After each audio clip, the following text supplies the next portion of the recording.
County Commission meeting. Thank you everyone for being here. It is July 16th at 2:04 p.m. We typically start this meeting with a prayer reading or thought followed by the Pledge of Allegiance. Rob McFarland is going to give us a prayer, and then Oliver Peterson will lead us in the pledge. Just right there. Thank you. Our Father in heaven, I stand today representing the population of Utah County. As Christians, as Muslims, as Jews, as Hindus and Buddhists, and many who don't have a relationship to faith or are agnostic, and I represent all of us, when we gather to gain energy and calm from a higher power, we ask you to please be with us with thy Spirit, that we may listen carefully to all sides, that we may leave our tribalism and anger behind, and that we may be productive in our discussion.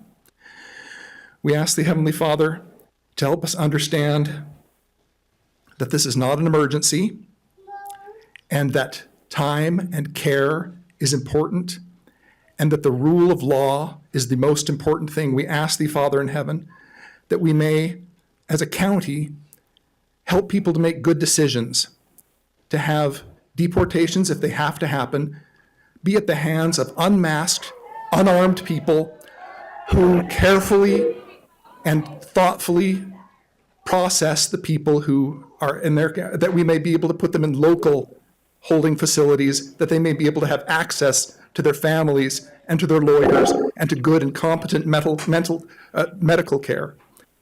We ask thee, Father, above all else, that we may treat these as we would treat each other and be treated, and understand it as we do unto the least of these, our brethren, we have done it unto thee. These things we ask at this hard time in the name of Jesus Christ and in the name of whatever deity is important and appropriate to the people of Utah County. And these things we say, amen. Amen. Thank you.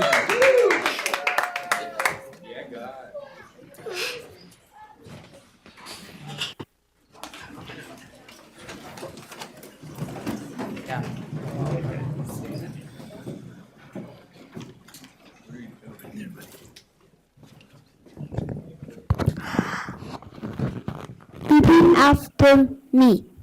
I pledge allegiance to the flag of the United States of America and to the republic for which it stands, one nation under God, indivisible, and liberty and justice for all. Okay, this is not the place for outbursts. If we have outbursts, you'll be asked to leave, okay? There may be opposing sides here, so when this gets difficult, is if the room starts cheering and chanting one way or the other, it may deter someone, perhaps a younger individual, that doesn't feel comfortable coming up. So I would ask you to please refrain, if that's okay. We okay there? Thank you. Thank you. And thank you, Oliver. That was wonderful, leading us in the pledge, young man. Thank you. And thank you, Rob, for that prayer. Now is when we build our consent agenda. So I will go through those items. Anything on the current consent agenda that the other commissioners would like to hold of those items? I did not have anything on the consent agenda. None from me. None of the 19 for me. Okay, moving into the regular agenda items. We have, looks like 11 there, 11 items. Any that you'd like to hold besides, I'm assuming 9, 10, and 11? We had a staff request to continue number 1 for 2 weeks. I was going to ask about that, so Yep. perfect. Okay. Is Dale Iyer here? Number 5 is fine to not be held. Where is Dale? Okay. Okay. Oh, there we go. And then I'll just make a note, number 7, thank you to Chief Knutson and Eagle Mountain. I'd love to see they're investing in their police force, and appreciate all the good work they do in Eagle Mountain. Yeah, absolutely. Okay, so we'll continue item 1. And was that until July 30th? Yes. July 30th? Hold 9, 10, 11. And then as far as closed sessions, we will strike 12, 13, and 14 and hold 15 for litigation. Does that sound right? Perfect. Okay. Well, seeing that, oh, go ahead. Okay, for regular agenda items, we will be holding number 9, number 10, and number 11, and we will continue number 1 for 2 weeks to the July 30th meeting. As far as closed, we will strike number 12, number 13, number 14, and hold number 15. Okay, thank you. So items 7, 8, and 9, while I assume everyone is here today, I can see. 9, 10, and 11. Excuse me. Wow, that was way off. I apologize. 9, 10, and 11. Timing is interesting in life. Last night I went to dinner with a neighbor who served us a wonderful, authentic Mexican meal, and learned he has dual citizenship between his hometown of Mexico and that his American-born wife is having a hard time getting her dual citizenship in Mexico, and talking through that. And then I have a brother-in-law that served as an ICE agent for over 2 decades. And all of that said, you know, I've been an elected official for a while, and I am just a farm boy from Spanish Fork and an insurance agent. So I've really relied on law enforcement professionals like Sheriff Smith. And so I would ask if Sheriff Smith would come up here and maybe tee this up for us. We've received emails and some questions, and so I think you're privy to those. If you can maybe address some of those. And then today we were not scheduled to take public comment, but we will do that today. So we want to let you know we will be taking public comment, and I'll kind of lay out that after Sheriff Smith kind of tells you why this agreement was put on our agenda. Yeah, absolutely. Thank you, Commissioner. Thank you for the time.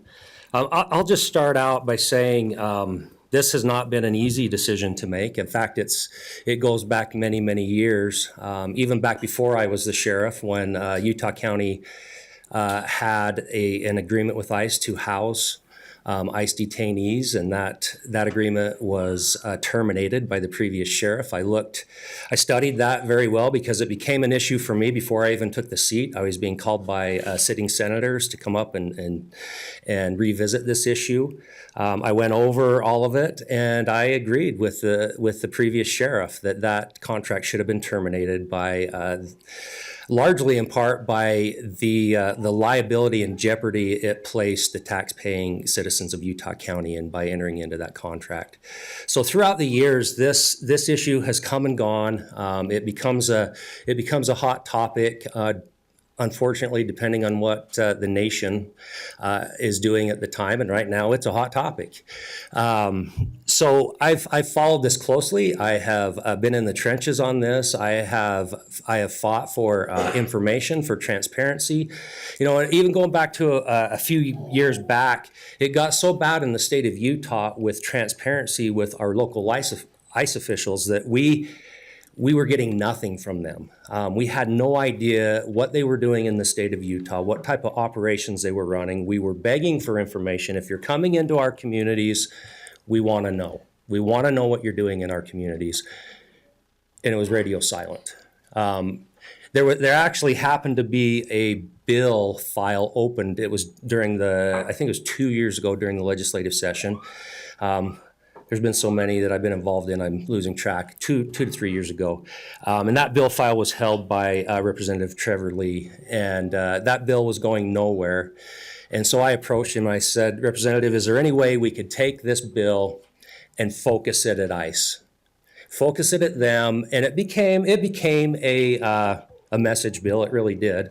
But it required ICE to coordinate with state and local officials before any operations were done in their jurisdictions. And that bill was passed and signed, and guess how much coordination has happened? None. We still didn't hear anything. To the point where I signed on, I was the president of the Utah Sheriff's Association. I signed a letter with the governor of the state of Utah, along with our executive group, sent it back to Tom Holman, asking that certain things happen in the state of Utah, transparency being one of them, and one of them being that we needed new leadership because the leadership in the state of Utah was failing on the ICE level and was not communicating with our state. Over the years, We had made that request. We made it again with a new administration, and nothing was happening until a couple months back. I made a trip out to Washington, D.C., and was able to sit down with our top ICE officials in the nation. And honestly, not a lot happened in that meeting until the next day when I was able to sit down with our administrative group and talk to an advisor to the president. And lo and behold, we now have a new leader over ICE in the state of Utah. Can I just ask you to go back for a second? I think it's important for the people here to know how that meeting with the ICE folks went and how the Utah sheriffs reacted, which caused them to force this the changes to this agreement. I think it's important that they understand. Well, not to get really deep into the weeds of it, but it was not an easy topic. It took a lot of pushing. To us, I can tell you as sheriffs across the state, it is important to us that if you want to come into our jurisdictions, that we know what you're doing and we work with you, or we make sure that our values that we have in our community are being handled properly. That was our biggest push with having the right leadership in ICE. And it was hard to get there. It really was a struggle to get somebody there. And I'm here to tell you today, and I'll give him props, the new leader's not for sure. There is an interim, and he has been great to work with. He has been very open. He's communicated with us. I've had several one-on-ones with him where I've talked about the values. I've told him that it's important to me as the sheriff of Utah County that are not only our citizens, but anybody in the county is treated properly. You know, with my deputies, I really preach hard that it is important to me that people are treated properly and that their human dignity is not taken away from them. That is something, we have our laws, we have our rules, and there's nothing in our training, there's nothing in any law or any rule that gives any law enforcement officer the right to take away someone's human dignity. But with that, Regardless of whether or not they're here legally. right, regardless of their status here. But with that, I also Please. think it's important that people are held accountable for their actions. And I think that's, not to get off on a tangent, but I think that's where America's strayed a little bit, is we're not held accountable like we used to be. And we can see the results of it. But through the last few years, to get back on topic, we have seen an influx. And, you know, I'm not here to debate what has happened. You know, I've been down to the border with the previous administration. I've seen the open borders. I've seen the people coming across. I've met with sheriffs that are border sheriffs and the problems that they're having. And I have felt, and I think many in this room, if they're honest about it, have felt the effects of the open border. We have seen an increase in crime. We have seen an increase in poison being brought into our community in the form of drugs that are causing overdose and overdose deaths, that some of these are targeted at our youth. They are absolutely targeted at our youth. And so we've seen that increase. We've seen, my deputies have worked cases where we have put cartel hitmen in jail and now in prison, and we've uncovered shallow graves in our desert where people have been executed by these people. So I'm here today to tell you that I have worked long and hard on this. I have put a lot of serious thought and contemplation into this, and I want to ensure that we are doing things right in Utah County. And so as we work through this process, I've come to a point where I am comfortable, and there's an understanding between myself and ICE on how things happen in Utah County. And I'll just tell you right off the top, I'm not comfortable with ICE raids. I'm not. And I have assurance from ICE that those will not happen here. But this is where I will make no excuses. And I won't be shamed for it. You're not going to change my mind. I am here as your elected sheriff to keep the community members, whether they be legal people or illegal immigrants, I am here to keep everybody safe. So whether you're here legally or illegally, it is not okay to break our laws. If you break our laws, you will come into our sites and we will be after you. And so the message from me today on entering into these 287G programs is this: it doesn't really change much at all what we have been doing. We fight crime, and we will continue to fight crime. Entering into this MOA today, there's actually two of them. Let me explain them. There's three on the agenda. One is just an IT, how our IT will interface. So the two main ones that focus on the programs, one focuses on our jails. One of them basically says that, well, I read it so everybody knows. It's called the Warrant Service Officer. And here's the quick definition of it. The Warrant Service Officer model provides legal authority to state and local law enforcement officers to enforce civil immigration warrants on behalf of ERO within the confines of their detention facilities. So let me tell you how that really plays out. It doesn't change much. So over the last, well, as long as I've been sheriff, as long as I've known how sheriff's offices in this county and across the state work. In fact, there's laws that regulate this, is if somebody is arrested on any charge and is brought into the Utah County Jail, and we discover that they do not have legal status in this country, we notify ICE. ICE, that's the law, guys. ICE is notified, and the state of Utah does it besides that when it goes back through, so they get notified actually twice.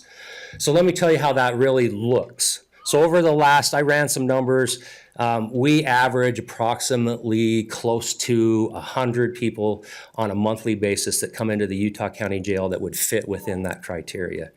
The notifications go out, and on an average, every month there's around 10, maybe sometimes it gets up a little higher to around 15 that are actually picked up.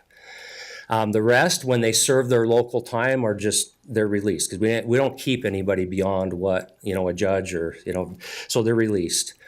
So what this model does is it really puts into an MOA something that we've already been doing and we will continue to do.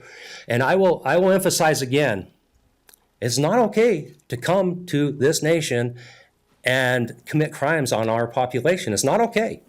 I make no excuses for that. I've lived in this country my entire life. You know how many days I've ever been put in jail? 0. It's not that hard to not break the law. Don't break the law. If you don't break the law, you're not going to have the interactions with us.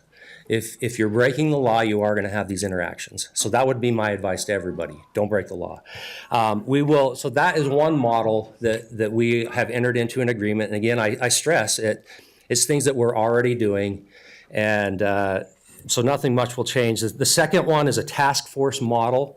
And that will not be every one of my deputies that participate in this. It will be a very limited number. And what we've limited it to is we have our high-end major crimes task forces that are dealing with, their job is to address high-end crime in our community. And most of that involves drug transportation and drug sales and distribution throughout our community. They target this, and again, I stress, it does not matter what nationality you are, we target crime. We target crime, and we will continue to target crime. But when we find out that you're coming under our purview and you are an illegal alien, well, that will also be addressed. And again, I don't think it's too much for us to ask as a community, don't commit crimes in our community. It's not okay. So that is really a snapshot of what we're entering into today. I just want to highlight no large changes to what we're already doing. We're already targeting crime in these areas. And I want to highlight the importance to me as the sheriff to be able to have transparency with ICE so that we are now on a playing ground with them that I can coordinate and I can be aware of activities. And if things are happening in this community that I'm not okay with, like ICE raids, then we're going to address those with ICE. This brings us to the table, and I'm asking for the community's trust. I'm your elected sheriff. I love this community. I am here to protect everybody, regardless of nationality, who resides in this community, and we will continue to do that, and we will continue to focus on crime and keep this one of the safest and best places to live and raise a family in this nation. Thank you. I appreciate that. Any questions for Sheriff? No. We may have some Okay. after a minute. So I did hear some foul language. If I hear that again, there's children in here, and I won't put up with it, okay? Please, please. Thank you. 2 minutes. I do have, Oh, I wanted to read a statement real quick too. go ahead. You're cool. I received a lot of emails and feedback on this, and I want people to know that we will hear your feedback here today, but I want you to know that we are not discounting anyone's voice or anyone's opinion. So I've got a statement that I want, and I've been working with the sheriff on this. We've actually been working on this for years. When I was the clerk auditor, looking at budgets and things long before I was a commissioner. It says, in Utah County, we believe in building a community where every person, no matter where they come from, can live, work, play, and raise a family in safety and dignity. That belief guided every step of our decision-making process in these contracts. We did not simply agree to a boilerplate agreement. We approached this with precision, compassion, and clear-eyed understanding of our obligations. Our commitment is to public safety and not fear. That's why we made it explicitly clear Utah County will not participate in labor raids or immigration raids, period. While there may be elements that are out of our control, we will continue to adhere to the principles that make Utah County a welcoming place for all who live here and who are obeying our laws. We will work with federal partners only in cases where immigrants have committed crimes that threaten the safety of our residents, crimes against people. We've seen the real danger that organized criminal networks can pose. A known hitman for MS-13 was arrested in our own county. We've dealt with organized theft rings. Our responsibility is to protect our communities from violence and criminal exploitation. At the same time, we fully recognize and deeply respect that our economy depends on the contributions of hardworking immigrants. Our farms, construction sites, hotels, and restaurants thrive because of them.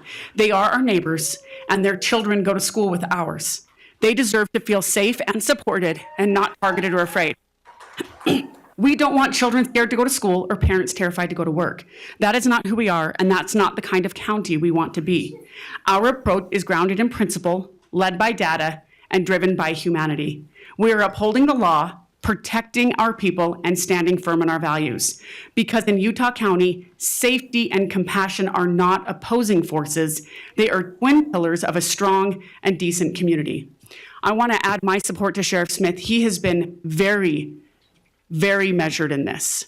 He wants to protect people, and as he said, in his 54 years, he's managed not to commit any major crimes. I never said my age. Oh, sorry. But, I mean, Bren is nowhere near your age. She's obviously much younger, so we didn't offend your wife, no. But when people come here and commit crimes, they make everyone unsafe. And that is not okay. So we want children to feel comfortable going to school. We want families to feel comfortable together, but we will not put up with cartels, organized rings, and theft rings. And those are the people that after they've already been arrested for committing a crime that our sheriff will work with. Up until this point, he does not have transparency with ICE, and these agreements give him the ability to have transparency. And you heard him here today, and I got a commitment from him ahead of time that he's not interested in labor raids or ICE raids. He's interested in ensuring that the elements among us that want to harm all of us, regardless of nationality, are the ones that he is working with and he is talking to. And I feel comfortable that he's telling us the truth, because I've worked with him for 6.5 years and he's never lied to me yet. So that's my statement on that.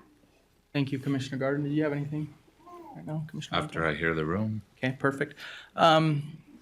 Yeah, as I mentioned earlier, we did not plan on public comment, but we do want to hear from you. You know we're not ICE. You know now where we're standing on these issues, is what we've said, what the sheriff said, Commissioner Gardner. So it's going to be hard for you to refrain from applause. I ask you to please do so.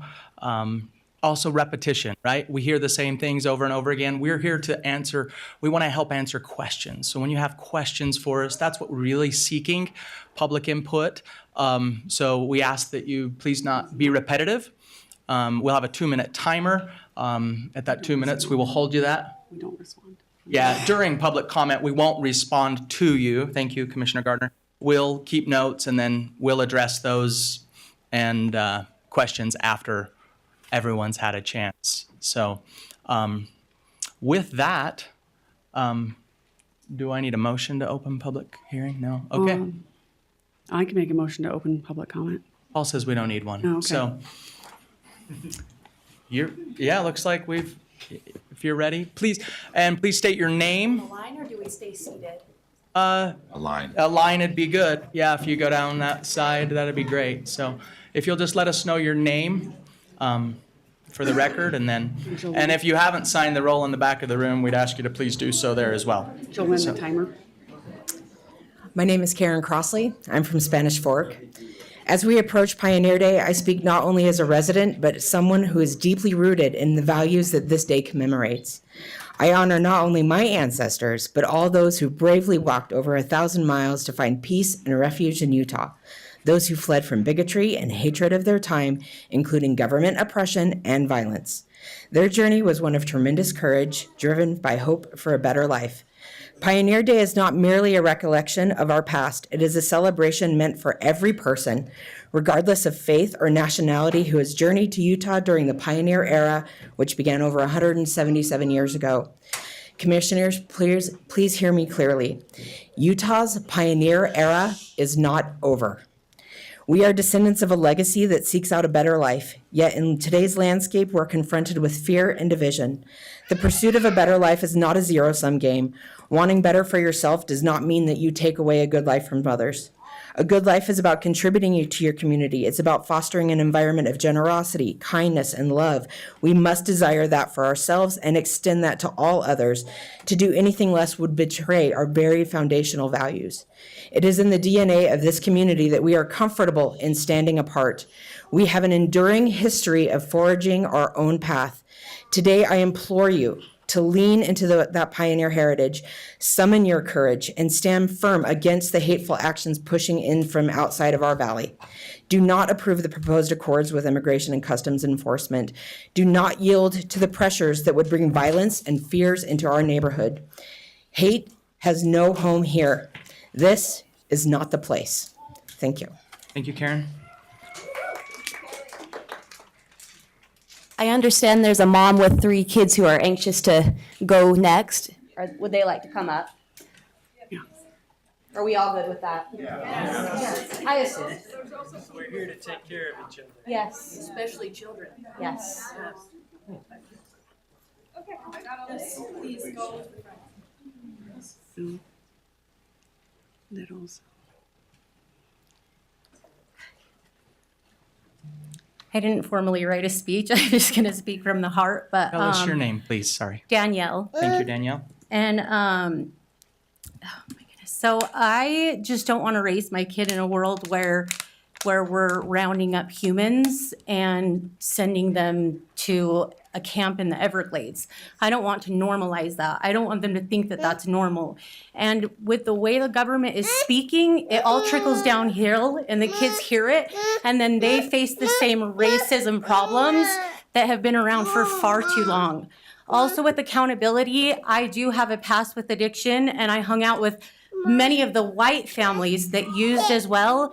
And we all need to take personal accountability for why we were making those choices, not pawn it off on immigrants. It's just not okay and it's not acceptable. And I want all of us to live in reality and take accountability. And that's basically all. Thank you, Danielle. Just the fact that the entire outside is full of people in the comments, if we can cut the time down at all, it would help everybody be heard. Hi, my name is Christy Stockton. I've lived in Utah County for about 7-8 years, and I'm proud to call Utah my home, being a lifelong Idaho resident, and love this community and want it to remain a safe community. Commissioner Gardner, I thought your statement was really nice. I am a member of the predominant faith here, and many of my neighbors might say those things, but not back it up. So I do hope that is backed up. To what this young lady just said, I have 2 adult daughters who are former addicts, one whose boyfriend was a drug addict. Both of them have been in jail before. They weren't violent. They got through their addictions. They're upstanding citizens. And so all of us here want violent offenders to be deported, right? But just because you've been in jail, because you might be suffering from an addiction like the white people do, is not means and is not reason to deport them. Sheriff, I don't know where you are. Respectfully, sir, you had some language that was part of the problem. You had language that is spoken by our top leaders. You called people legal or illegal, and people are not. That is not who they are, and we need to change our language, okay? Because that is part of the big problem. And commissioners, please just make sure, and Sheriff, that we're not helping ICE do the deplorable things they are. That yes, we're keeping our community safe from violent offenders. Thank you. Thanks, Christy. And you don't need to take your 2 minutes if you don't. Looks like we've got a long line. I'm doing some math, but trust me, we want to hear. And again, questions are really welcomed. We appreciate your passion. Thank you, and thank you for letting me go early. My name is Shay Chestnut, and this is George. And I'm a constituent and live here in Provo. I'm here to voice my opposition to granting access to ICE with increased data sharing, training, and the creation of a task force. I speak as a mother and a teacher.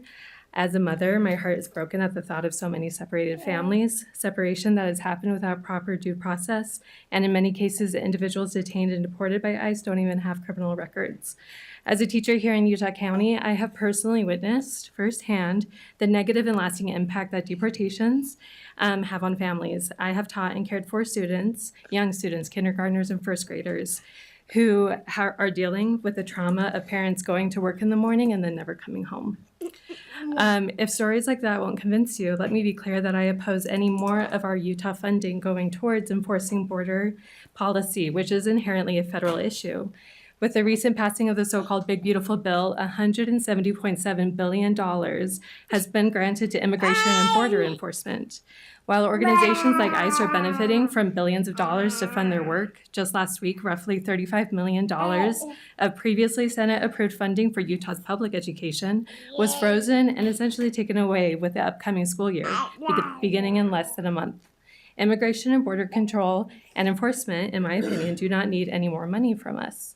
Now, I do appreciate the sheriff's comments. I feel like I learned a great deal and what his intention is with changing this contract. But I do have a question that if challenged his authority to keep ICE in check, what is his plan for that? It seems to me that from the federal government and from our president, that he thinks that ICE officials have total control and that they, and especially if he calls in the National Guard or military officials like he has in California,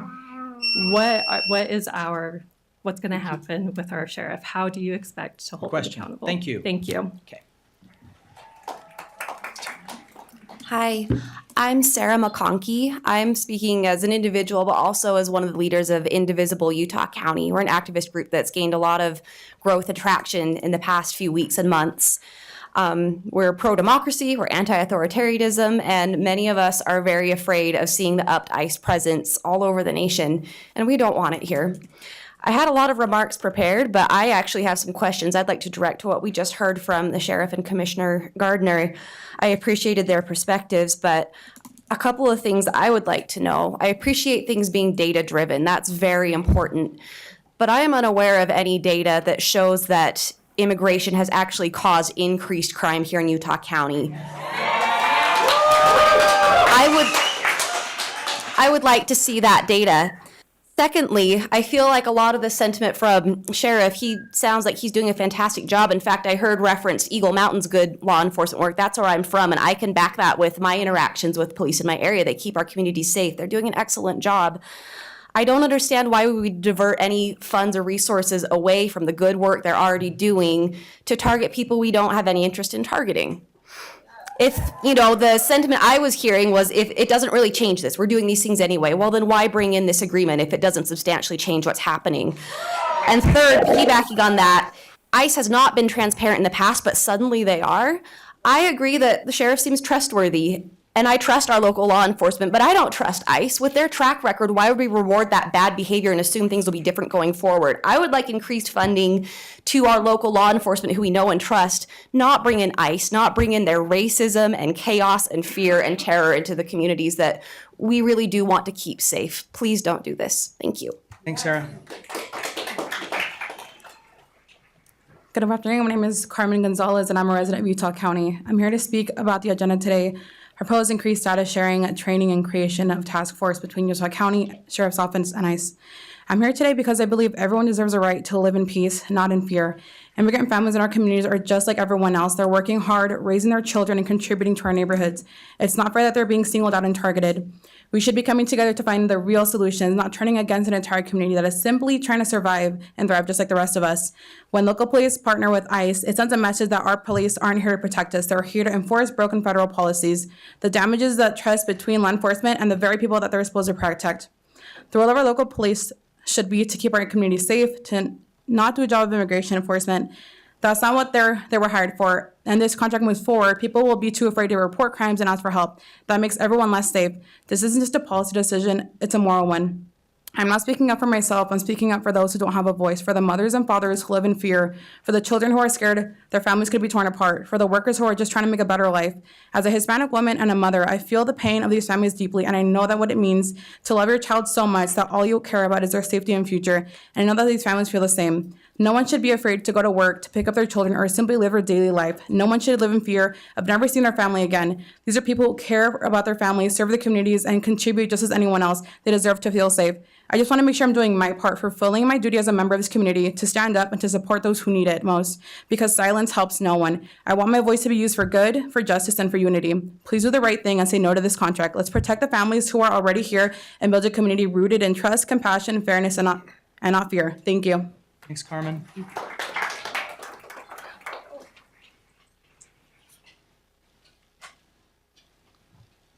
My name is Adelaide, and I'm 12 years old. I'm here today because something happened in January that I can't forget. My friend and classmate Ashley was taken by ICE. One day she was here, laughing with us, learning with us. The next day she was just gone. No goodbye, no explanation. Just fear, silence, and an empty seat in class. Another one of my classmates stayed, but in constant fear for herself and her family, and told me on a daily basis.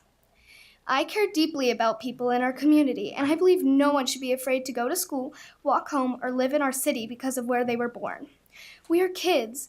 We go to school to learn, to make friends, and to feel safe. But how can we feel safe when someone can just be taken from their families just like that? Now you're considering expanding ICE's reach in our city, and that makes me uncomfortable. I don't think that makes our community safer. It makes everyone more afraid. It tears families apart. It makes kids like me scared for our friends. That's not the kind of city I want to grow up in. Please think of us, the children who see what's happening. I'm asking you to protect families, not break them apart. Please don't make our community more fearful. Make it more caring. I don't know where my friend Ashley is now, since she left school in Utah so suddenly, but I hope she's happy, healthy, and safe. To grow up in a place that is happy, healthy, and safe is something we should all feel. Commissioner Gardner and Sheriff Smith, will you promise to make our community safer with zero ICE raids that scare kids like me? Thank you for your time and for listening to voices like me. I'm just 12 years old, and I care about everyone around me and everyone in this room, and we should feel safe where we are. Thank you. I have to follow that. Yeah, good word. My name is Jim Bell. I've lived in Orem for 48 years. To state the obvious, many of us here belong to and seek to live by the values found in the Church of Jesus Christ of Latter-day Saints. Beyond members of Utah County's dominant religion, I think these same values are generally held by those of other faiths and of no particular faith. With that in mind, and relative to the partnership being considered today, I would like to read a recent statement from the First Presidency of the Church of Jesus Christ. Quote, "As a worldwide church dealing with the many complex issues across the globe, the church promotes broad foundational principles that have worldwide application. First, we follow Jesus Christ by loving our neighbors. The Savior taught that the meaning of neighbor includes all of God's children in all places at all times. Second, we recognize an ever-present need to strengthen families. Families are meant to be together. Forced separation of working parents from their children weakens families and damages society. Third, we acknowledge that every nation has the right to enforce its laws and secure its borders. All persons subject to a nation's laws are accountable for their actions in relation to them. Public officials should create and administer laws that reflect the best of our aspirations as a just and caring society. Such laws will properly balance love for neighbors, family cohesion, and the observance of just and enforceable laws, end of quote.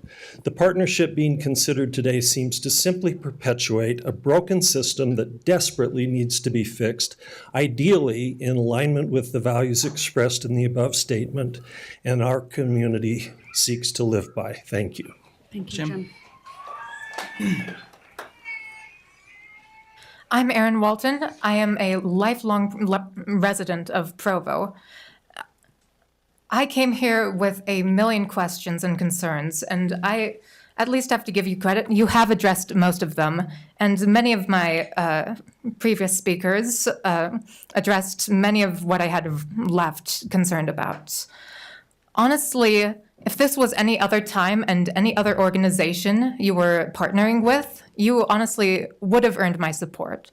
But this is not a normal time, and ICE is not, as it is now, is not a normal organization. As with all of the insanity going on with ICE around the country, I cannot support a partnership with someone that has proven themselves to be so untrustworthy all across the country. That is all I had to say. Thank you. Thanks, Aaron.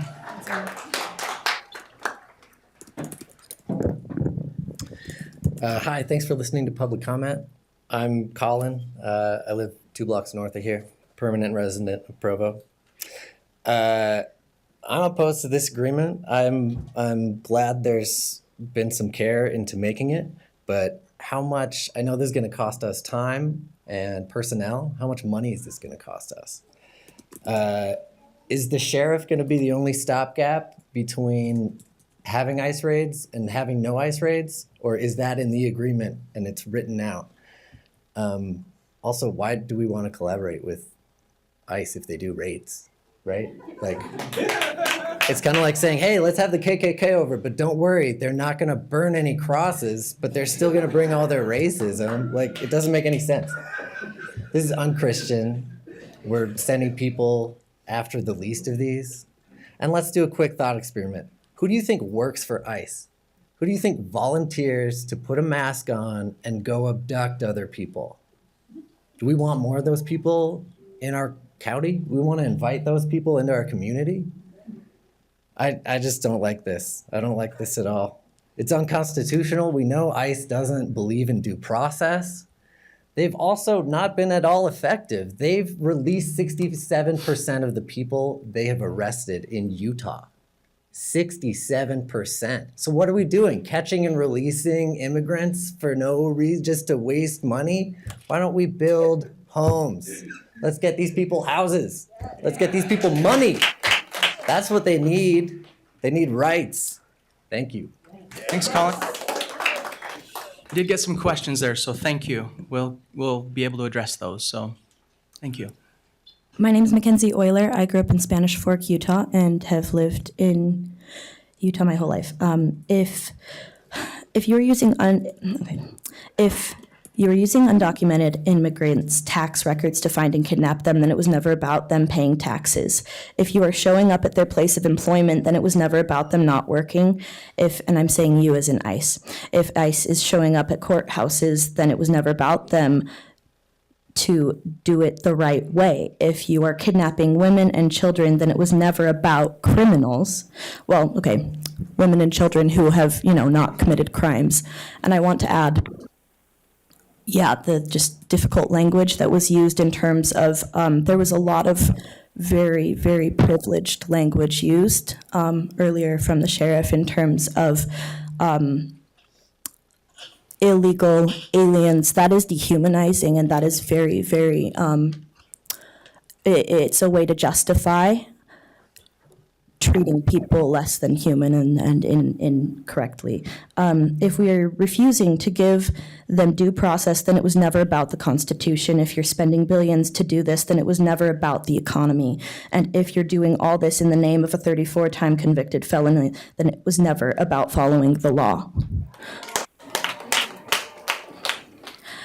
From Stephen Hassan, who is a cult expert on authoritarian control and the psychology of mind control and manipulation, he says, it's the same tactic cult leaders use: dehumanize the outgroup, justify cruelty, punish protesters, encourage self-censorship, and what we're witnessing isn't law enforcement, it's psychological warfare wrapped in a flag. I am afraid that, from what I heard from the sheriff, that this is not being recognized and we are being mind controlled by an authoritarian leader.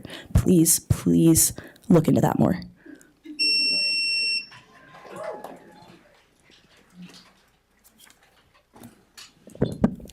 My name is Matthew Gooden. I'm a resident here at Provo.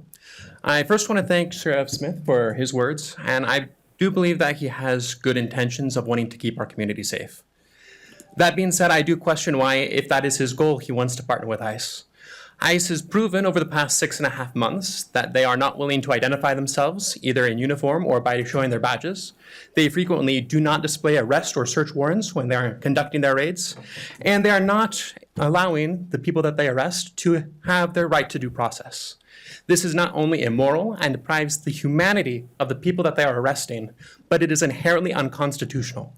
This is not the justice system of the American people, it is the justice system of the Third Reich. For that reason, I asked this committee, why do we think that we can trust an organization such as this? If they are so eager and willing to trample over the principles of our Constitution, who's to say that they won't trample over this agreement? Who's to say that they won't ignore Sheriff Smith when he says no ICE raids? Who's to say that we can trust them at all? Thank you. My name is Rob McFarland. I grew up here, graduate of Orem High. I've raised my kids in Utah County, and I plan on being here for a long time. I really have a great respect and love for the officers that protect us. My uncle was a Provo City policeman, and I've always appreciated the smile and care with which he took care of people.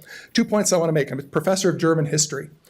1933, the Enablement Act happened because there was a sudden emergency. We've got to do this now, and so it is important to suspend the normal rule of law so that we can do something immediately, and it was political theater. And this is political theater. ICE is political theater. This is feeding red meat to a base. They don't care if the more people push back. They love that. It creates drama. It creates confusion. It creates all sorts of things, and you can't keep up with all of the new information, the court cases. This is political theater, and I'm really, really going to urge us not to play with that, because we keep the sheriff, and I really appreciated his comments, made one thing that made my veins turn to ice, and that is everybody who's like me, who's never been in prison, is going to be just fine. Everybody who is a criminal is going to get okay. The United States of America, all of our criminals, everyone in our prisons is entitled to protections. We do not torture. We do not, there's a whole list of things that we do not do to criminals. Why would we do that to criminals because they have different color skin or because of their immigration status? Criminals, it's not popular, but everybody gets a defense attorney in the United States. Everybody gets a fair trial. Why would we ship off people who have been accused and not convicted? It seems to me the only people that should have anything to do with ICE or any sort of deportation are people who are convicted, meaning they have had a... Goodbye. Thank you very much. Thank you, Rob. Hi, my name is Liz Martin. I'm here today to represent a group of women I've worked with for over 20 years, and that's women who unfortunately have experienced domestic violence. So I do actually have a question today, and then just a little information.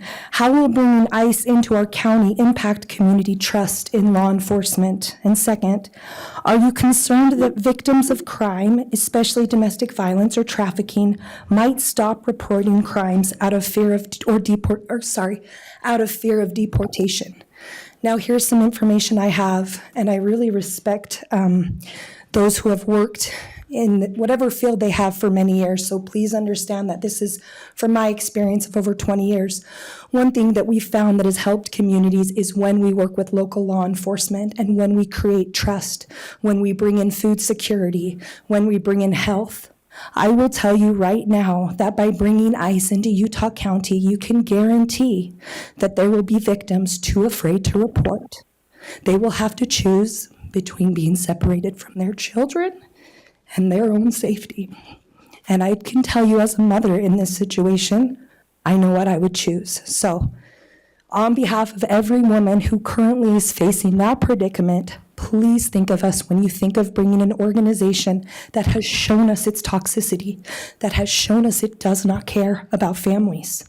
72%, that is the statistic ICE will openly admit right now. 72% of detainees are non-criminal, or whatever I just said. You get what I'm trying to say. They are not criminals. So I am asking you to please keep the most vulnerable in your heart and in your head as you make this decision. Thank you. Thanks, Liz.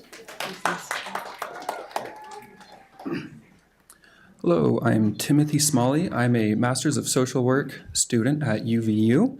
My current capstone project is all about addressing the trauma in Latino immigrants because the research shows that the process of immigration into the United States and the state of living in the United States, especially as an immigrant, is inherently traumatic. Benavides et al. In 2021 discovered that ICE targets social gathering places of Latinos as quote-unquote hunting grounds of where to find them, taking away that support.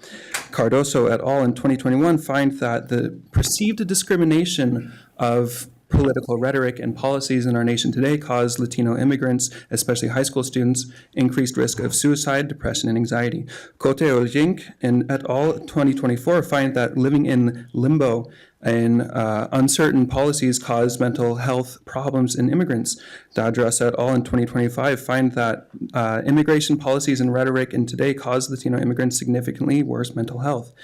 Pinedo et al. In 2024 find that childhood parental deportations, in other words, a child experiencing their parent being detained or deported, causes a significant increase in post-traumatic stress disorder, not only as children, but throughout the rest of their life. Roche et al. In 2020 find that detention and deportation of parents leads to Latino immigrants having high risk of suicidal ideation, alcohol use, and depression. And Ryan et al. Find in 2021 that stress and social support are key to Latino immigrants and any immigrants' mental health, and that their anxiety and depression has been increased significantly by our current policies.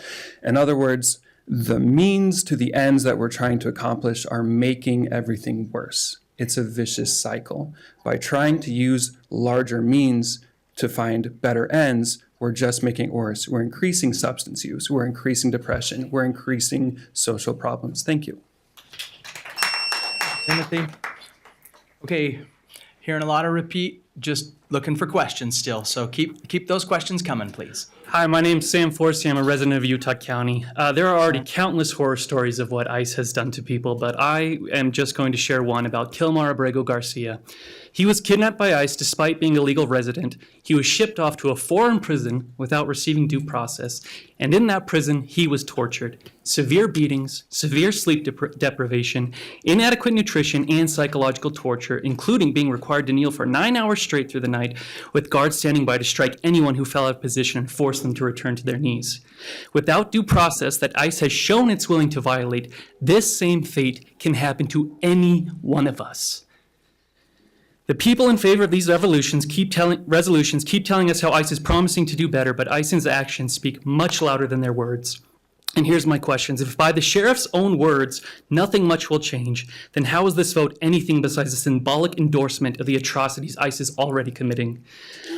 ICE is violating the Constitution. ICE is violating human rights. They are already a stain on our country's soul. And commissioners, I strongly believe that if you vote yes on these resolutions, it will be a stain on your soul that will follow you the rest of your lives. Thank you.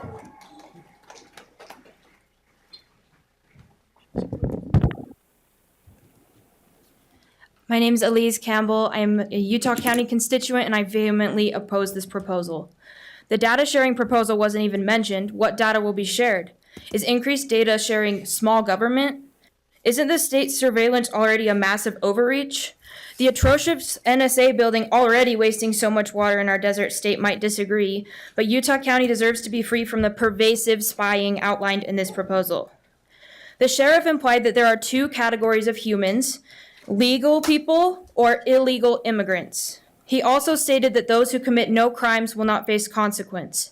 However, on a national level, independent tracking has shown that as of June 29th, over 70% of ICE detainees had no criminal record.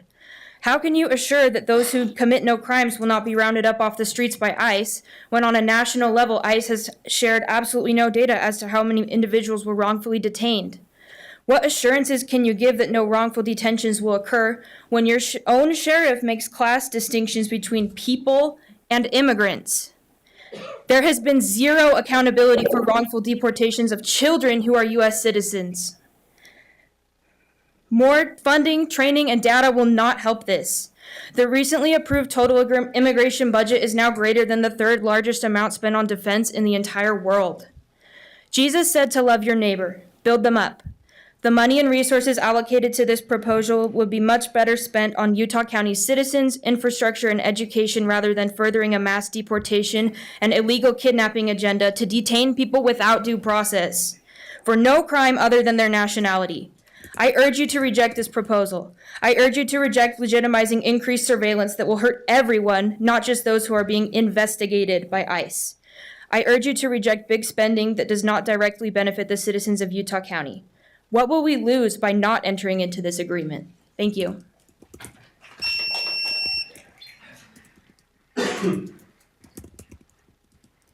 Hi there, my name is Sid Wilkes. So I am here just to mostly ask questions about people specifically from Venezuela, because those people are going to be losing their ability to have TPS because that runs out in September or next year. I don't remember the exact month. But a lot of Venezuelans are not able to gain citizenship at the moment because these processes can take a long time, or they haven't been here for 17 years, or they can't get the work permits just because there's so many of them that are trying to get them.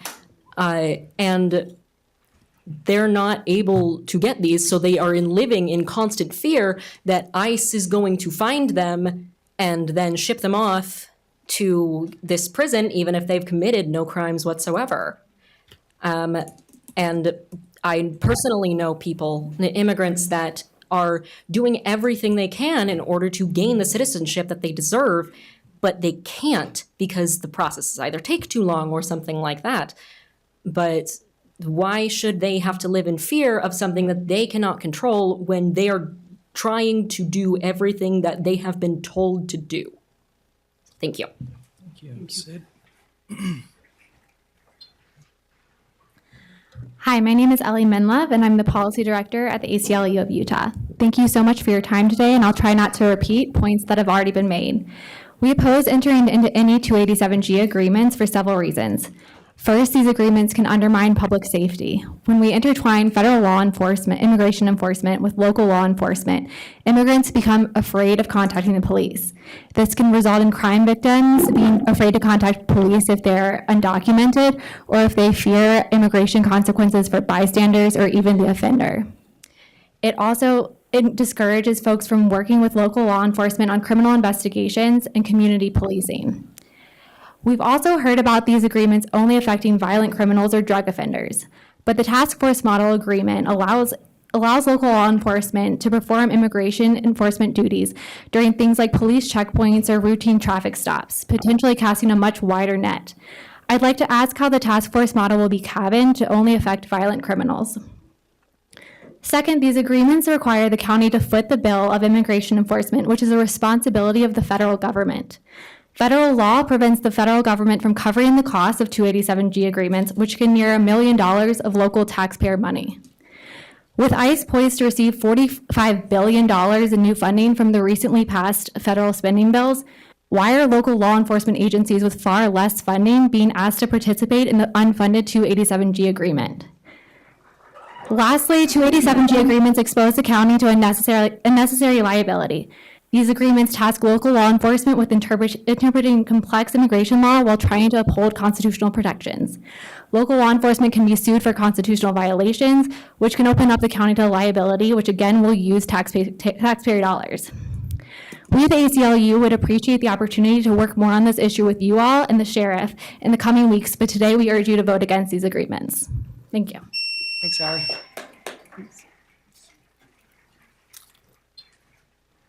My name is Tori. I have lived in the Provo-Orem area my whole life, and I am standing before you as a concerned citizen regarding the cooperation with ICE. In living here, I was raised to have love and compassion for friends and neighbors, the people in my community, and knowing that they might not be there at any given time is frankly alarming. I believe that increased cooperation with ICE would lead to more of that. I think that it is antithetical to the values that I was raised with here in Utah, and I also think that it is antithetical to the American dream. People being taken only leaves more holes in the lives of people in this state. And that the future of the state will be worse for it. So I want to know how our community would be able to find stability when anyone can be taken at any time. I want to know what consequences there will be when ICE doesn't abide by the agreements set by this proposal. And what will happen when ICE's parameters are eventually expanded to include more and more people? How will the county be able to control a body that has been notorious for not following their word? Thank you for your time. Thanks, Tori.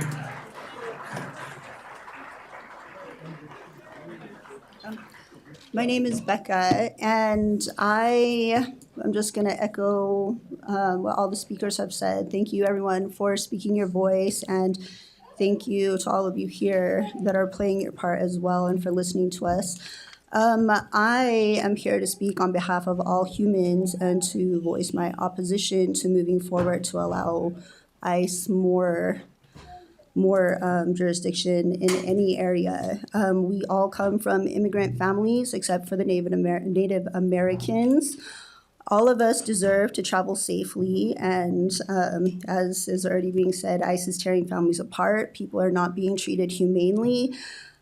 We can create a way of life where everyone has their needs met, is able to work by serving their community and providing for themselves and their families at the same time.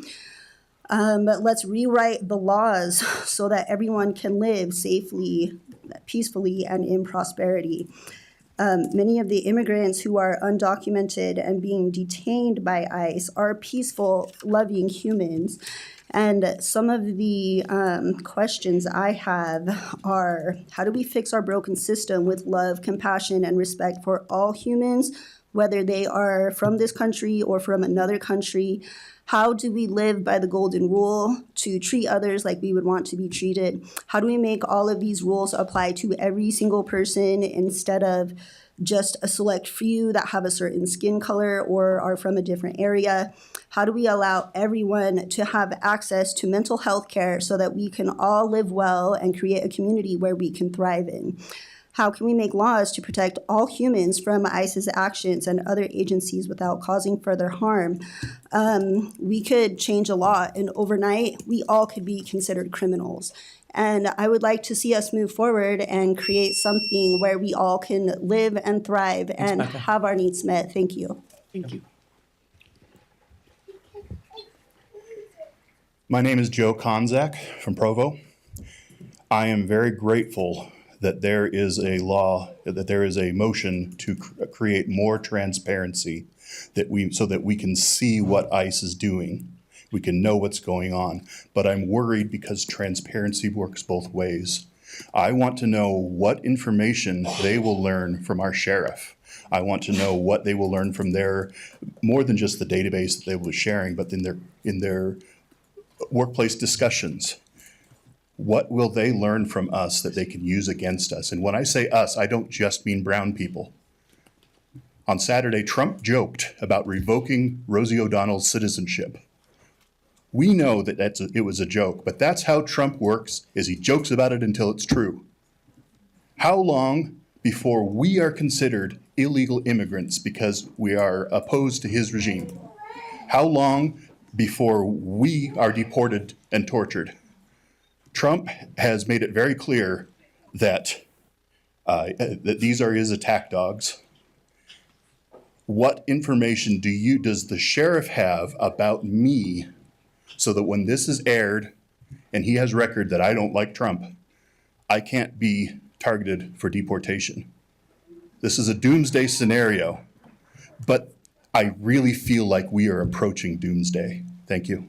Thanks, Joe. My name is Heather Hansen. I've lived in Utah County for the last 20 years. I have messages from my family who is also from Utah County. We moved here 20 years ago to find a place of safety for my mom to raise her children, and now it is a place of fear and terror. From my sister, as someone who has lived in Utah County for nearly 20 years and is a spouse to an quote-unquote immigrant. By the way, white people, stop saying immigrant, stop saying illegal. We're the original immigrants and illegals, okay? So enough of that. And with children who are often perceived as immigrants, by the way, there are children, we're worried about the language in here. I'm worried about the children getting kidnapped by masked men and torn from their families. Let's see, I urge you to use your position and power, your white power and position, to oppose any expansion of data sharing, training, or task force collaboration between the Utah County Sheriff's Office and ICE. I'm glad you've never been arrested, Sheriff. That is a white man of privilege. You're able to say that.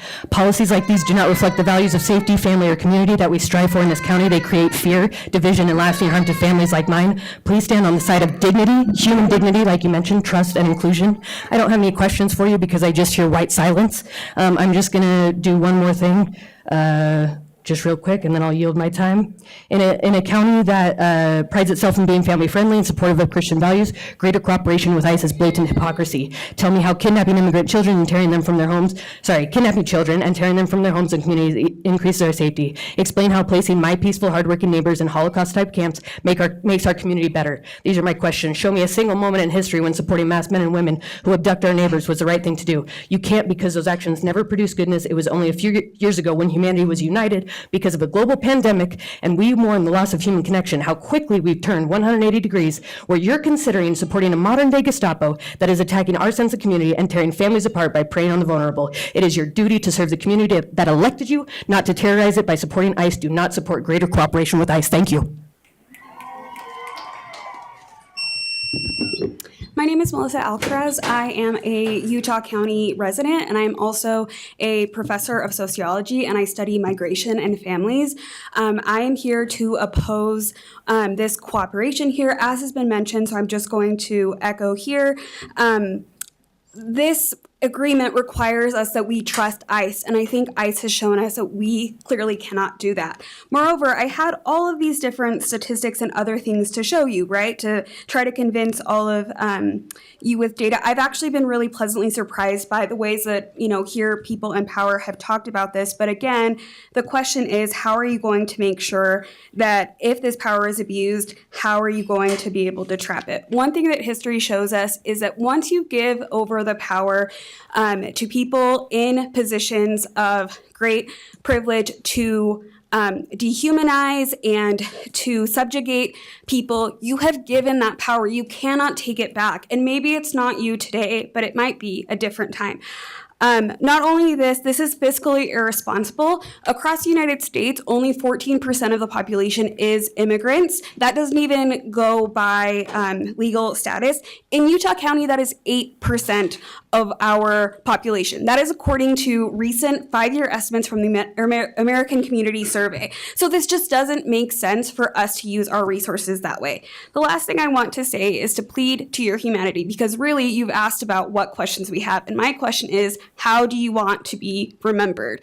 This is one of the great moral tests of our times. It's open book. We've been given the answers, and this is not what we should stand for. My parents are immigrants. They did things, quote, the right way. Guess what? They were lucky, but by the grace of God, go we. And I plead with you, again, think about how do you want to be remembered? How do you want to tell this story, this moment in time, to your children? Thank you. My name is Kyler. Like many people here, I'm against ICE, Trump's modern-day Gestapo. I work with children who have behavioral issues, all of which is trauma-related. If items 9, 10, and 11 pass, this will greenlight the trauma inflicted on families and friends by ICE to continue. The people receiving this trauma will cause the victims of ICE to act out, and this could be violent. I have firsthand experience in witnessing this occur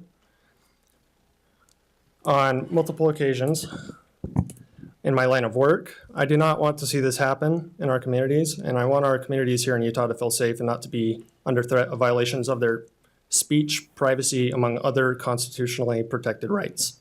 Cooperating with ICE is not protecting the public. ICE is a threat and it should be treated as such. To our sheriff's comments, immigrants, regardless of their legal status, statistically commit less crime than people born here in the US. Our drug policy is a domestic health policy issue and should be treated as such and not a criminal issue. Utah County Sheriff's Office should not work alongside ICE. You signed up to protect and serve our community, so please grow a spine and start acting like it. We will take notice of your actions and we'll hold each of you accountable when necessary. I yield my time. Okay, still looking for questions. I've got a couple. Perfect. I'm Gracie. I'm an epidemiology student at BYU. My first question is it really about safety? Because we actually have a proof of concept or lack thereof. In 2020, when 287G task force was implemented, the American Immigration Council took a look and found no reduction in crime. In 2018, North Carolina, the Cato Institute looked at 100 North Carolina counties and found no impact on crime rates overall, and actually in some counties, rising crime rates due to police force being taken for things that's not their job at all. It makes sense considering, and we're talking about drug crime in Provo specifically, I know you mentioned that, undocumented immigrants are 2.5 times less likely to be arrested or commit any drug crimes. My next question is it really about health? We know that the sheriff mentioned overdoses, and like a gentleman before said, when people are subject to this type of anxiety, fear, and PTSD, and this is not just talking about children of immigrants, this is not just talking about immigrants in general, this is talking about all citizens in the United States, brown, white, it doesn't matter. Those who are in communities where people are taken, these stress levels rise, creating really bad issues internally. It leads to lots of chronic illness, which I know is a focus of your group. And so my question is it about health? Because we also see prenatal care being sought later by immigrants, documented or not. I would also like to ask, is this an economic goal potentially? But then I saw that in Maricopa County, they had to pay $100 million in legal fees out of their own budget. And in Prince William County, Virginia, $6.4 million were spent for 2 years and no results in crime were found at all. So my question is, what is it about? Because I've gone through everything and I cannot understand. And if it is about bowing to the current administration, then I'd like you to think about that. Gracie.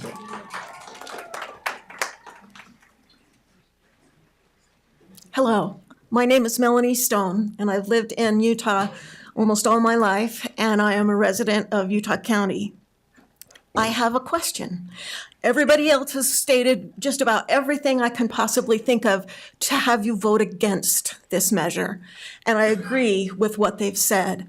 No matter how carefully it is worded, I still have a great deal of concern about how we will hold ICE accountable.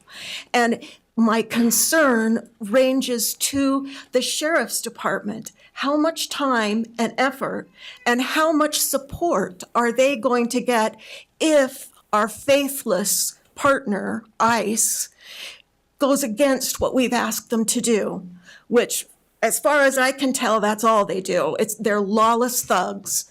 And it concerns me that we will be placing our sheriff's department in danger of being retaliated against.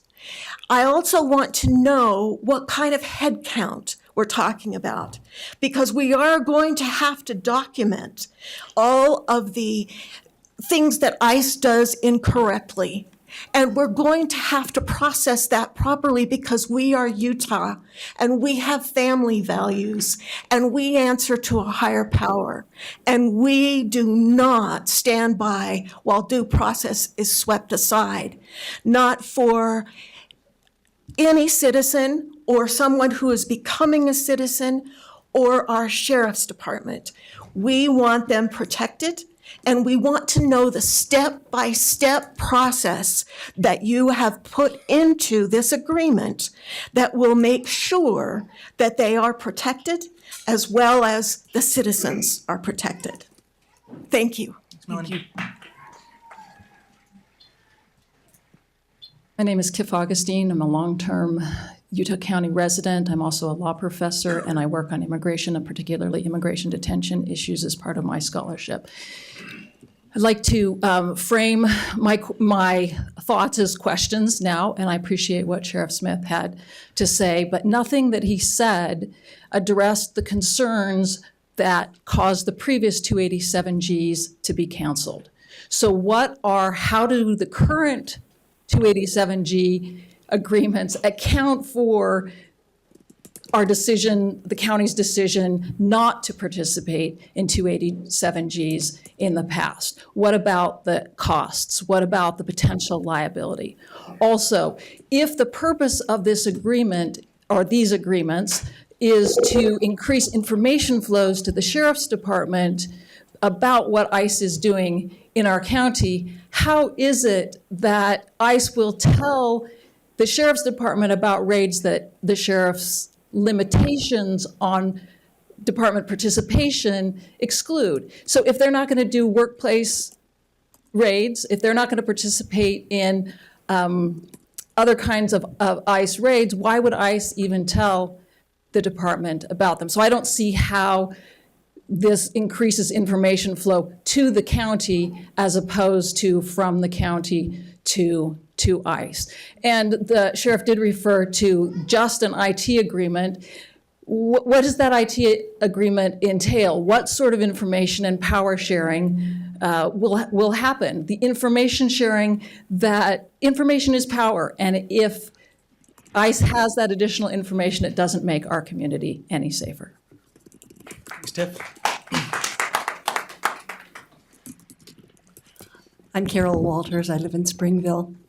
I'm an ordinary citizen with an allegiance to the Constitution. And you know that ICE has consistently violated the rights that are guaranteed in the Constitution. And I'm aware that you are not inviting ICE into our area. They're already here. But I simply want to say that in any interactions with this untrustworthy entity, we expect our local officials, our elected officials, to protect due process in any way that you can. Due process for everyone, because that is required by your oath to defend and protect the Constitution of the United States of America. Thank you. Ms. Carroll. Thanks, Carol.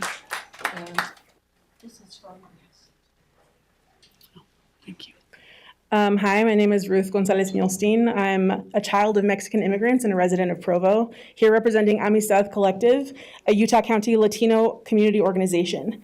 Many people are mentioning that immigrants, and specifically Latino community, will be afraid to go out to go to school, to work, or to the grocery store, but they're already afraid. Amistad has held Know Your Rights events online or to empty rooms from January to now. People are already afraid to go out without this collaboration. If you've had no success in getting transparency with ICE, how would this collaboration fix that problem? I didn't hear any clarity on that point.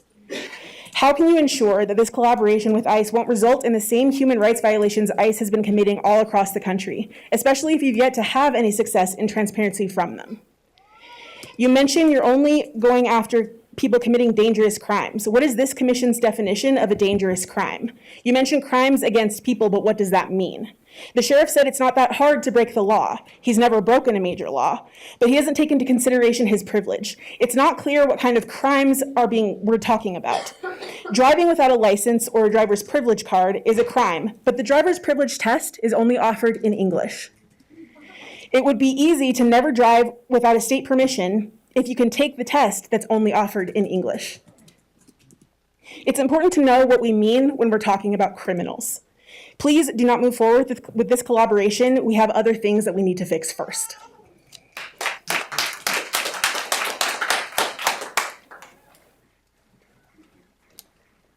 Hello, my name is Jordan, and I'm a constituent in Provo. Sheriff, Commissioner Powers, I'm reassured and relieved by your statements about not supporting ICE raids in our communities and your dissatisfaction with their egregious lack of transparency, and that a significant priority to you in this agreement is to increase ICE's transparency with the county. But how will you assure us that that is happening? Will you terminate this agreement with them if they fail to comply or abuse their power and harm anyone they detain? Will you please make a commitment to timely public releases confirming that every single raid is preceded by a signed judicial warrant?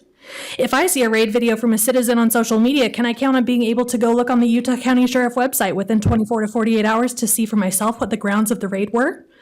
Are you ensuring that they're required to show up to every raid with a signed judicial warrant in hand to deliver it to anyone who's there?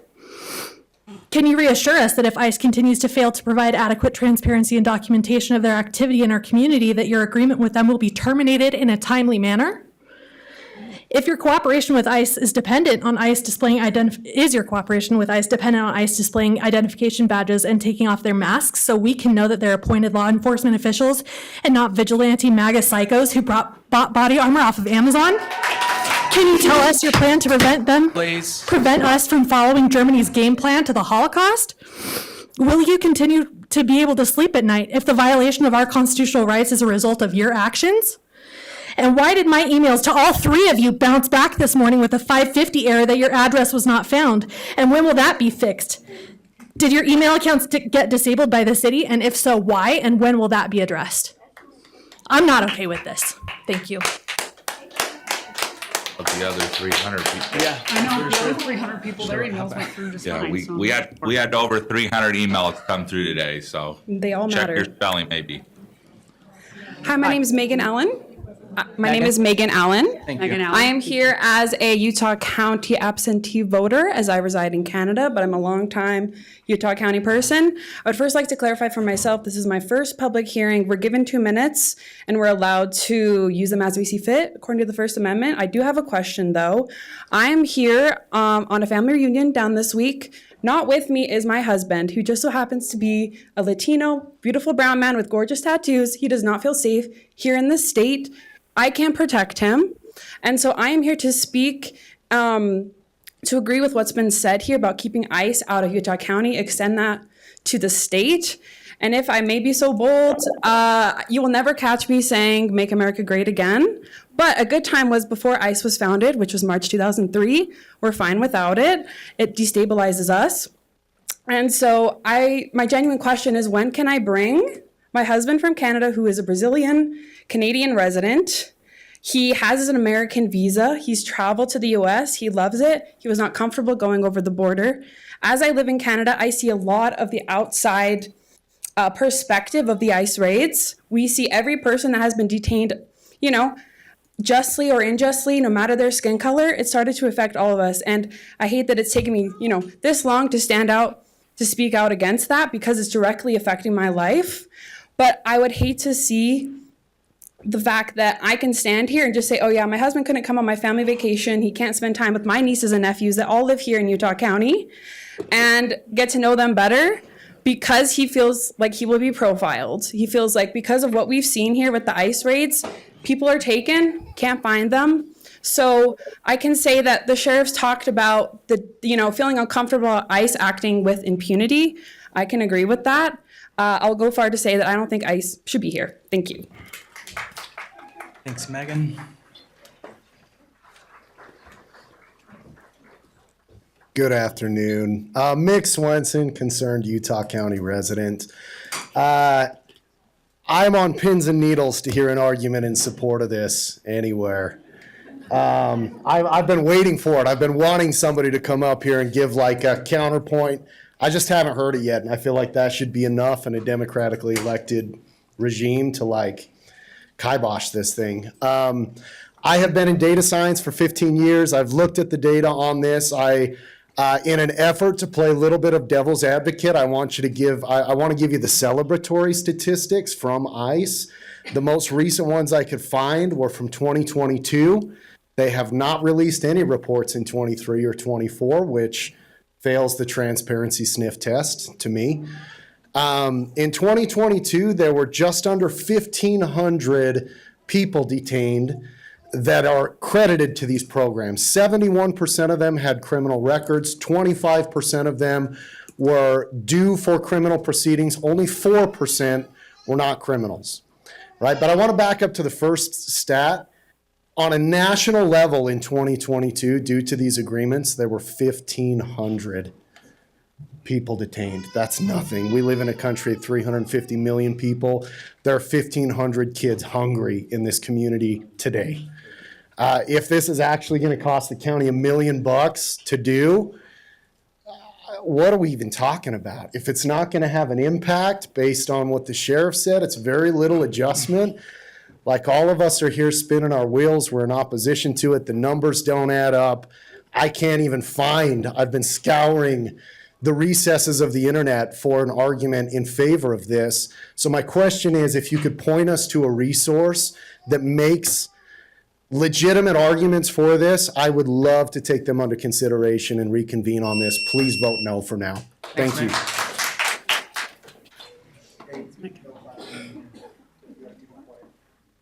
He's scared.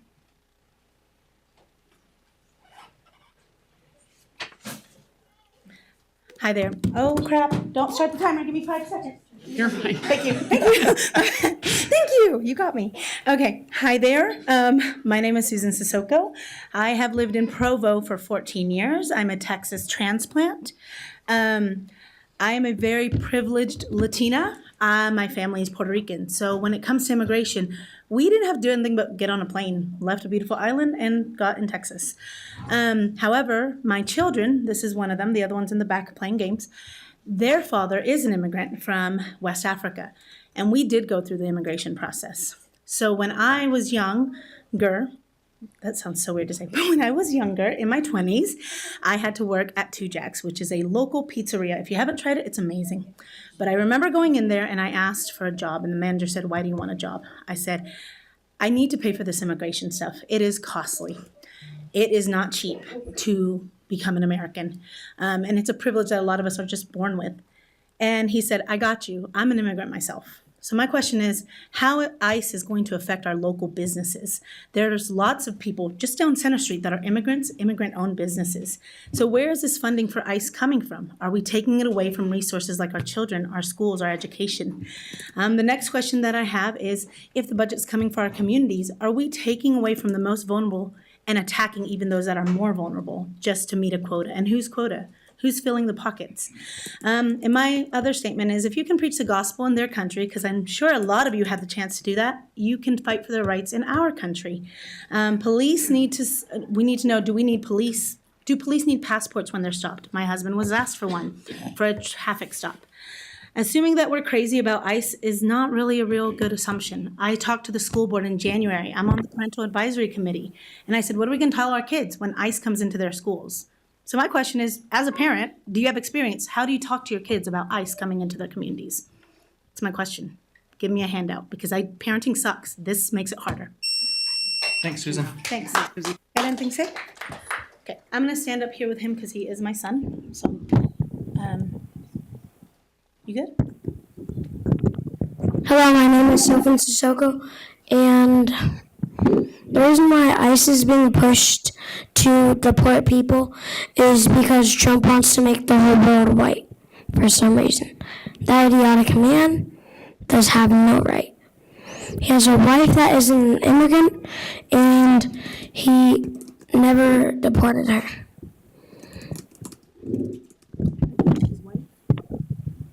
Are you done?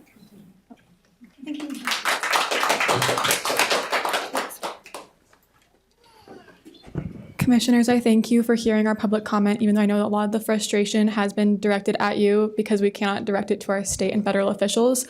So I apologize for the fact that this is outside of your normal purview. And Sheriff, I deeply appreciate your bid for transparency. I trust that you mean that. I do not trust that ICE does. We have seen that ICE doesn't follow the rules.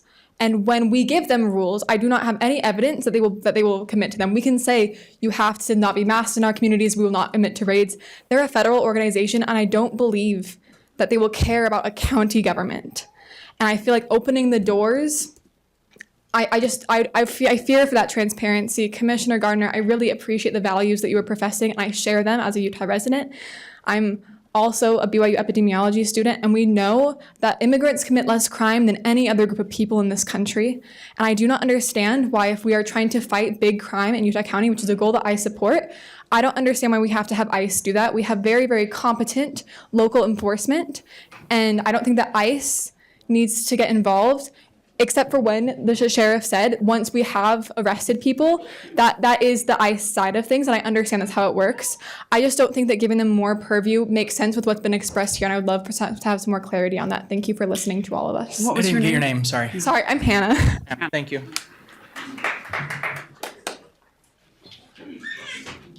My name is Michael Valley. I am a Utah County resident of Provo, and I had a bunch of things planned, so I'm going to keep this short and simple.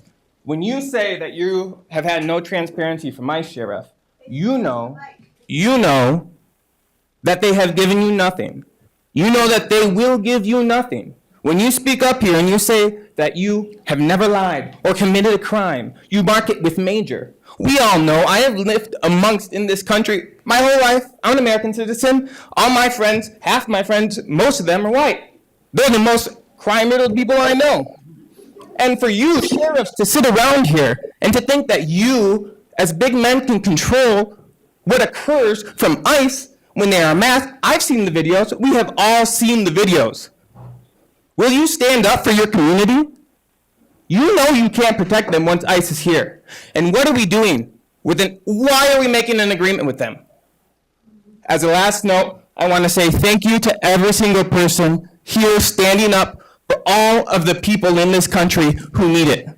You are the ones, you are the last defense that we have. Thank you. Okay, if you'll please address the commissioners, okay, on the next comments. Thank you, Michael. Of course. Appreciate that.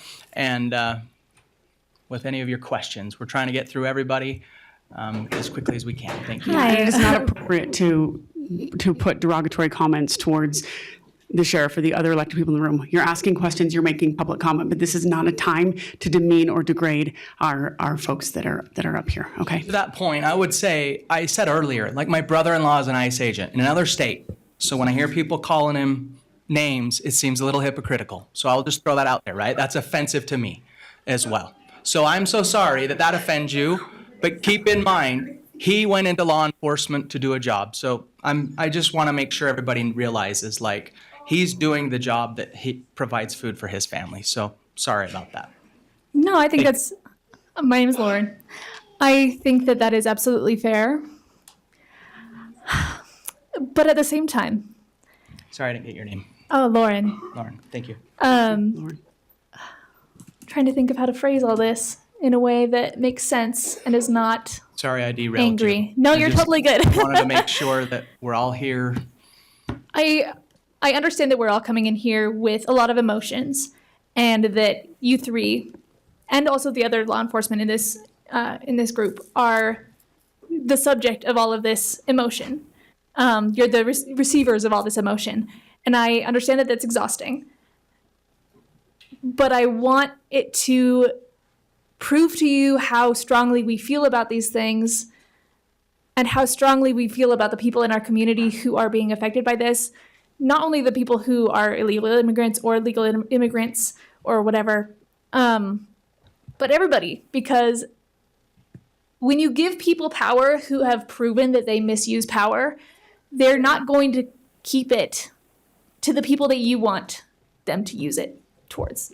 that was not phrased very well, but yeah, I appreciate the honesty that has been used here. I appreciate the good intentions of the sheriff and the commissioners, but you cannot give bad people power with good intentions and expect them to take on your good intentions or to suddenly listen to you or to suddenly respect you because you have given them power. It just shows them that you are someone who can be walked all over and who will not stand up for other people. And I just want you to encourage you to read through the specific wording of the agreement. It's pretty scary to me. Even, yeah, that's, anyways. Thank you. Lauren. Yep. Thank you. My name is Dr. Russ Bailey. I'm a licensed psychologist, and I'm speaking here as a resident of Utah County. Springville is where I'm from.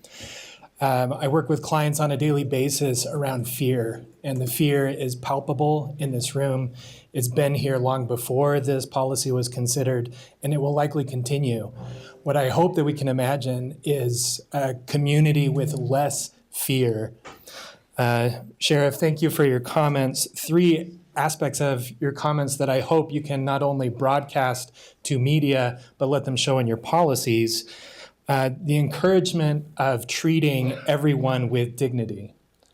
Your disaffection and disagreement with ICE raids. You're wanting our community to be safe.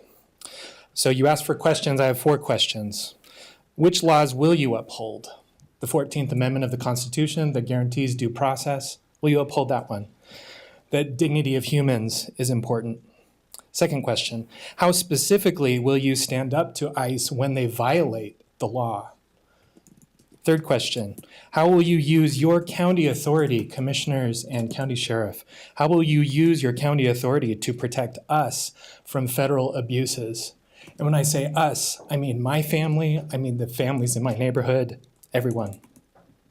Fourth question, how many violations is too many? I think the answer to that question is 1.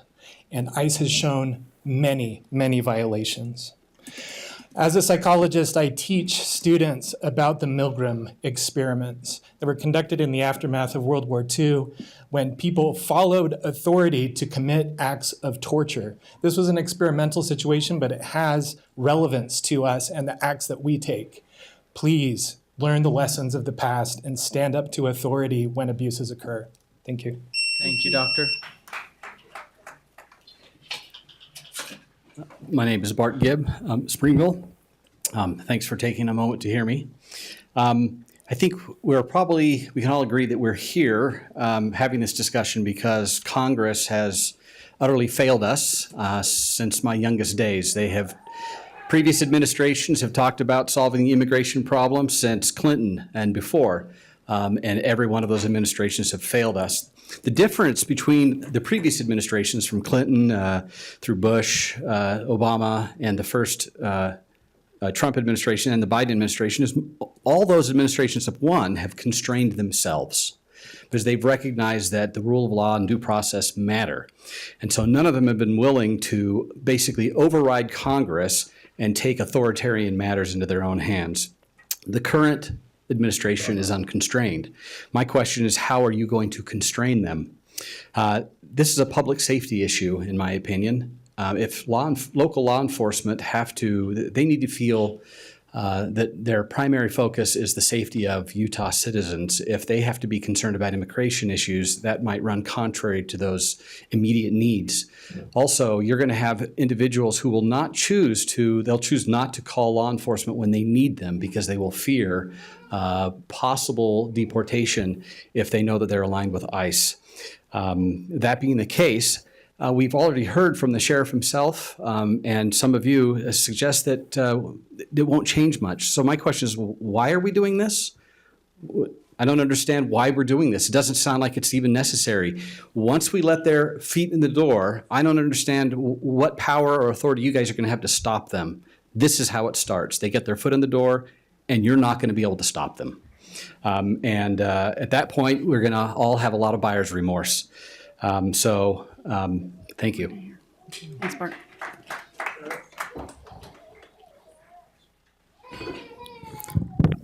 Hi, everybody. My name is Edwin Walatuna, and my question to you is why they call all immigrants criminals? Why? I'm a dark skin.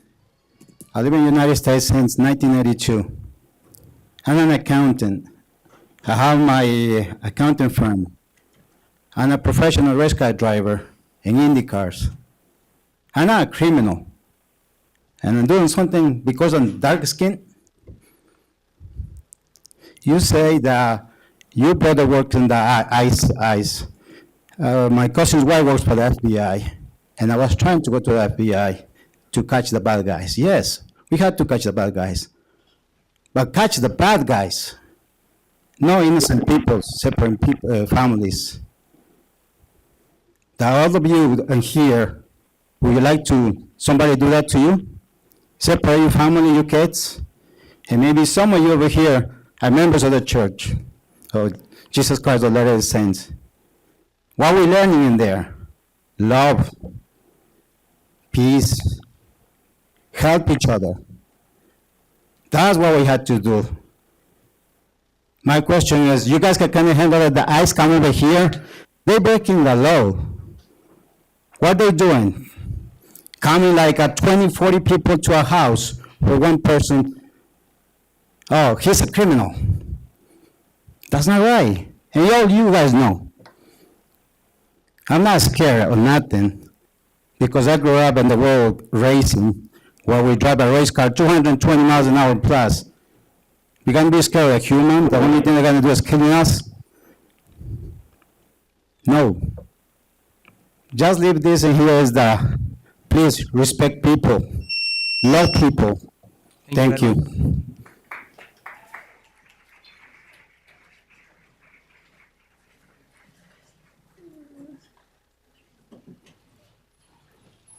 I'm Naomi Flinders.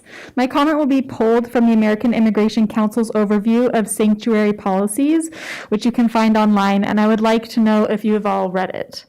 Because over the past decade, an increasing number of counties have adopted policies that help create a sanctuary and safe place for all community members, regardless of immigration status. Courts have repeatedly held that the 10th Amendment prohibits the federal government from compelling states and localities to participate in immigration enforcement. Policies to creating a sanctuary county are numerous, and there is no universal definition of a sanctuary policy, but one important policy prohibits 287G agreements through which ICE deputizes local law enforcement officers to enforce federal immigration law. The sheriff's speech is deceptive and fear-mongering. Research published in 2020 by the National Academy of Sciences found that sanctuary policies did not prevent the deportations of people with violent convictions. The research, which analyzed FBI crime data and ICE deportation data, found that the implementation of sanctuary policies between 2010 and 2015 did not affect crime rates in jurisdictions with such policies or result in fewer people with violent convictions being deported. A 2017 report found a correlation with lower crime rates and higher economic indicators in counties that do not honor ICE detainees when compared to counties that do. We live on the stolen land of Indigenous people, and we have no justification to be deporting anyone, criminals or not. Will you not pass the 287G and instead adopt policies that will make us a sanctuary county for immigrants? If, despite all this public disapproval, you choose government tyranny anyways, can there be a clause in the agreement that deports all ICE presence from Utah County if they break any aspect of the agreement, like raids?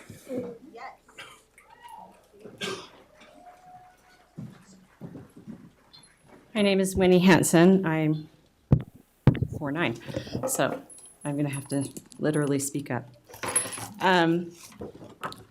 I have been following a lot of the things that people have been sharing already, and also have noticed that it's been published in Deseret News, for example, that rates have, I believe, tripled of immigrants being detained, and that in the Western United States, that and I wish I had it prepared better, but that there have been a horrific amount of those people being detained who have no criminal history.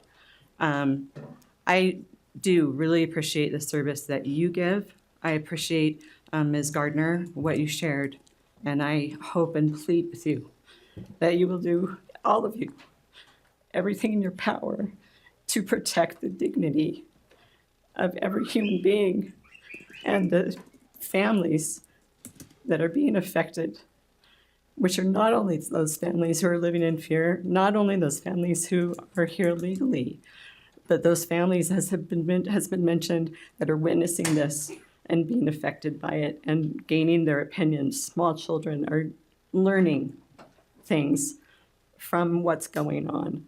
Please, let's be a part of the dignity.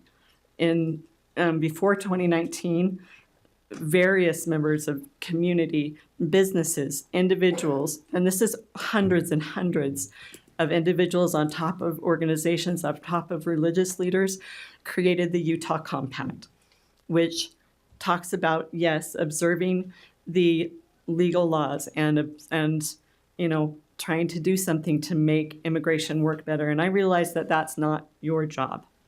And that's another question, is why are we involved? Thanks, Minnie. Thanks. Yeah, I think I've got that question down. Why are we involved? Why? What will we do? Transparency, things like that. So looking for more questions to help us as we're making decisions. I think. Thank you for allowing me to speak. My name is Kieran. I am a resident of Provo. I am a psychology student at Brigham Young University. And I again appreciate the time to hear out my piece. ICE has countless times refused to be transparent with other officers or citizens as to their identity and methods, as previously mentioned, not only by my fellow commenters, but also by law enforcement themselves. They use their positions of power and intimidation to treat immigrants, whether they are undocumented or have the proper documentation, with nothing but cruelty. They have acted as agents of terror to inspire fear and distrust of law enforcement overall, which is something I think we can all agree on is not good. They have not been acting as someone who is here to protect the people of the U.S. and, on a much smaller scale, the people of Utah County. So why are we trusting their word that they will do what they are saying, and when they have repeatedly shown the people that they are trustworthy? There are ways other than state-enforced violence, and why are we refusing to utilize them? Our efforts should be focused on helping the undocumented gain their legal status and the privileges that come with that, treating the downtrodden among us with a spirit of empathy rather than a spirit of hatred and bigotry designed to distract us.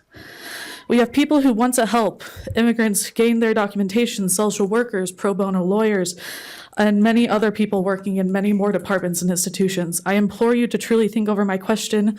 Why are we insisting on using the time and resources that would be used to further ICE's agenda of hatred and racism when we could use them to help immigrants and further our desire to bring more people into the U.S. where they have access to safe healthcare and opportunity?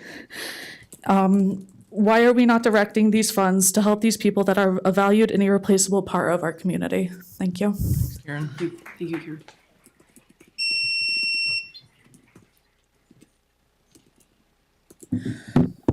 My name is Sarah Hall from Utah County, and you opened the session with a prayer. I would like to offer one of my own. I would like to ask in the name of our Father that the Spirit will come into this room and into your hearts, and that you can open them and have your ears open and your hearts open to hear the deep felt experiences of the people in this room representing others. To the proposal for cooperating with ICE, I say, not in my hometown. We do not collude with ICE. What kind of president is this setting? Next, will we let them raid our schools, our churches and meeting houses, our temples? How are BYU campus or the Missionary Training Center? Utah is a beautiful mix of cultures where we speak many languages.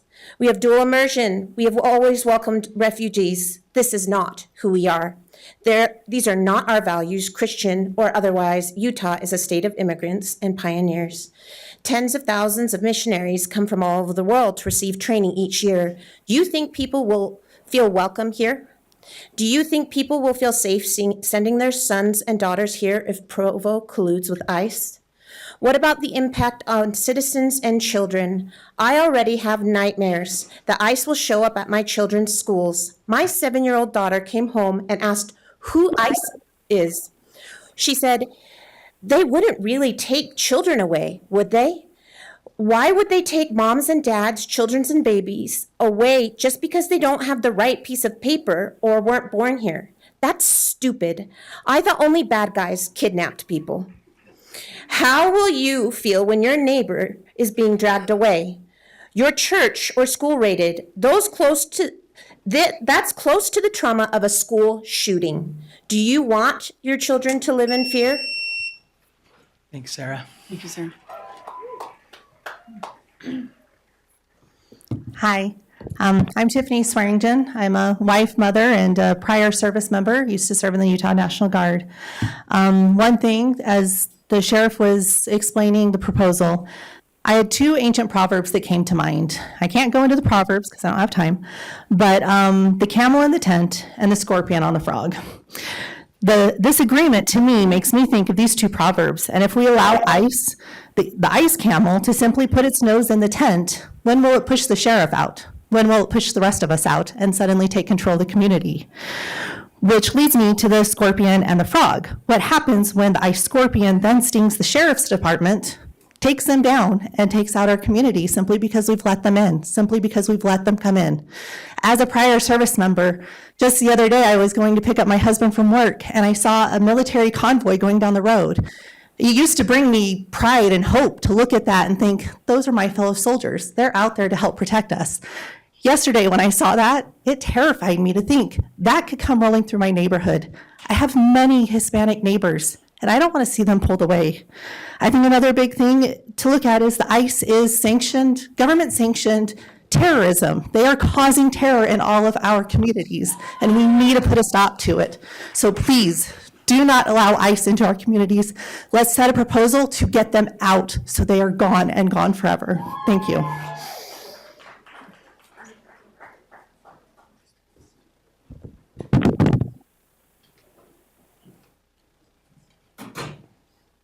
My name is Joni Elliott, and I can see that at this point, we've been doing this for 2 hours, so you've been sitting there a long time.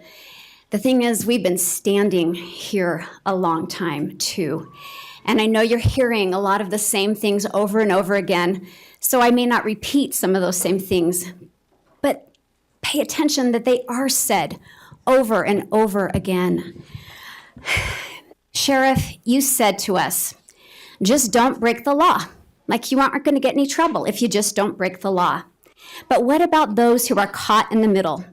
What happens when you arrest a person in a family and the fallout includes the check for documents on the rest of that family?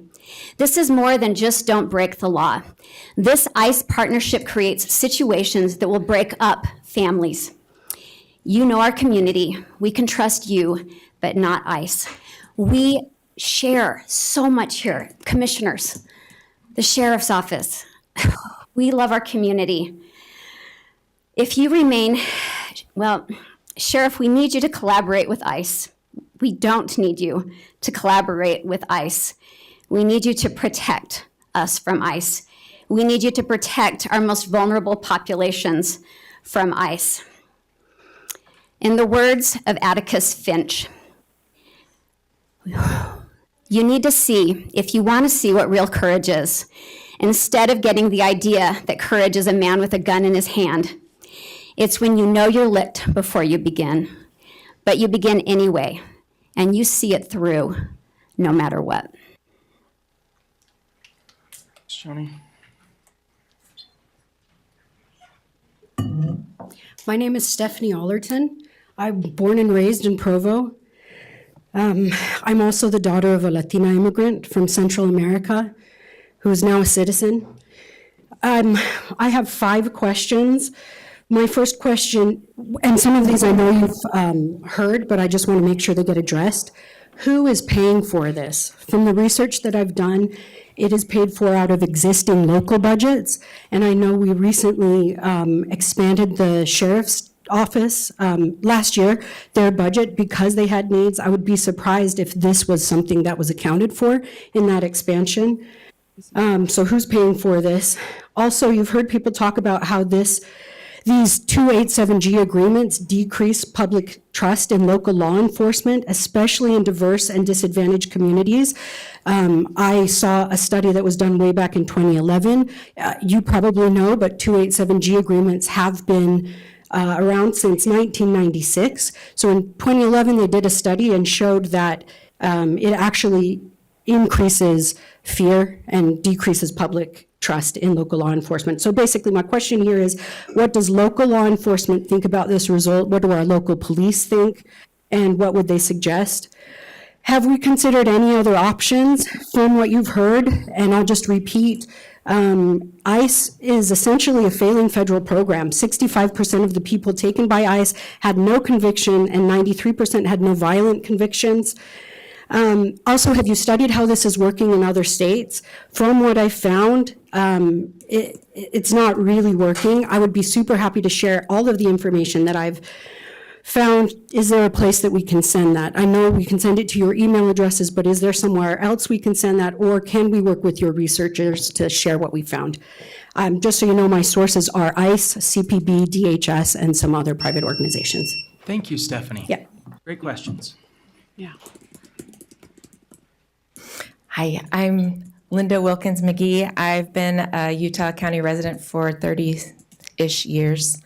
I wanted to talk about the Utah Compact that was recently mentioned, and I would like to know if any of you have looked at how that was formed, or if we believe now that our values in Utah have changed since that came about and since it was reaffirmed in 2019. It lays out 5 principles, and people have talked about a lot of them, but it was supported by the Catholic Diocese of Salt Lake, the Church of Jesus Christ of Latter-day Saints, the Desert News, a former Utah governor, a former U.S. senator, the Salt Lake Chamber of Commerce, and many other community officials and leaders. Principle 2 says we respect the rule of law and support law enforcement's professional judgment and discretion. Local law enforcement resources should focus on criminal activities, not civil violations of federal code. We oppose the use of racial profiling and support a law enforcement strategy that is constitutional, respects civil rights, and avoids policies that hinder the trust and cooperation of immigrant communities.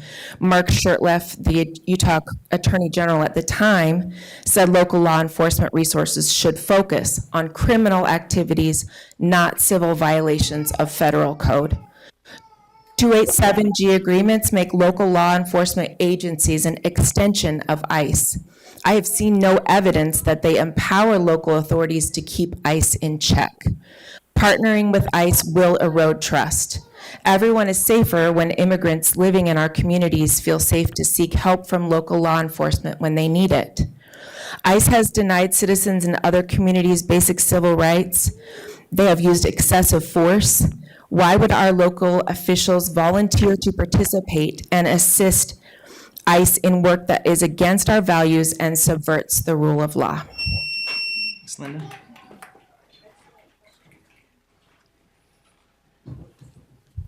Hi, my name is Kaylee Weiberg, and I live in Springville, Utah. I've been a Utah resident for 10 years. First of all, I want to say that I appreciate the sheriff's comments, and I also appreciate the councilwoman's comments. And thank you for giving us the time to make public statements and comments. First of all, I have a comment. I wanted to comment on the sheriff's statement that he's never been arrested and it's easy to not break the law. He's not a black or brown person, so if he is pulled over, his experience will differ from those of color greatly.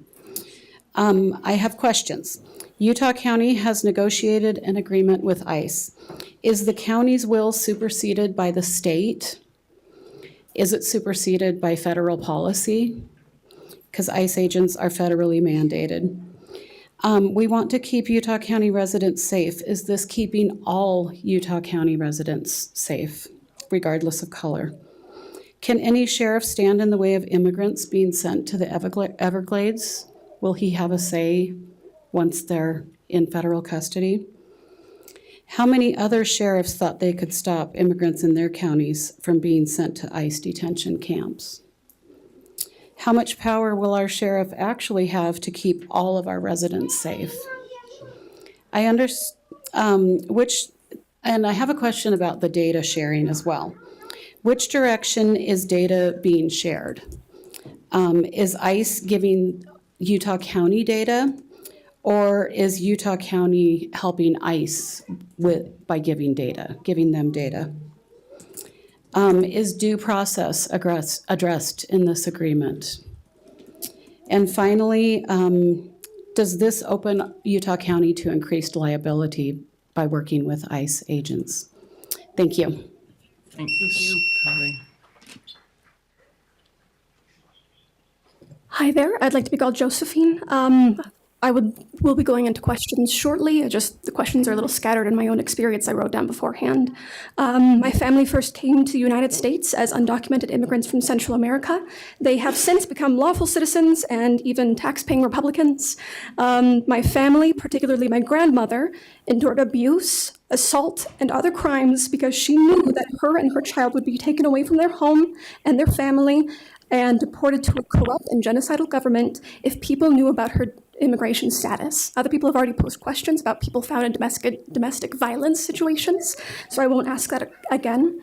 But the other question that I have is, well, not question, a statement, is I appreciate that I've never combated crime to the extent that the sheriff has, but I have had experience of family members being arrested wrongfully and even convicted and then later acquitted wrongfully of these situations. How can you ensure due process when there is another force who is willing to circumvent your own process? Other questions I have, particularly through the commissioner to the sheriff, is what are you willing to qualify as a raid? You're very vehemently against raids, but that's a very broad and amalgamous statement. Doesn't mean taking the information of a parent who has bailed their child out because they shoplifted because they're a dumb kid, and taking the information of those parents and going to the home to arrest the whole family and then later deport them? What is the extent to which you're willing to do? Also, I appreciate that your family is in law enforcement, specifically ICE. Consider the worst case scenario that your brother-in-law would be asked to do. What will he be asked to do? Because it has been made clear that the worst case scenarios are happening. I have family in law enforcement. I have family in the military.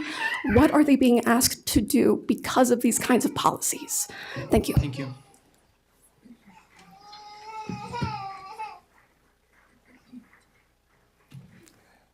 Hello, I'm Josh Millward. I'm from Spanish Fork. I'm a delegate from the Republican Party. So I'm familiar with you all. Hello. And yeah, it's hard to say anything that hasn't already been said. And we know that not even you, not even the sheriff, nobody trusts ICE, right? This is a trust problem. They have been doing things that are evil and illegal. They have been deporting people without due process, which is wrong. As a government body, they're doing things which are wrong. And I don't know of a story where the hero cuts a deal with the villain and ends up on the right side, right? And so the question I'd like to pose is, when we vote, well, I'm not to the question yet, but when we vote, we're trying to vote for the people who do what's right. That's why I voted for some of you. I believe that you can do what is right, right? That's why I got into the position that I'm in. That's why you guys got in the position that you were in. So my question is, do you think this is right? Do you think it is right to align ourselves with people who are doing something wrong? Even if it's in the pursuit of something right, is it right to align ourselves with something that is wrong? Thank you. Josh. Thanks, Josh. Hello, my name is Annette Lyon. I've been a Utah County resident since 1973, except for the 3 years my family was abroad. I've lived in Springville, Provo, Spanish Fork, and American Fork. and as many here, of course, I oppose items 9, 10, and 11. I really appreciate Commissioner Garner's words describing the agreement. I think we can all agree basically with everything she said, except for the fact that we can't hold ICE accountable to any agreement. And as Sheriff Smith pointed out, there's a serious lack of transparency, and they do break their promises as it is. I agree with most of what has been said, basically all of the concerns as far as the humanitarian issues, the immigration issues. So I will limit my questions primarily to taxes as a citizen and to law enforcement. And that is because I too have a brother who is in law enforcement. He served in the U.S. Air Force, and then he served over 20 years for the Provo Police Department. And he currently is part of the Lieutenant Governor's office. I have deep respect and love for him and for law enforcement in general. So here are my questions. Who will provide oversight for these contracts? How will the needed additional training, overtime, and legal fees be paid for if they weren't approved in the previous fiscal year budget? Because as we know, the federal funds will only cover initial training and everything else will be on us, the taxpayers. What current programs that are serving our community for our safety and well-being will have to be cut to fund these ICE objectives? When, not if, the situations go awry, who will be held accountable? Likely local officers, not ICE, and that should give everyone pause. Will they be allowed to say no? If so, is that really a loyalty test, or will their careers be on the line? What role will local officers play in relation to ICE? Primary, backup, who decides? Will local agencies have any say on how operations will be run? Will they be able to say no to a plan that they don't approve of? In my opinion, these agreements to be fiscally irresponsible and civically dangerous. Thank you. Senate. Hello. First off, I'd like to acknowledge that there are a lot of people who could not be here. A lot of people in this room, and there are a lot in the lobby. I don't know if you've seen what's out like there, but it's quite packed. But there are also a lot of people who can't take 2 hours out of their work or school day to be here. There are a lot of people who can't stand in line 2 hours to say their opinion. And it seems like there were a lot of people who tried to email you and that got bounced out. First off, I'd like to address a comment I heard at the beginning about these people coming into our community and committing crimes. These are our coworkers, these are our neighbors, these are our classmates, these are our community members. A lot of them have been in this community longer than I have been alive. Then I have a question. How much exactly do you expect this to cost Utah County? I would like a specific budget number here. And do you truly believe there's no way that our county could be spending this on? That would be better. Is there no school out there, no public road, no public transportation? Or, air conditioning for this building, improving it? It's kind of hot out there. What exactly is Utah County benefiting from this? What do we get in return for helping ICE? And what can we keep ICE from doing? If they do a raid, can we stop them? What exactly can we do? And I have another question, which is, I'd assume that our county government can vouch for our county's facilities and our jails, but can you vouch for ICE's? And final note, will you only refer people to ICE if they have been convicted of a crime, or just if they have been arrested? What was your name? Clara Eden Falconer. Thank you, Clara. I think we got the question, how much will it cost down, so. Which I really want to answer. Hi, Commissioners. My name is Hiram Forstrom. I'm born and raised in Provo, Utah, and I'm a student at Utah Valley University. My grandma illegally crossed the border to Romania from Bulgaria when fleeing the Soviet Union. The only crime she committed was believing in her religion. So my question to you is, how will you protect asylum seekers? ICE is antithetical to the people of Utah. Whether you're Native American, an immigrant who came here to seek asylum or work, or whether you're a member of the Church of Jesus Christ of Latter-day Saints, who fled to Utah after persecution.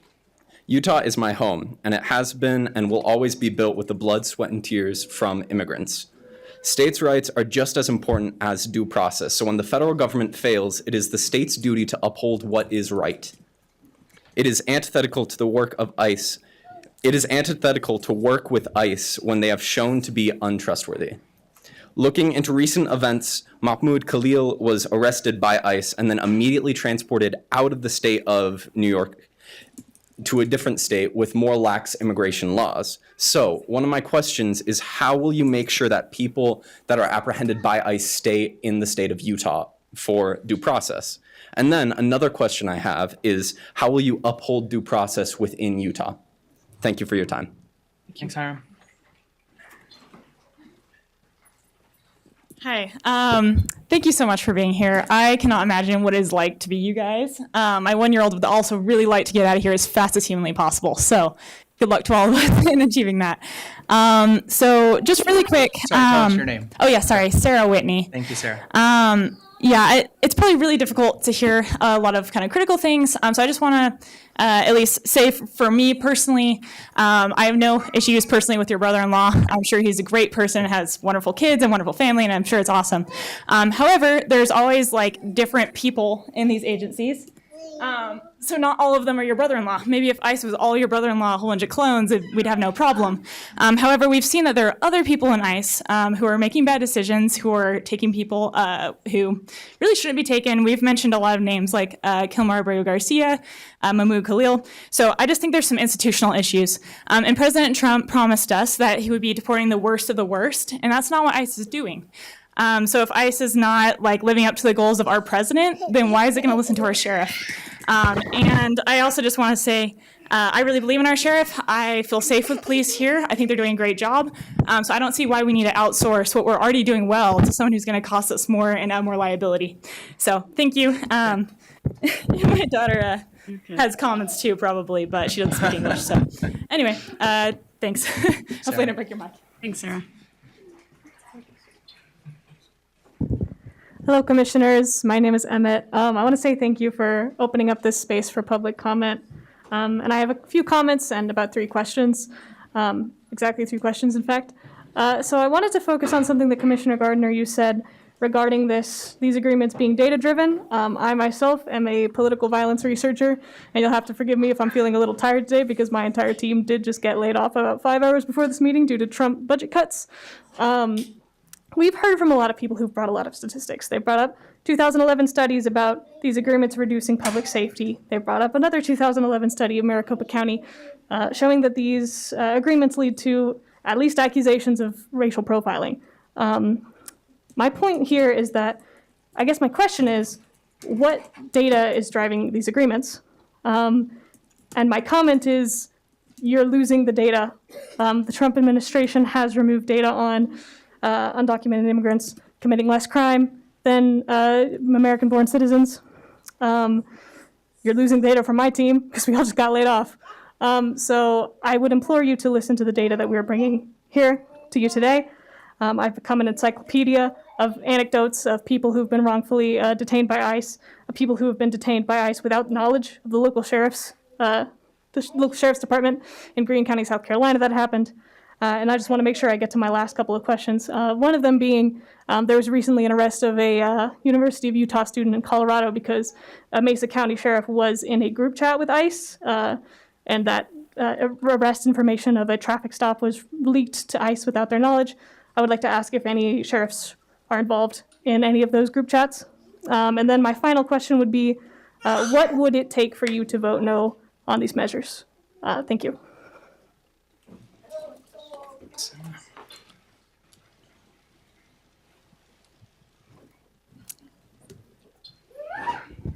Hello, Commissioners. My name is Jen, and I do want to thank you for the time that you're giving each of us to speak up. My question to you is, do our voices matter? There has been a great show of people showing you that we do not approve of this, and I hope our voices will matter. My next question is, when the sheriff says that he is so committed to law and to following the law and to making sure that people are only put away who break the law, but how do you deal with the juxtaposition of his idea that the law must be followed and be enacted in such and such a way if you're a criminal, blah, blah, blah, blah, to a leader who is a convicted felon and a criminal. How do you justify that kind of behavior? Because you can't say, I follow the law as directed by a criminal. It doesn't make sense. So I want you to answer. I want to hear how you answer that. Also, I am the daughter, the great-great-granddaughter of an immigrant to this state from another country, as many of you are in this room. Do you acknowledge that the immigrants who came here confiscated this land and took it from the people who already lived here, and from other people whose ancestral lands this is, including North America, all of the North America land, which includes Canada and Mexico. So the people that we call immigrants, I mean, really, it should be us, the European people who are truly still immigrants, because the people who are brown in this room, their ancestors owned this land and had this land far longer than we had. And I think that should make us feel humble. And do you consider that? Do you consider that when you think about your laws and the things you're doing to these people? And also the Utah Compact. How do you justify what you're doing when it breaks almost every agreement in that compact? I want you to read it and look through it. It breaks every single one, okay? How are you going to justify that to the people? This was an agreement that was beautiful. This is an agreement that was lovely, and I want you to tell me how that works. Thank you so much.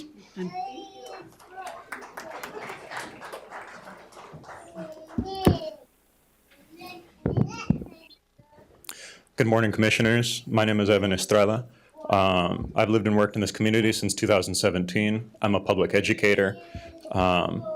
And I'm active in my community, and I'm here to voice my opposition to these proposals and state that they will harm our community. I've been told that this is about our county's well-being. Is this the best use of our public funding? I can tell you as a public educator, I can think of a lot of other uses that we have, right? Why are we buying batons when we don't have enough for books? I've been told that this is about law and order. Can you please explain to me why ICE has targeted and profiled the family members of my students who are Native American? Why is their constitutional citizenship suddenly in question? And does working with ICE reflect your values that you've stated in this compact? Can you disclose the data that you reference, that your program is data-driven? The federal agency that you want to partner with has a documented history of racial profiling and a growing disregard for legal due process. Are you willing to take accountability for their actions when they break the rule of law? Not if, but when they abuse our community. There will be no deniability because we have this information here that all these other people before me have brought up, all of this data. We are not imaginary voters. The people who will be affected by your decisions are right here in front of you. It's me, it's our mothers, it's our grandmothers and grandfathers and our children. We are not a threat, we are your neighbors. Faraway pundits might tell you otherwise, but the information is in front of you, and so are the people that you have covenanted to support and protect. And I'd just like to leave you with one final question. Which of these is thy neighbor? Thank you. Thanks, Evan.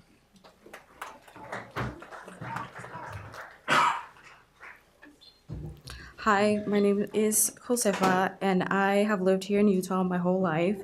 I just have two questions. So I'm currently a student at UVU, and a lot of my classmates are DACA and international students. So for those who don't know, DACA it's called Deferred Action Childhood Activities. It is a U.S. policy that provides temporary protection for deportees and work permits who were given to young adults who were brought into the United States as children. So my question is, what will happen to these DACA, since like students and stuff who are not here legally, when it comes to cooperating with ICE? We, the Latino community, ask more on what this agreement really is, and then also what is the sheriff doing to protect these DACA and international students in our communities, and also what actions are being taken so that these students can't be taken from ICE. And that's everything. Thank you. Thanks. Hi, my name is Melanie Craighead. I have been in Utah my entire life, and I have several questions. So, I understand your brother-in-law is in law enforcement. My brother-in-law was a Utah County Sheriff, part of the Utah County Sheriff's Department for years. So I understand that. But as this has been asked before, but how do we know that not all of the other people are criminals? ICE is not giving us data and information about themselves. So how do we know they are not criminals? Trying to just get rid of, well, profiling, ethnic profiling. And I would like to know where we could see this data that MS-13 is in Utah. I would really like to see that as well. And I would like to know what information ICE is getting from us. Is it just, exactly what are they receiving from us? And then I am concerned about the schools because I have a child with special needs who is part of a Title I school, and I have received emails about their concern of ICE coming into the schools, and that is not okay. Our children are not criminals. And on that note of children with special needs, what are you going to do when you guys come across a non-criminal, Hispanic, autistic child that is non-compliant, non-verbal? Are we just going to tackle him, go throw him in a detention center for what?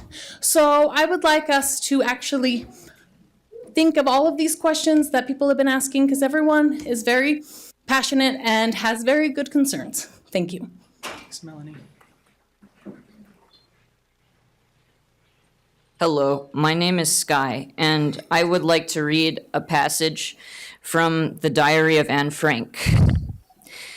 Terrible things are happening outside. At any time of night and day, poor helpless people are being dragged out of their homes.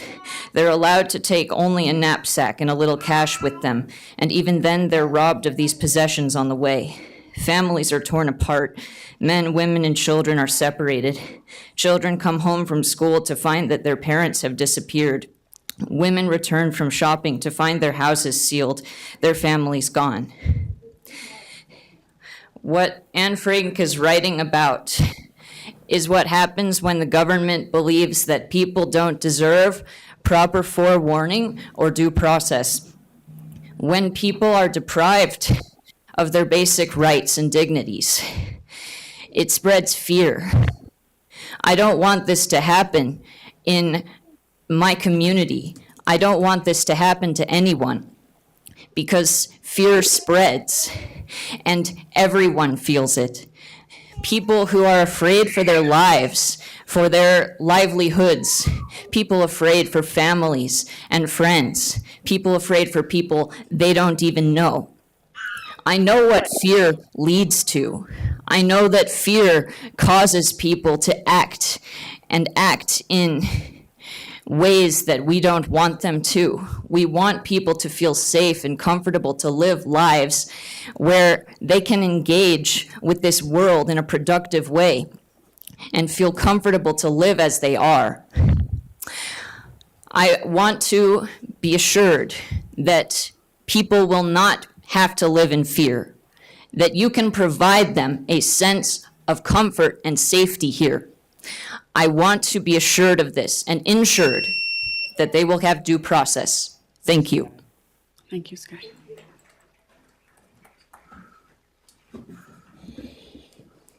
Greetings, council members. My name is Joshua P. Sorensen. I am a retired Army intelligence officer who, with a great deal of experience, as one of my primary goals was coordination between the intelligence communities and federal, state, and local law enforcement.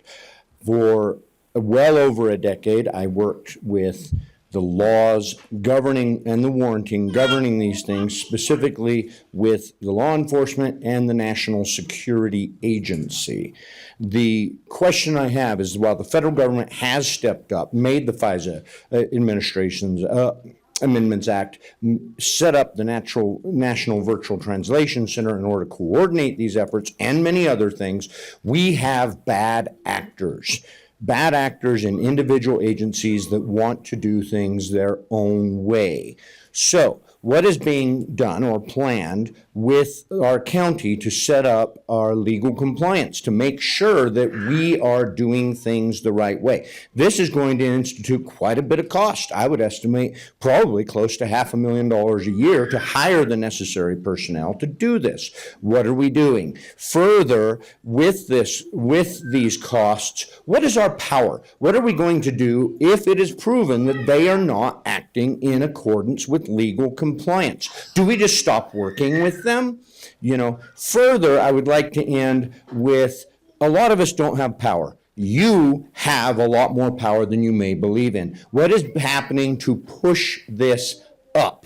Because we don't make those decisions. Who changes the law? According to the Constitution and Chief Justice Marshall, Congress does. They don't listen to me. Do they listen to you? Maybe, maybe not. But the governor is going to listen to you, and then our Congress people will be forced to listen to our governor. So what is being done? Thank you for your time.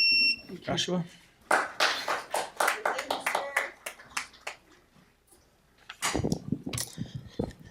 Mi nombre es Maximiliano Coca. Soy Mexicano, and I'm American, and I can't be one without the other. 7 years ago, our fathers brought forth on this continent a new land conceived in liberty and dedicated to the proposition that all men are created equal. Now I ask, for who?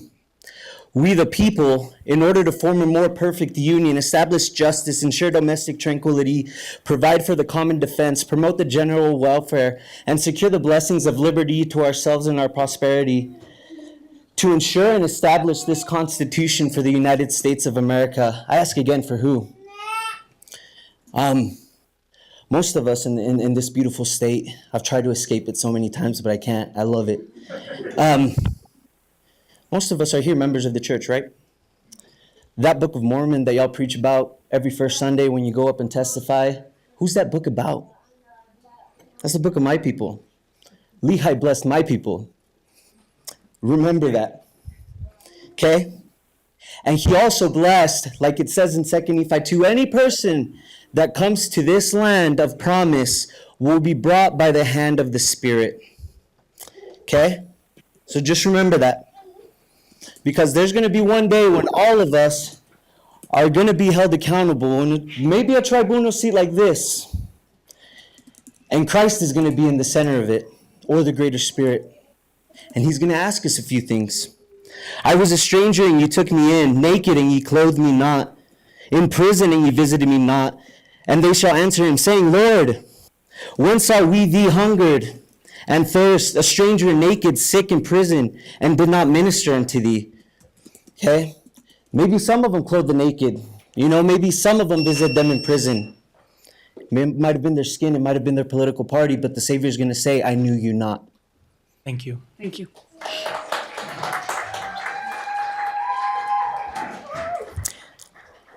Good afternoon. My name's Emily. Thanks for listening. As a follow-on to the prior question about what happens if someone working with the sheriff's or working for the sheriff's department is asked to do something that's inappropriate, and whether there would be negative repercussions on their career if they had compunctions about anything they were being asked to do as in that partnership. What would you have in place for those people to be able to report what they were asked to do, and how would they be protected if they did not comply?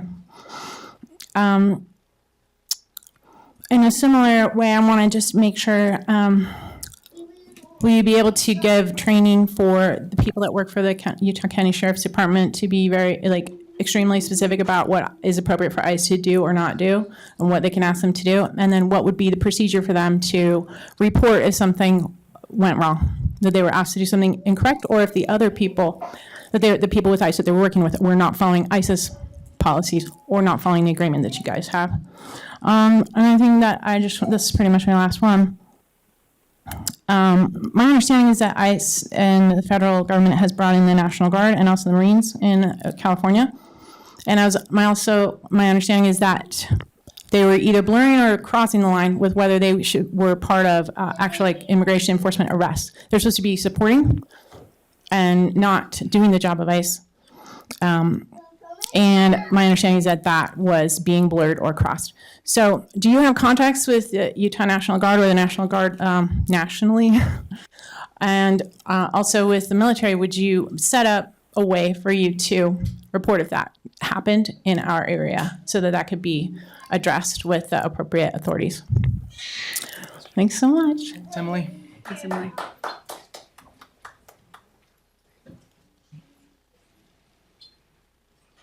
My name is Victoria. I'm actually not a resident of Utah County, but I have worked for the state hospital for 7 years for at-risk youth. And in my 7 years of working in this beautiful city, I have never once felt unsafe because you guys have already allocated funds for law enforcement, for mental health services, in which I have really loved living here. It was not living here, sorry, working here. It's just, it was too far of a drive.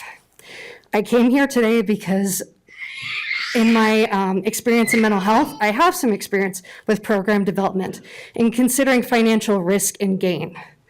And as we take accounts from across the country of bad actors posing as ICE because you can buy ICE and police tags off Amazon, people with criminal convictions that were in ICE that also committed horrible crimes that are now finally seeing justice, U.S. citizens being wrongfully detained and at risk of deportation due to racial profiling. The mental health costs of children being traumatized in school as these ICE agents are not properly trained in de-escalation tactics. Do you have a number of the financial risk? And with that in mind, what potential financial gain does this have to benefit Utah County residents? Because I think a number would be good, because we kind of heard a lot of people say that they're against this. And what potential counter argument do you have to quell the concerns of all the people that have shown up here? Thank you. Thank you. Thank you.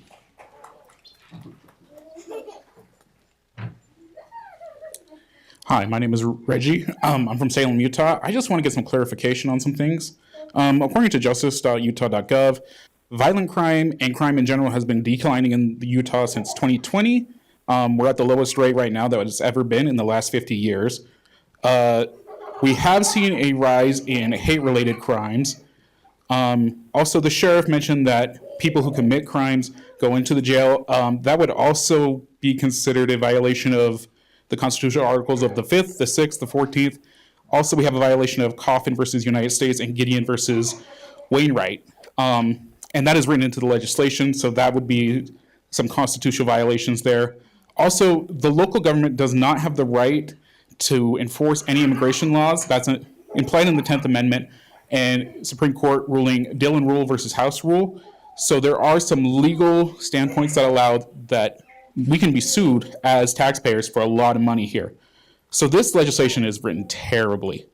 But I just want some clarification on why was it written like this? And also, I believe the sheriff is doing good, but also his comments today also open us up to a lot of litigation when this is violated, because he did just say that they are violating due process in the Utah County Jail. Thank you.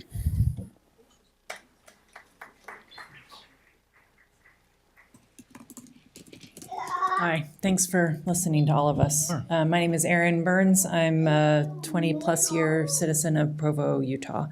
And I have some questions that I think haven't been asked before, but hopefully they haven't. So the first one is, what happens when someone without U.S. citizenship is apprehended as a suspect but not proven guilty? Right? Or is it just in the wrong place at the wrong time? When does the information reporting information sharing happen? And how can you give us greater confidence that there won't be apprehensions of innocent people who've not violated any laws? And I ask partly because in the last couple of weeks, a friend of my son was deported because when the police came, he was nervous because he was an illegal citizen. He was here illegally, and he got nervous, drew their attention. Then they asked about his papers and deported him without any violation of any law.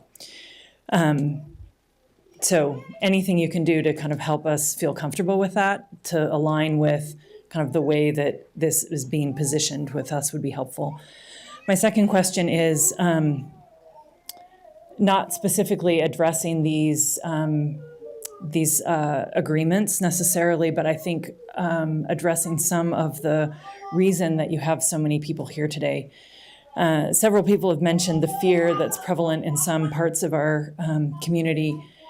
And I think that the strength of the emotion that we have here isn't just a general distrust of ICE, but it's also a distrust that all people are actually currently being treated equally under the law.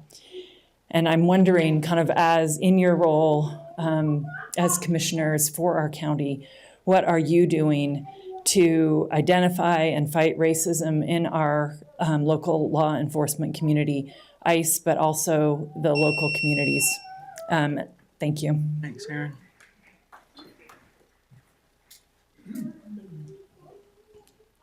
Hi, my name is Peter Madsen. I'm a Utah County resident. I was standing out in the lobby in line, and I did not think I was going to get to this point. So congratulations on letting us air our views.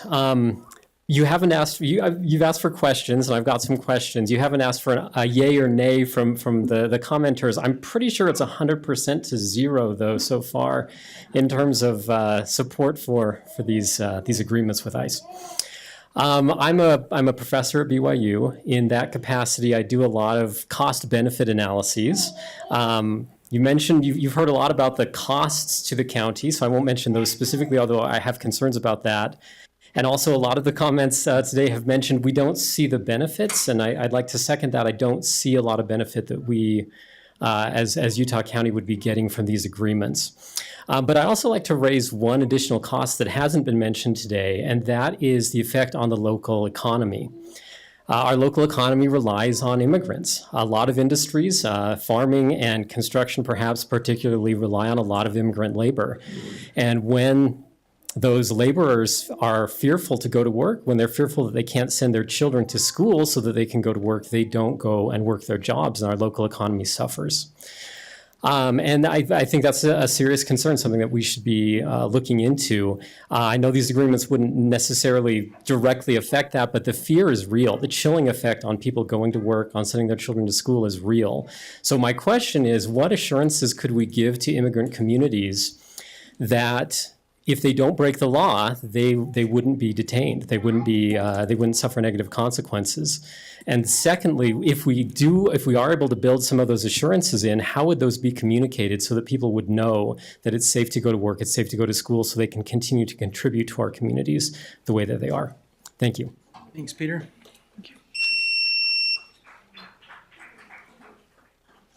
Hi, my name is Catherine Clements Matson. I've been a resident of Provo for almost 20 years, raised 5 children here.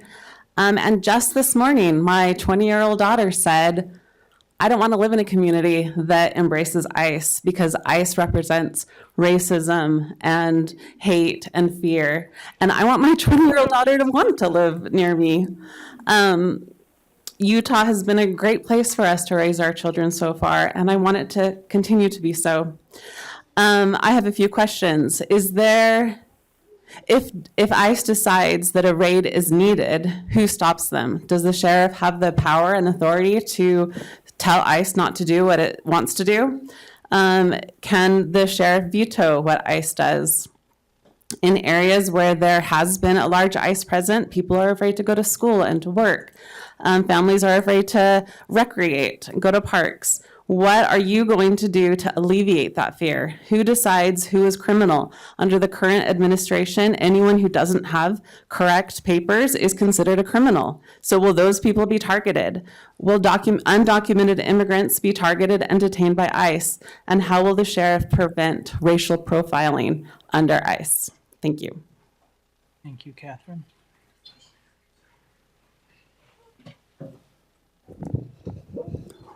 Hi, my name is Alex Shaw. I've lived here my whole life. I currently live in Linden. I first came in here about an hour and a half ago, and when I was out there were about 300 people, and I would just like to shout out to them. We were waiting out there for a really long time, and I know that all of us have been in here for a really long time, and I know we all want to get out of here quickly. So The Republican platform is supposed to stand for small government, power to the people, and less taxes. Donald Trump and ICE are the antithesis of that in every single way. I work with kids who have mental health issues and criminal records. And I myself have bipolar 2. Donald Trump has told us that the next group he is planning to target with ICE is people with mental health issues. My question for you is, how will you prevent people like myself and the children I work with to heal from their intense pain and trauma, PTSD, and all of their other issues from being kidnapped by the thugs and bounty hunters of ICE? My second question is, can you actually guarantee, Sheriff, that our increasingly dangerous and volatile president will not override your powers as sheriff and instead put me and the children I work with in alligator Alcatraz? My last question, because I've been talking with a lot of the people outside, is if MS-13 really is prevalent in Utah to the levels that we've been told, then why have we not heard about it over the last decade or so? Where are the numbers? Where's the data? And thank you.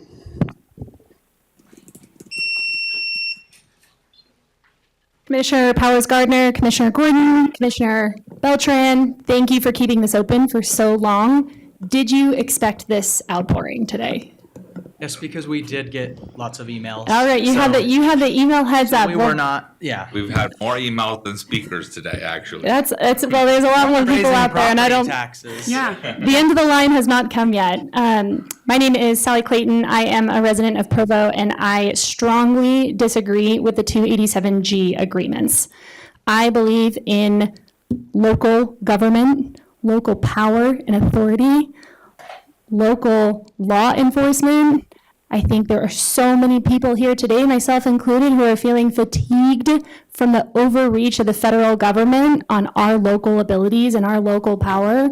And I strongly encourage you to maintain integrity in what we have here. You are our representatives.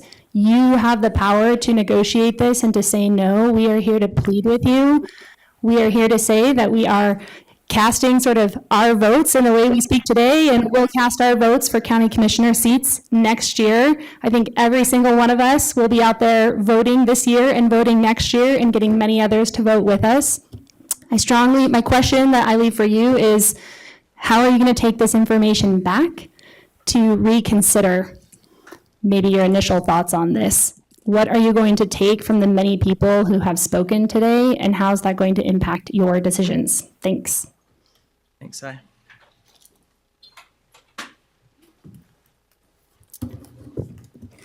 Hi, my name is Demi, and I'm a lifelong Utah resident that grew up in Springville. And I speak to you today as a concerned member of our community, a teacher and social worker, and a proud American and Mexican citizen. My family came to the United States when I was 6 months old, so sorry. And although we did everything right, everything the legal way, paid taxes, had no criminal record, learned the language, it took me nearly 26 years to gain US citizenship, just left in limbo. I recall every single day living in fear, saying goodbye to my parents and siblings, not knowing if I would see them again. And I see that same fear instilled in my students, children that come with the same desires that I did 26 years ago. Many of us find ourselves doing everything in our power to make sure that we're not taken, including carrying our passport cards just in case, which is not something that we should be expected to do or feel the need to do. If this proposed partnership were truly about enhancing safety, then we would see the same, time, money, and manpower go towards programs that actually foster our community. Plenty of research shows that such efforts actually bring down crime rates. And I will give you an example of that here in Provo. I hope you're familiar with South Franklin Community Center. The placement of that community center was intentional. Plenty of research showed that the crime rates in that area were horrific and community members felt lost and did not know what to do. So they chose to open the community center there, offering programs that strongly support people of all backgrounds of life, but most of which are immigrants. In a couple of years, and still to this day, we continue to see that crime rates are going down in that area.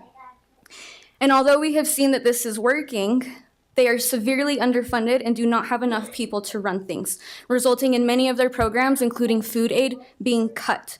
Public schools also offer the same type of support, but it is not given to them. So I just have a few questions, and sorry, it's going to load my time, but how will you commit to actually support communities through service programs? How will it be ensured that ICE and local agents will be held accountable and stopped from abusing their power? How will you stop agents from violating our constitutional rights, regardless of status, because the Constitution protects everyone on this soil? How will you ensure that community members will not be racially profiled? And will you make it a policy and enforce that ICE agents must show their faces, wear uniforms and identification, and wear their badges as well? Thanks, Danny. Thank you.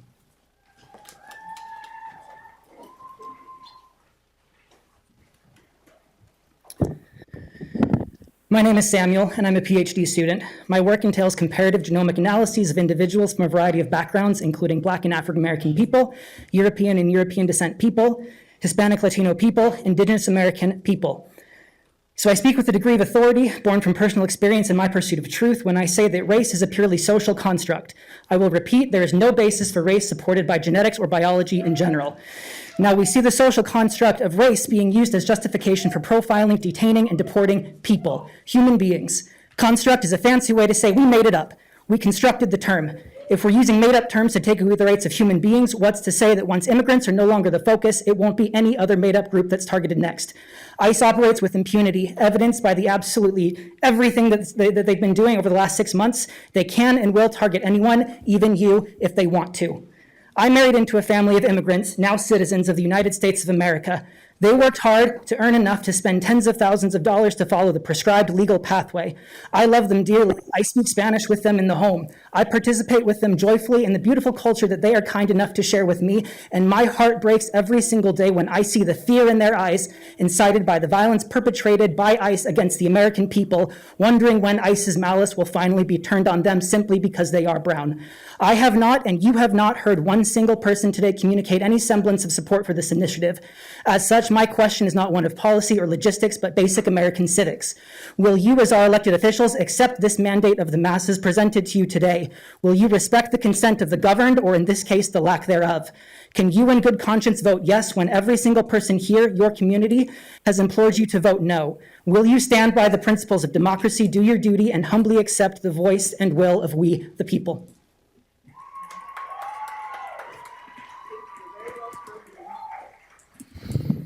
Hello, Commissioners. My name is Benjamin Schaefer. I'm from Spanish Fork, and I'm a Utah attorney. I've heard a lot of questions brought up today, and I thought it might be useful if I spent a little bit of my time answering some of those questions, because I think any lawyer worth his salt is going to know that there are some fairly simple answers to most of these questions. And one of the first things people have asked is this going to cost Utah County? Yes, of course it is. It is going to cost money. How much money? And is this the best place to put it? Of course, that's why we elected you, to help make those decisions in a prudent manner. But we have a very conservative county here. And I know I don't want to see money wasted if it could be better employed elsewhere. Second, a lot of people have asked, and this is the one that's most important to me, what will happen if ICE violates this agreement?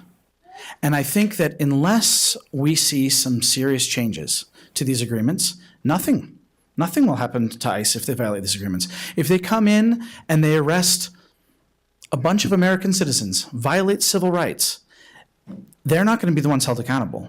But Utah County is going to be held accountable, and that's a problem. One of the categories of questions we've heard today is, will this create liabilities for Utah County? Absolutely. Massive legal and financial liabilities for Utah County. Because by participating in these agreements, we will then be complicit if civil rights are violated. And lawsuits that can reasonably be brought from citizens of the United States who are illegally detained by ICE, if there's, for example, if they're being detained, U.S. citizens are not under the jurisdiction of ICE. That shouldn't happen, but clearly it does. When that happens, there are lawsuits, and those lawsuits will have to be paid for by Utah taxpayers. So I think that the cost-benefit analysis of what's the cost versus what's the benefit to Utah County clearly comes down on the side of it's just not worth it. Thank you. Thanks, Ben. Glad he's not our counsel. Hello, my name is Jessica Wahlberger. I'm a student and young professional who has been living here in Provo since 2021. I strongly oppose Utah County creating an ICE task force.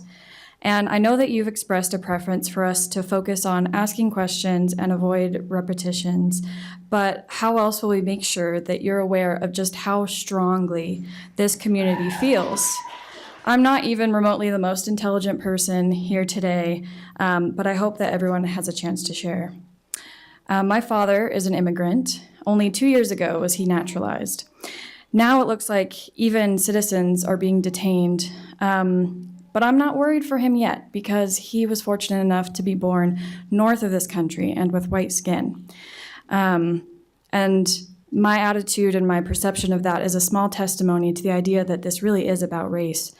Tom Homan, Trump's border czar, has openly admitted to targeting people based on their physical appearance, which includes racial profiling.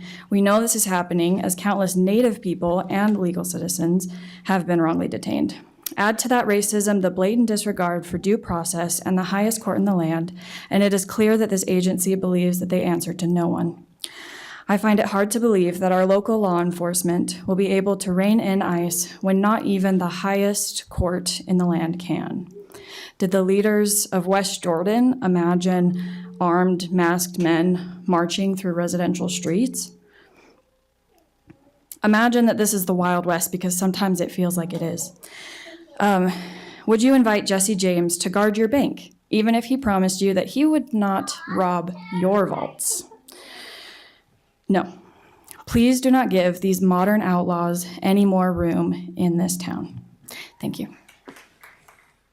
And I shouldn't comment, but just to clarify, that was a U.S. Marshal homicide warrant raid in West Jordan, just for clarity's sake. Hi, I'm Lily Lopez. I am 9 years old, and I want you to imagine this. Kids living their happiest life, then ICE strikes. While the kids are at school, learning, and having fun, ICE raids the house. Parents, on their day off from work, are arrested for doing nothing, shipped off to a different country. The child returns home from school and notices that their parents aren't home. Thinking that they were called suddenly to work, they do everything they normally do and go to bed. The next morning, they wake up to find their parents aren't there. Realizing what happened, it takes a moment to sink in. Then they realize that they lost everything. They cry buckets of tears and have to reach out to friends for help. They go to an orphanage waiting for a miracle. I have a question for you. Do you want to raise children in a world where they are scared to leave their homes, scared that they will come back to find no one there? I want you to think about it and please answer honestly when you reply. Thank you.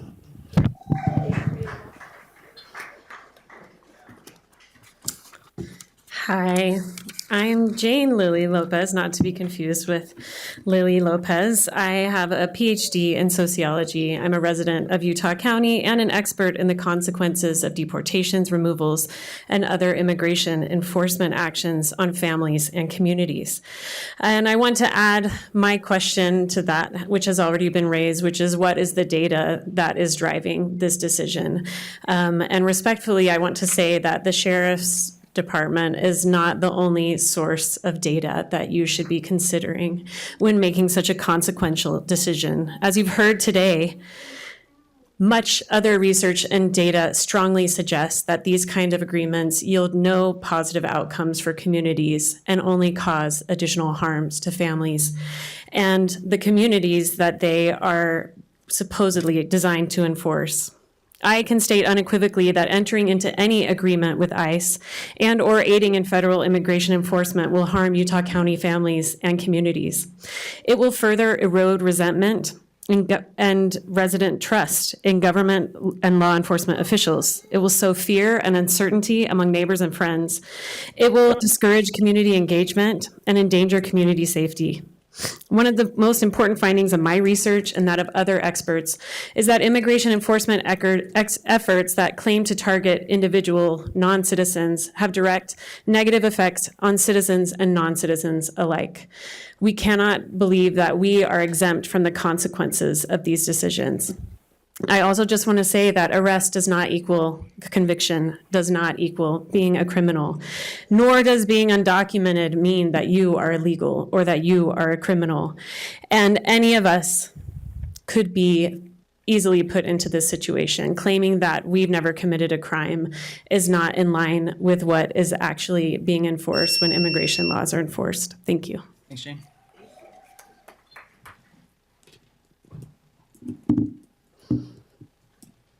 Hello, my name's Nadia Aguilar Cates. Me llamo Nadia Aguilar Cates. I was born in Tijuana, Mexico, and arrived in San Diego, California with my parents who were immigrants. And I feel like I was lucky enough to have come when I did, because had it been now, we would be in a completely different scenario. But that doesn't exempt me from the repercussions that are occurring. And because I love and care about my community, I am here. I recently completed a mission in Costa Rica for the Church of Jesus Christ of Latter-day Saints. One of our missionaries almost didn't make it home because of the laws that have come into place. My husband and I advocated and did everything we could, working with the legal department to ensure that he could return. I'm proud to say that I helped to keep that family united. Unfortunately, due to the circumstances here that we're facing today, I think his family, along with so many of the other community members, are living in fear. I am the founder of Ella Rises, an organization that empowers young women in Utah County. I serve the young women here in our community. I meet locally here in Provo, and we have about 40 young women who are predominantly from a multicultural background coming every week to our activities. I was speaking to the parents this week, to mothers in tears, are too afraid to leave their homes, to walk in their neighborhoods because of the circumstances today. I have a couple questions for you. Can Provo City create an advisory committee that could help advise you with everything that's happening here? And given that women of color, especially Native, Black, and multiracial women experience domestic violence, I'm concerned of the fear in reporting any domestic abuse or child sexual abuse. Thank you.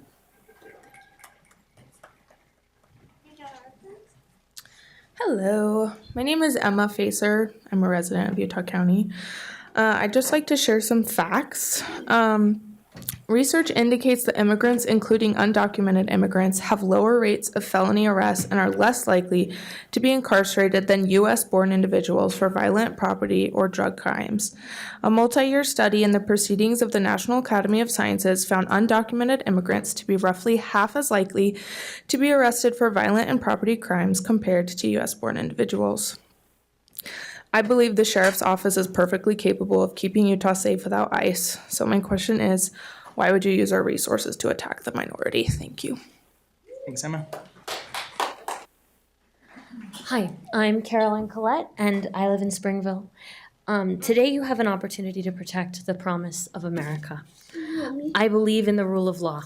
I believe that every country has the right to know who is coming into their borders.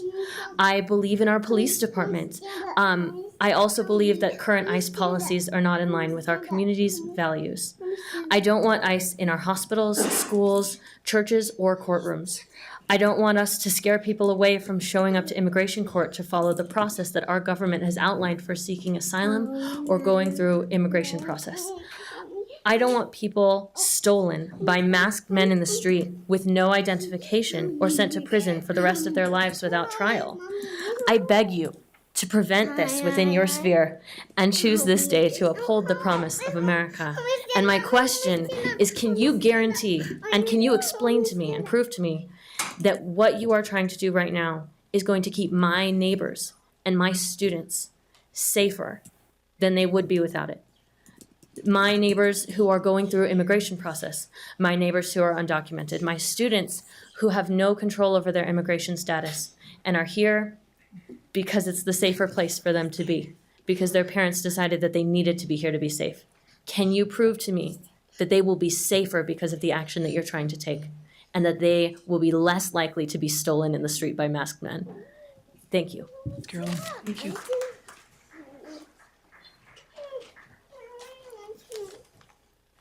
My name is Michelle Jackson. I'm a naturalized citizen. I went through the lengthy process and then got to celebrate up in Salt Lake once I became a citizen.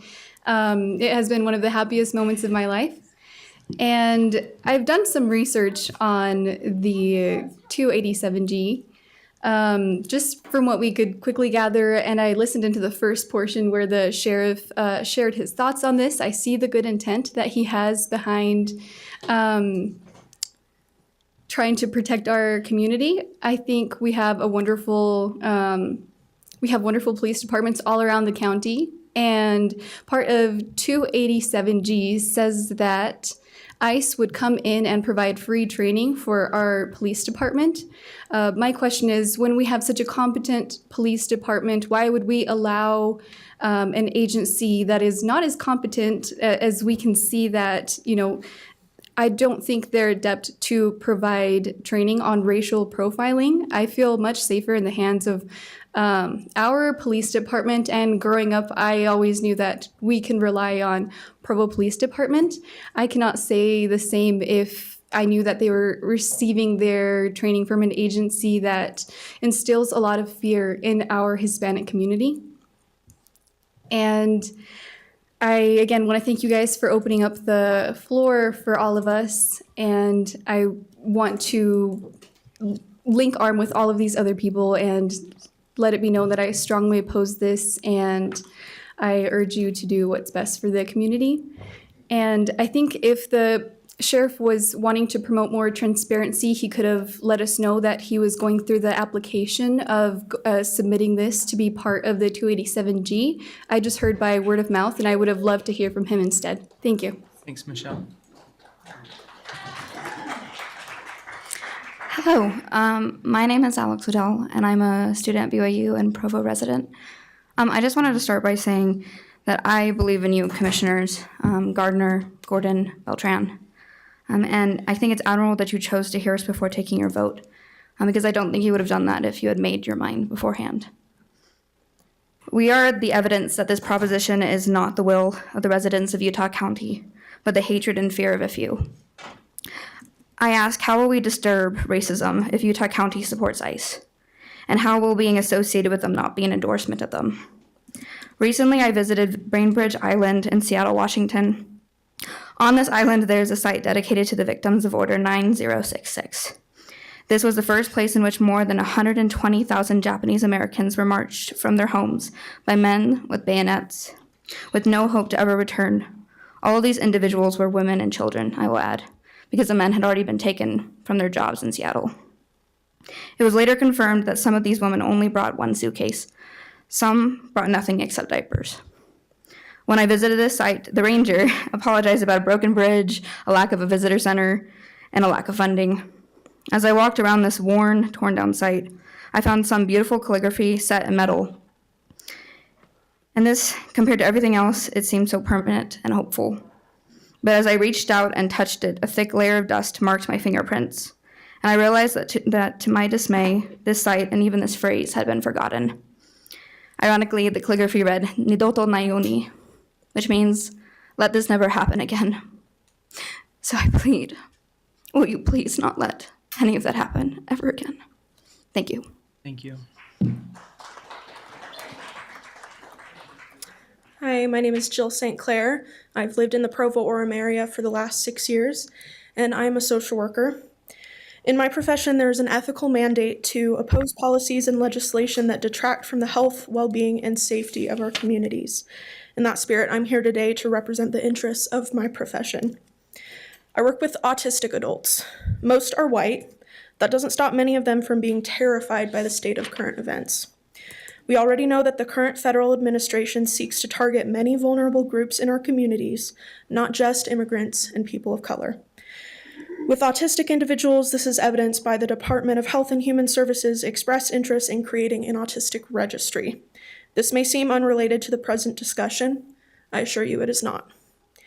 As you make your decisions regarding whether or not to open greater channels of communication with ICE, I urge you to think of the snowball effect of fear and violence that your actions will contribute to. This policy is not isolated. It exists inside a larger context of a political movement toward authoritarianism, bigotry, and genocide. This policy is not just about ICE. It's not just about immigration. It's about a trend toward federal governmental overreach in the service of removing disenfranchised groups from our communities at the expense of our communities. So please, as you think of how you will vote, think of immigrants and people of color. Think of all the arguments and anecdotes you have heard today, but also think about the fates of disabled people. Think about people suffering from mental health disorders. Think about queer and transgender people. Think about the people we leave to sleep on the streets and endure the scorching heat every day. All of these people are also your constituents, whether or not you choose to protect their interests in this decision and future ones. So for all of us here who fit into one or more of those disenfranchised groups, we want to know, is Utah County on the side of justice for all or the side of tyranny and fear? Rest assured that we will remember your decision. Thank you. Jill.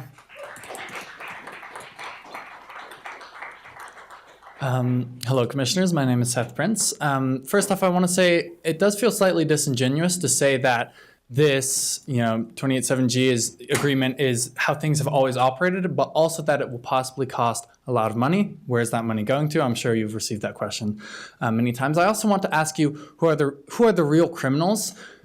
Crossing the border illegally is a misdemeanor. In many states, jaywalking is a misdemeanor. So illegal immigrants who have crossed the border are just as much of a threat to our society as jaywalkers. And in my mind, people walking around with masks and guns and kidnapping people seems significantly more pertinent to the safety of our people. I was 15 feet away from the shooting in Salt Lake, and while we may not be promoting ICE raids, even one ICE official with a mask and a gun, or the possibility of people with masks and guns kidnapping people, that's a whole heck of a lot more dangerous than I think most illegal immigrants. Also, it was said that only about 10 to 15 people are taken into custody by ICE through that program in our previous agreement. Again, I just feel like the amount of damage that is done to our communities by disenfranchising people of color and also reducing their ability to trust our law enforcement is far greater.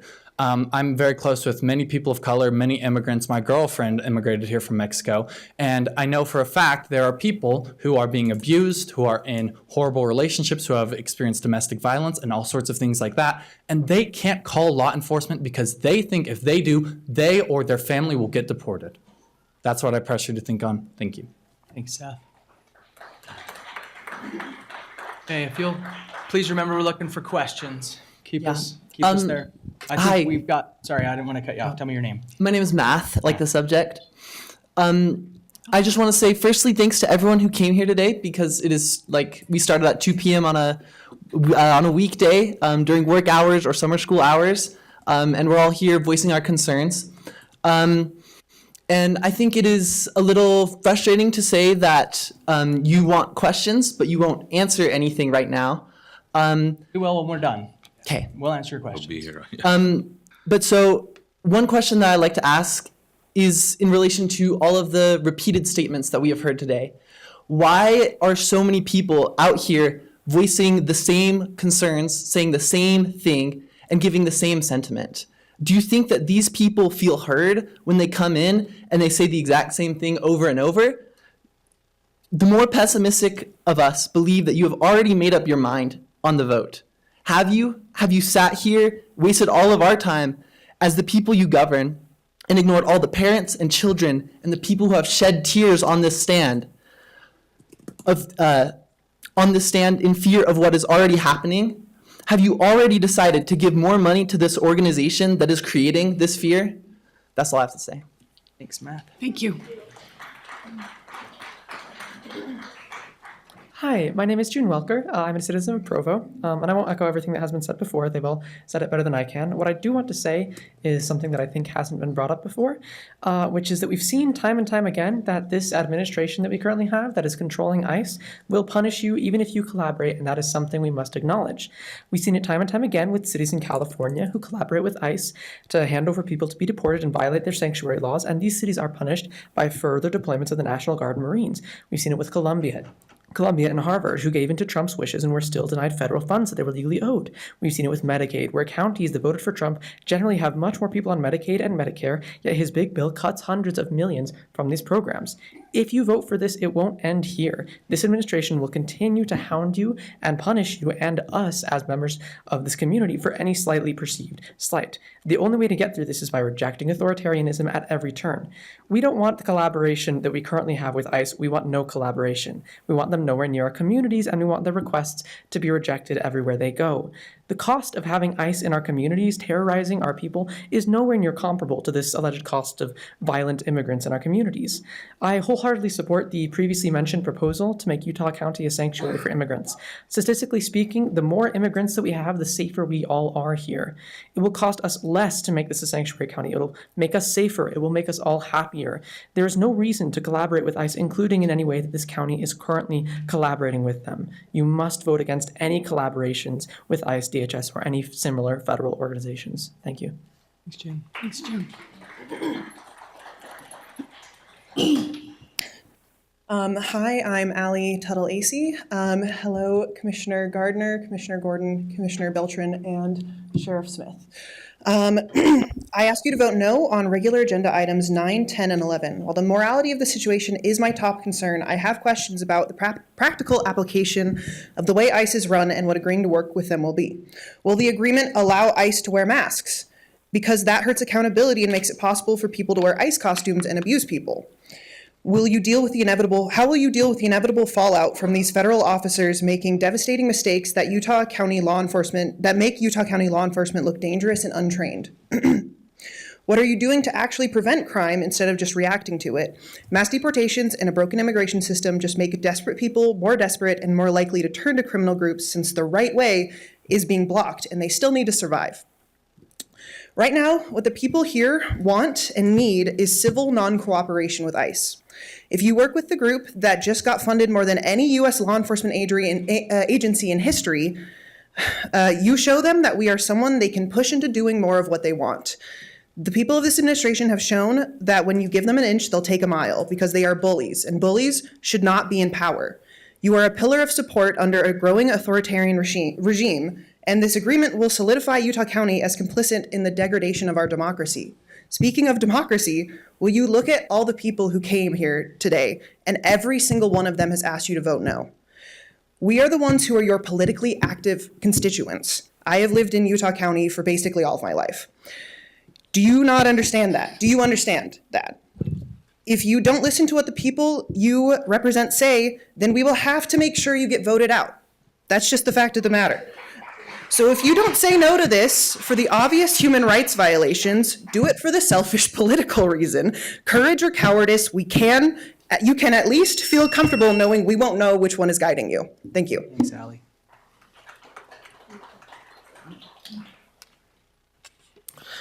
Buenas tardes. My name is Joseph King. I'm an immigration attorney here in Utah, kinglegalimmigration.org. There's some misconceptions that have been said today. The sheriff says he needs ICE to find and detain criminals, but that's not what ICE is trained to do. That's not ICE's job. That's your job, Sheriff Mike Smith. Are you releasing dangerous criminals into the community? If you're not able to perform your job, then how will deportations help? It's a false narrative. Do you see what's going on? I've spoken with sheriff deputies around the state in the past 2 or 3 months. They don't want ICE supervision at their facilities. It's too much hassle. It's too much red tape. Immigration generally does not have anything to do with smuggling, drug trafficking, and crime. Cartels generally smuggle contraband by using U.S. citizens because they have less scrutiny at the border and move freely across the border. You know this, Sheriff Smith. Historical data shows that immigrants are overwhelmingly much less likely to commit crimes than U.S. citizens.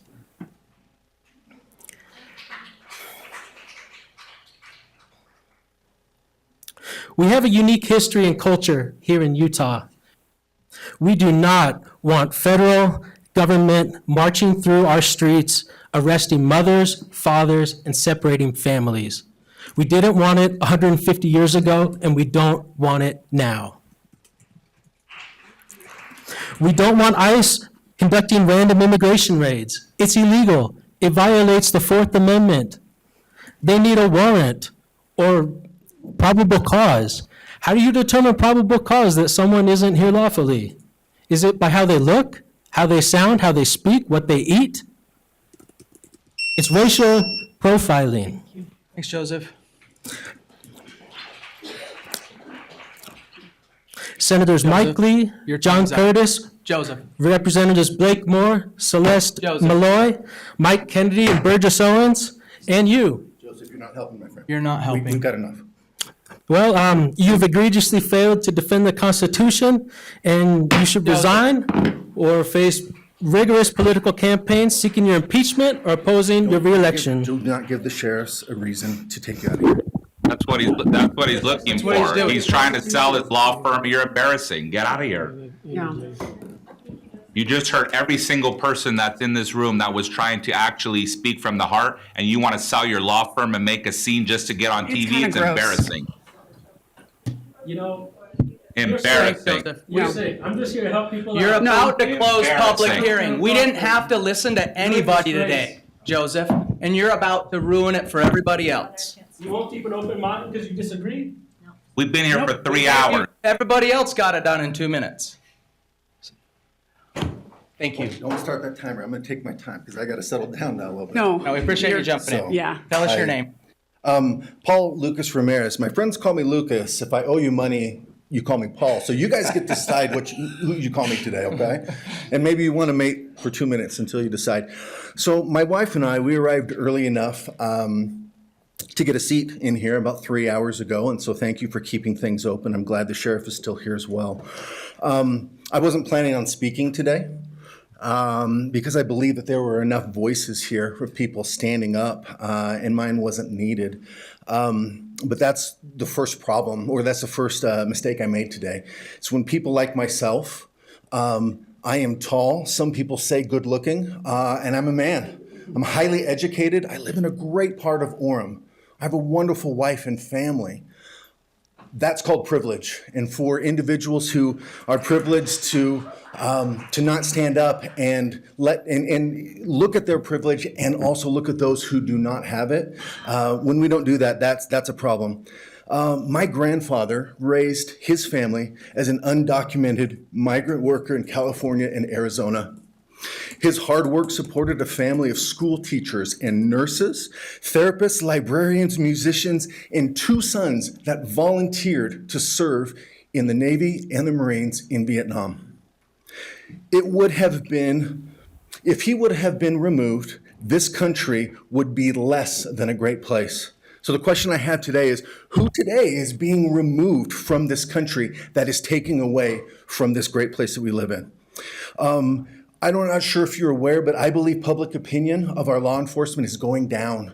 Do you believe, the question then is, do you believe that partnering with ICE is going to improve or degrade our current public opinion of law enforcement in this community? It is a big concern of mine. Big concern of mine. The last thing I'm going to say is the worst decisions I've made in my life have come from a fearful place. Fear is defined as an unpleasant emotion caused by the belief that something or someone is dangerous or likely to cause pain. My question is, are any of you afraid, and is your fear making your decision today difficult? Thank you. Thanks, Paul. Lucas. Hi, I'm Shara. I'm with Lucas. He is So- handsome. I think so. We met in high school in California, and we ended up here in Utah because that's where my family's from. Next week we'll be celebrating Pioneer Day, and my ancestors came from Europe and then from across the plains. And I think a lot of people forget that when they arrived here, it was part of Mexico.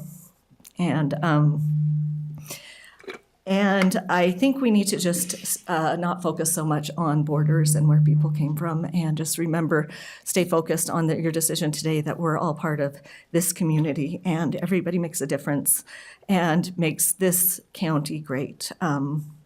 When we moved back here from Texas in 2011, our third child was 11 years old, and their sixth grade teacher saw the last name Ramirez and said, "Ramirez, you're about as Mexican as a Taco Bell." And the classroom laughed. And, at 11 years old, they came home and said, that was kind of funny. But at the time, I was thinking, that's kind of teaching the rest of the class that part of their identity doesn't really matter and that's not part of who they actually are. And as my kids got older, some identify with that more than others. And none of them actually identify with the part of their identity that crossed the plains anymore, but they still identify with those values that they were raised with. And I want to thank you all for hearing us today and letting our voices be heard. And never have I, since we've lived here, I've been involved in politics at varying levels, but never have I seen such a unanimous voice. And I appreciate you all representing us. And I hope you will represent our voice in this vote. Sure. Thank you.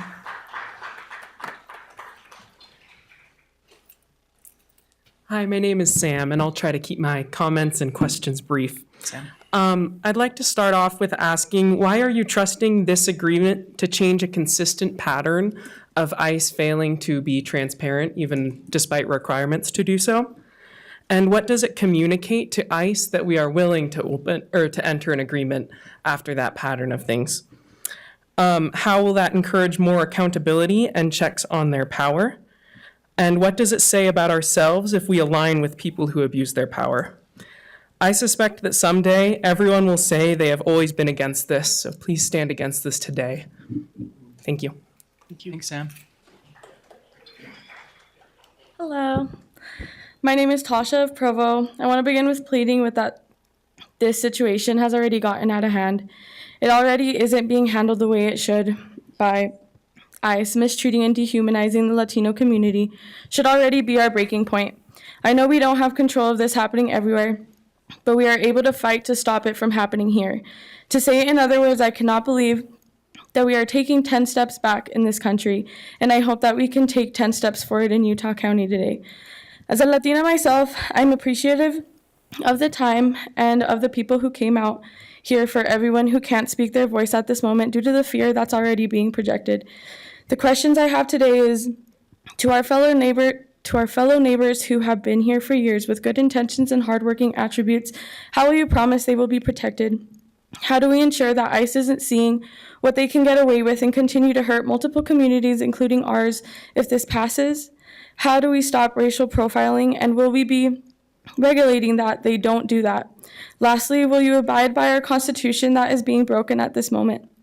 I leave here with stating a part of the proclamation to the world which states families are central to God's plan, and a scripture, Mosiah 2:17, when ye are in service of your fellow beings, ye are only in the service of your God. Thank you. Thank you.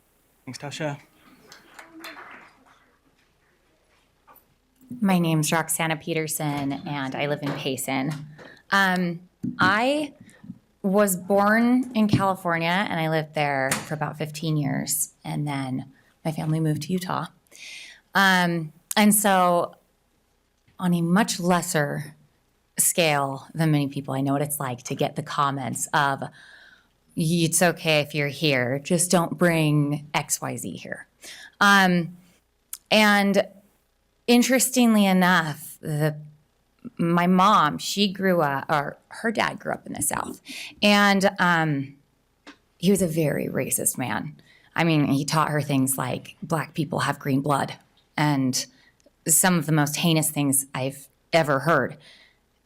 And she knew that was wrong, but it didn't, just because you know one thing is wrong doesn't mean you always apply it to the other things that are wrong too. And in my home, I would hear, and everywhere I went, where I lived in California, I lived 2 hours from the Mexican border. And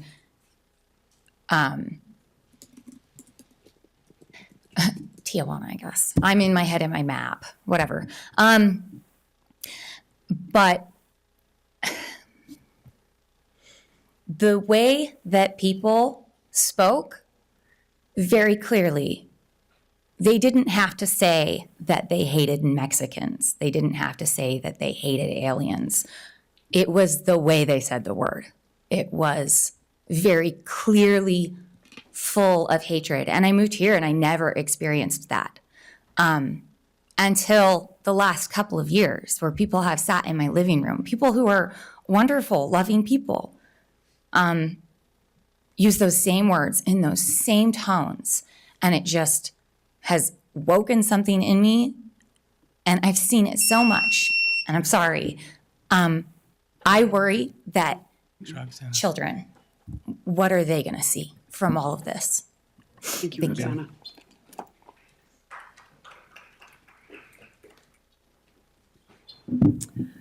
Hello, my name is Sarah and I live in American Fork.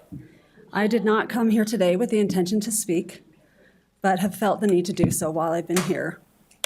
I'm grateful for the comments that were and questions that have been shared, and I will not repeat my questions that have already been asked. My maternal grandparents were Holocaust survivors. My grandfather died when I was 6 months old, long before survivors shared their experiences. So we don't know very much about what he went through. My grandmother lived a long life and died at 90 years old. So I was blessed to grow up with her and hear her experiences. She was taken from her family when she was 14. She survived more than 3 years in a labor camp. She survived a death march and was liberated from Bergen-Belsen concentration camp when she was 19 years old by British soldiers. I have been horrified to see the events of the last 6 months and how close the events and attitudes of those in power today are to the experiences of my grandmother during the Holocaust. I was going to share the Anne Frank excerpt, but someone already read it, so I won't. But for anyone who didn't know it was from the Anne Frank diary, you could think it was written today. The dehumanization and othering we have seen by the current administration and ICE agents of human beings should horrify all of us. My grandmother said many times the intentional cruelty from her neighbors were what hurt the most. We are the neighbors today. What kind of neighbors are we being to those in our community who need our help? Thank you. Sarah. Thank you.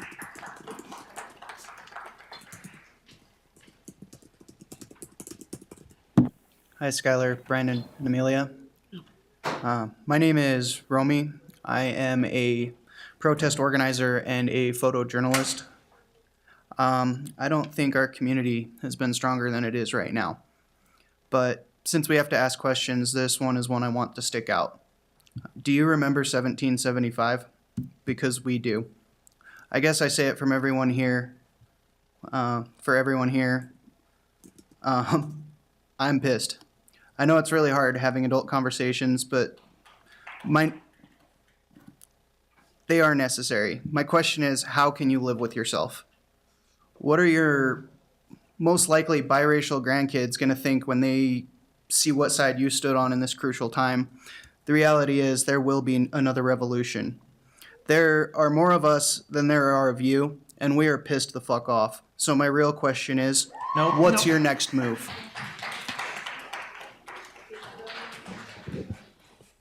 Again, if you would please just be respectful. Yeah, you don't help your cause. But it doesn't help.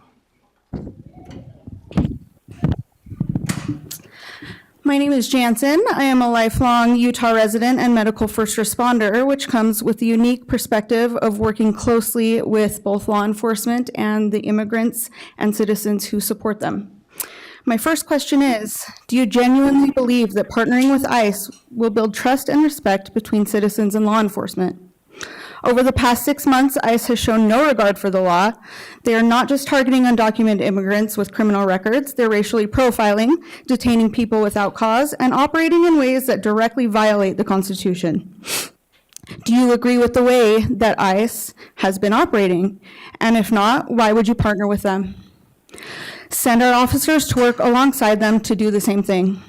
Do you truly believe that Utah County will be the one exception, the one place that manages to hold ICE accountable when no one else across the country has?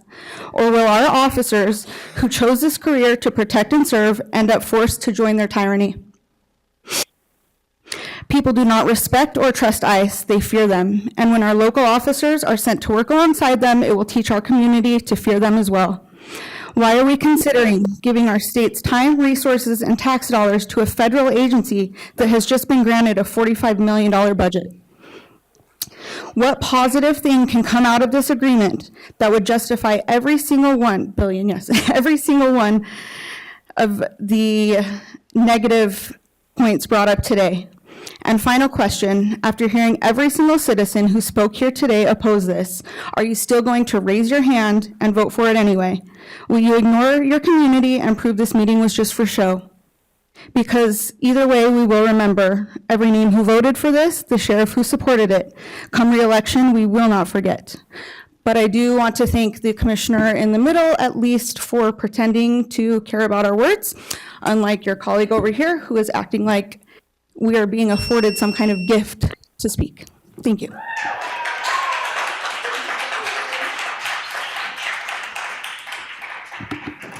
Hi. Hello, Commissioners. My name is Trevin Peck. I have grown up in Orem, Utah my whole life. I understand you've taken some heat today over some of the comments. I'd like to zero in on the word coward.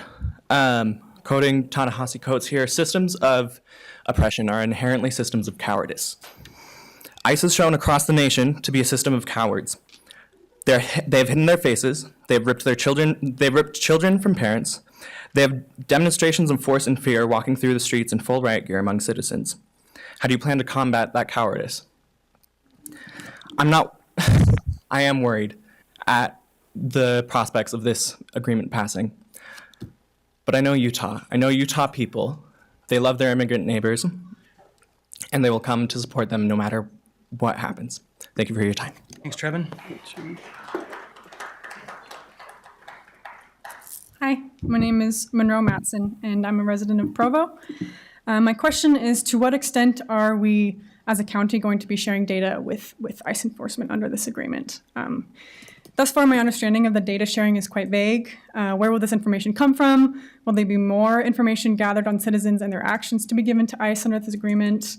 To the sheriff's point, if it is true that not much will really be changed per this agreement, then I'm of the opinion that the biggest difference, aside from inciting fear in our immediate communities, is one of information and intel. It's been my experience that Utah County is renowned for protecting the rights of private owners and developers, and I wonder how this same standard will be applied to the average citizen's right to personal privacy, despite federal pressures, because from where I'm standing, the only difference is one of wealth and status. Thank you. Thanks, Monroe. My name is Hannah Falconer, and I'm from Provo. My questions are, number one, what if someone is in the process of renewing documentation or applying for permanent residence? Can you tell if someone in jail has an application in process? Sometimes the government doesn't respond to these petitions for months and months. There can be a delay, so an applicant's documentation might lapse until that renewal is issued. If you turn these people in, we can't trust ICE to release them. And so you might help them be deported weeks before their immigration approval.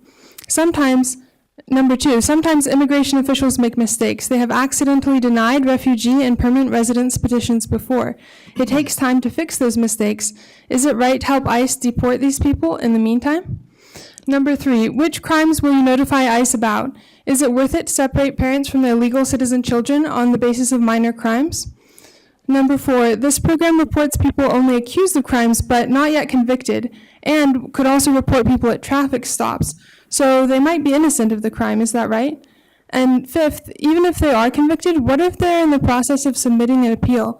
That's part of the legal court rights. They might be found innocent and then released into the arms of ICE. Number 6, is it reasonable to think family members of people in jail will be targeted by ICE once ICE reviews an accused person's immigration documents? Number 7, what if there are refugees in danger of being murdered in their home country? I've talked to people while helping them with their refugee petitions before, and I know there are a lot of people in this category. Will people in jail be sent to, quote, Alligator Alcatraz, a concentration camp that has been flooding? Will they be sent to El Salvador or countries they don't belong to? People who are convicted criminals still have rights, and the Utah County Sheriff shouldn't facilitate sending them to a concentration camp, death, or a country they've never lived in before. It sounds like this program could report people who are innocent, people who illegally immigrated and are following the legal process.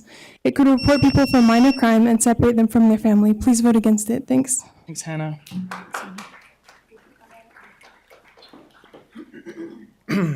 Hi, so my name is Gustavo. I'm a constituent of Salt Lake City.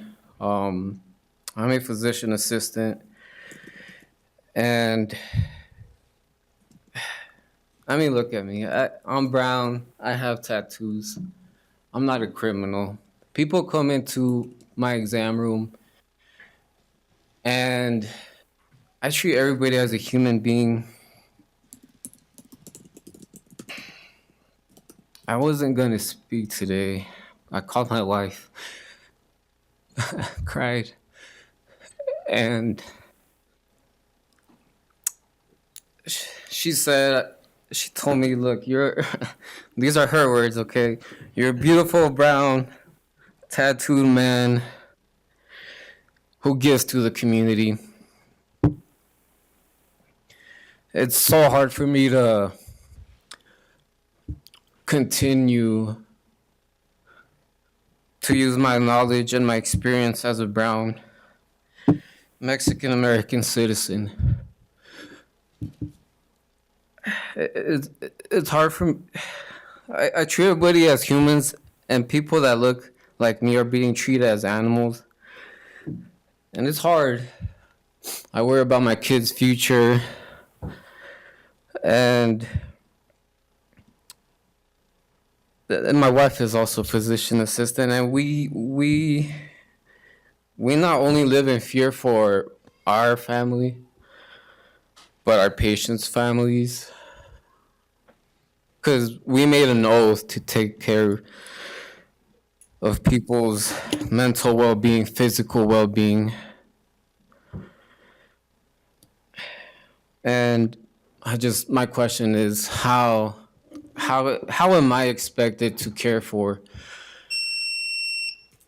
people when people that look like me are treated as animals? And another question I have is, which side of history does Utah County want to be a part of? Thank you, and thank you everybody who came out and spoke, and I want to thank you guys for your time and listening to everybody. Thank you. Hi there, my name is Bueller. I love Provo. I don't know about your cities, I'm sorry, but I know Provo, and it's an amazing city. Did you know that it just got voted best run city in the nation? I am so proud of that. Did you hear that we have one of the top 5 safest cities in the nation? This is amazing. Every day that I walk out my front door, I am so grateful to live here. Do you love your city? Like, really think about it for a second. Think about driving around in your city and going downtown. Do you like living here? Would you want to poison Happy Valley? There's a reason we're called that. It's because my friends can go on walks alone at night and they feel safe. A couple other unrelated questions. When they write the history books in 100 years, what do you want them to say about Utah? I know what I want them to say, but I'm going to try to focus on questions from now on. If you were in 1930s Germany, what would you do? And do you know any immigrants personally? Do you love them? Thank you. Thank you.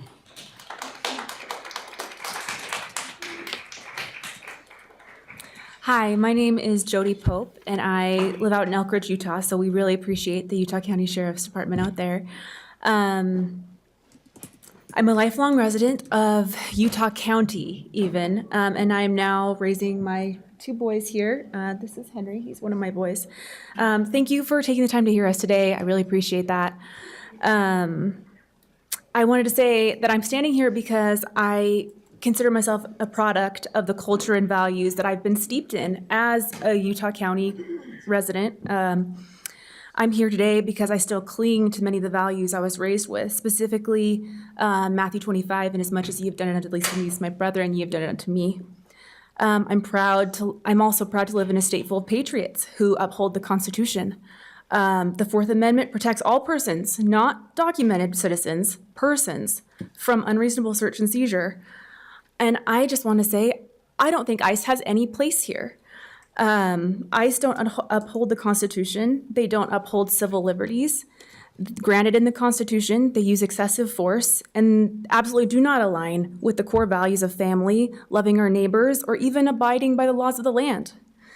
You're almost to the end of the line, and I'll be waiting around to hear, because I hope that you can help me understand what the advantage of collaborating with ICE is, because I think it would be trading away a lot of power, a lot of trust. And I just want to add my voice to everyone else here, just opposing the collaboration with ICE. And I also will repeat the question, who will support Utah County in opposing the largest federal agency in the country?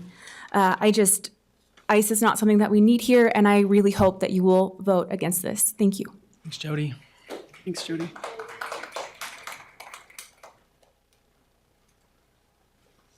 Hello, my name is Natalie King. I've been in Provo, Utah for over a decade.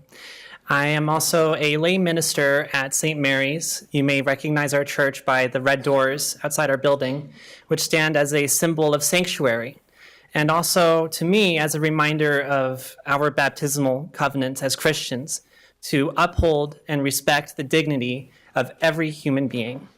In line with this covenant, I am here to urge you to vote no on this potential collaboration with ICE. You've heard from everyone before me about the violence or the distrust that this would sow in our community. And I also just have to say that as a Christian, it feels hard or even embarrassing to claim this term Christian when the name of Christ has been used to justify acts of violence and bigotry towards the marginalized and minorities in our community. And I would ask that we hold a prayer in our hearts rather than to pray for peaceful deportations, respectfully, to remember Christ when he said, I was hungry and you gave me food. I was thirsty and you gave me something to drink. I was a stranger and you welcomed me. I was naked and you gave me clothing. I was sick and you took care of me. I was in prison and you visited me. Truly I tell you, just as you did it to one of the least of these brothers and sisters of mine, you did it to me. And to those of us here who are afraid of the implications that an agreement like this could bring, I also ask that we remember when Christ told us, Blessed are you when people revile you and persecute you and utter all kinds of evil against you falsely on my account. Rejoice and be glad, for your reward is great in heaven, for in the same way they persecuted the prophets who were before you. The Lord be with you as you deliberate on this decision. Thank you. Hi, my name's Susan Kruger Barber. I live in Provo, Utah. And I worry that maybe comments haven't been taken seriously if they were comments and not in the form of questions. And I feel like we're not playing Jeopardy. We're people with friends and family and who are being, and students in my situation being directly affected by the tone of our country. And I'm asking that our echo chambers be broken open today as we listen to one another, and hearts are broken open so that we can hear every comment, everything said in love. We heard from, and I'm asking you, I guess, as my question, my Jeopardy question, as people are in jeopardy, will you please hold the voices of our elders, leaders of church communities, social workers, sociologists, professors, children, and parents, and I know I'm missing so many other people, mission presidencies, people I saw who I know personally speaking with kids directly affected. Please hold these stories, hold this worry and fear and tenseness of our community into your heart, and break your heart open and listen. Even if you had your vote chosen, listen to us and care about us. Will you please? Thank you. Thanks, Susan. Thank you. Hi, my name is Kendra. I'm a lifelong resident of Utah County, and the only ice that I want in my community is the one that's on my shirt. You know, sorry, I came from Payson. I was here earlier, and then I went home, and I saw on the live stream that you guys were still going strong. I feel for you guys for sure. Good, yeah. But I heard the sweet 9-year-old when I was coming back. And having a 9-year-old myself, that was kind of hard to listen to, but just wanted to put it into perspective that we appreciate you letting us speak. And you've heard from so many walks of life today. You've heard from many very educated people. You've heard all the statistics. You've heard the data. You've heard everything. So I don't want to just continue and like beat a dead horse, but I guess my biggest concern or questions would be, if families are eternal, why would we ever vote for a policy that tears them apart while they're here on Earth, is one. My next question would be, if the program fails again, which it probably will, who here is going to be held accountable? Will it be the sheriff? Will it be ICE? Will it be this commission? And finally, I guess I would just like to say, I think we all know how the saying goes, fool me once, shame on you. Why would we ever put ourselves in a situation to be fooled again or to have the same thing happen? Thank you, Thank you. Kendra. Thank you.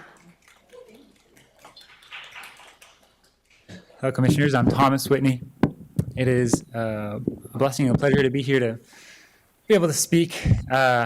I've been here the whole time with you guys. It's been long. And I just want to say I've grown up with strong Republican values of having a strong, safe communities and strong economy. And I've also looked into this data, and I can't agree with ICE. And so I'm just voicing again, as you've heard and could expect, that I am also not a fan of this. It's just not a good idea. And because I know you've asked for questions, I think I would echo as well, like, who's going to be accountable? And how will we be able to determine and be sure that nothing, that the ICE doesn't overreach? As again, that's another Republican principle of having the small governments. Thanks for listening. I appreciate all your time. Thanks, Thomas. Hi, my name is Carolyn Figueroa. This is my daughter, Bella Figueroa. My question is, what do we gain? What do we gain from having ICE in our community? In my neighborhood and in my ward, the people that I know who are scared are hardworking. They pay their taxes, they pay their tithing, they attend the temple, they serve in callings, they serve in the community. What do we gain from having ICE? I know that we need law and order, and I'm not against law and order, but do we really trust ICE? You know, I'm not against trying to do things legally, but man, we've seen what ICE is doing all across the United States. They're not going after criminals. They're not going after people who are dangerous. They're going after innocent people who are just refugees from places where there's violence and poverty. I don't think we need to hunt down refugees, and I don't think we can trust ICE at this moment. I appreciate our law enforcement, and I appreciate all of you here today.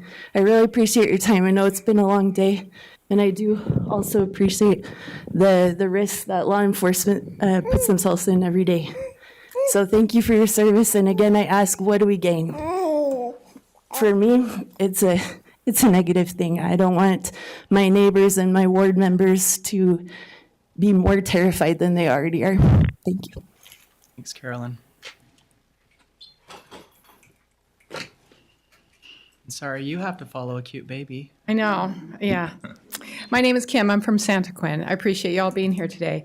I've been here from the beginning too, except to go move my car briefly because I passed the 2-hour limit. I come from a military family. My dad was a Marine. My husband served in the Army. My son served in the Navy. Both of my brothers served in the military. I have military ancestors going back to the Revolutionary War. What is happening in our country right now makes me ashamed. Ashamed to call myself an American because this is not what our country stands for. It's not what my ancestors fought for. And I don't know if you came in here with your minds already made up on this.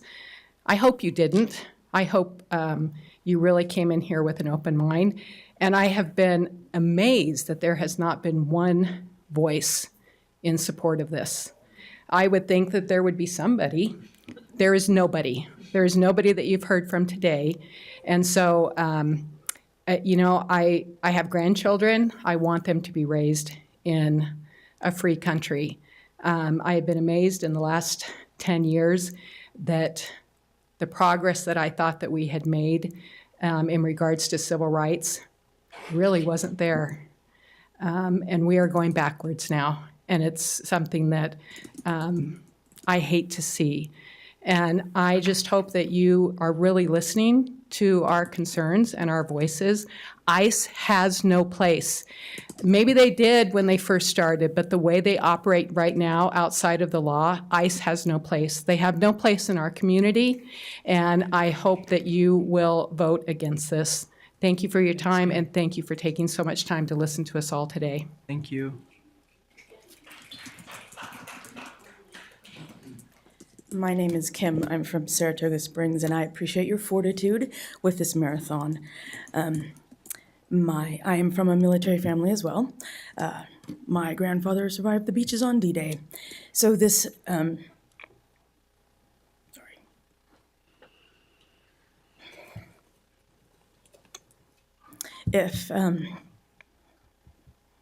would just like to reiterate that being undocumented is a civil violation and not a crime.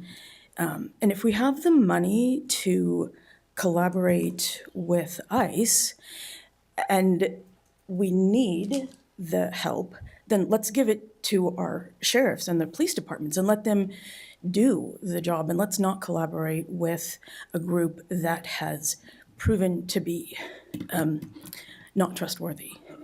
My questions are these. If, against everybody's preference, you decide to do this, have you spoken with other communities that have collaborated with ICE to learn from their mistakes so that we don't lose control of the situation and that we can have the transparency that you are promising? And specifically, I'm interested in things like Will ICE agents be always paired with a sheriff or a policeman from our communities? Will they be required to have proper warrants before they ever arrest somebody? Will they be required to have be demasked? Will they be required to have badges and identification? Have you learned from other communities so that we don't lose control of the situation if you go against the people's will? Thank you. Thank you.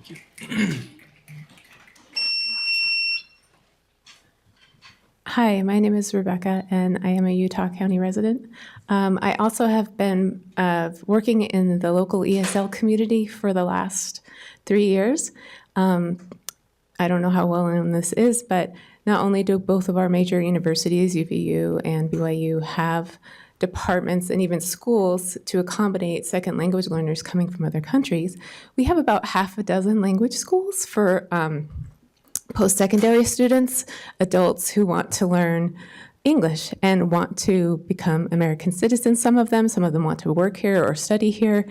And when I first joined that community, I was able to make a presentation in one of our conferences about how important emotion and lack of anxiety is in creating a classroom conducive to learning.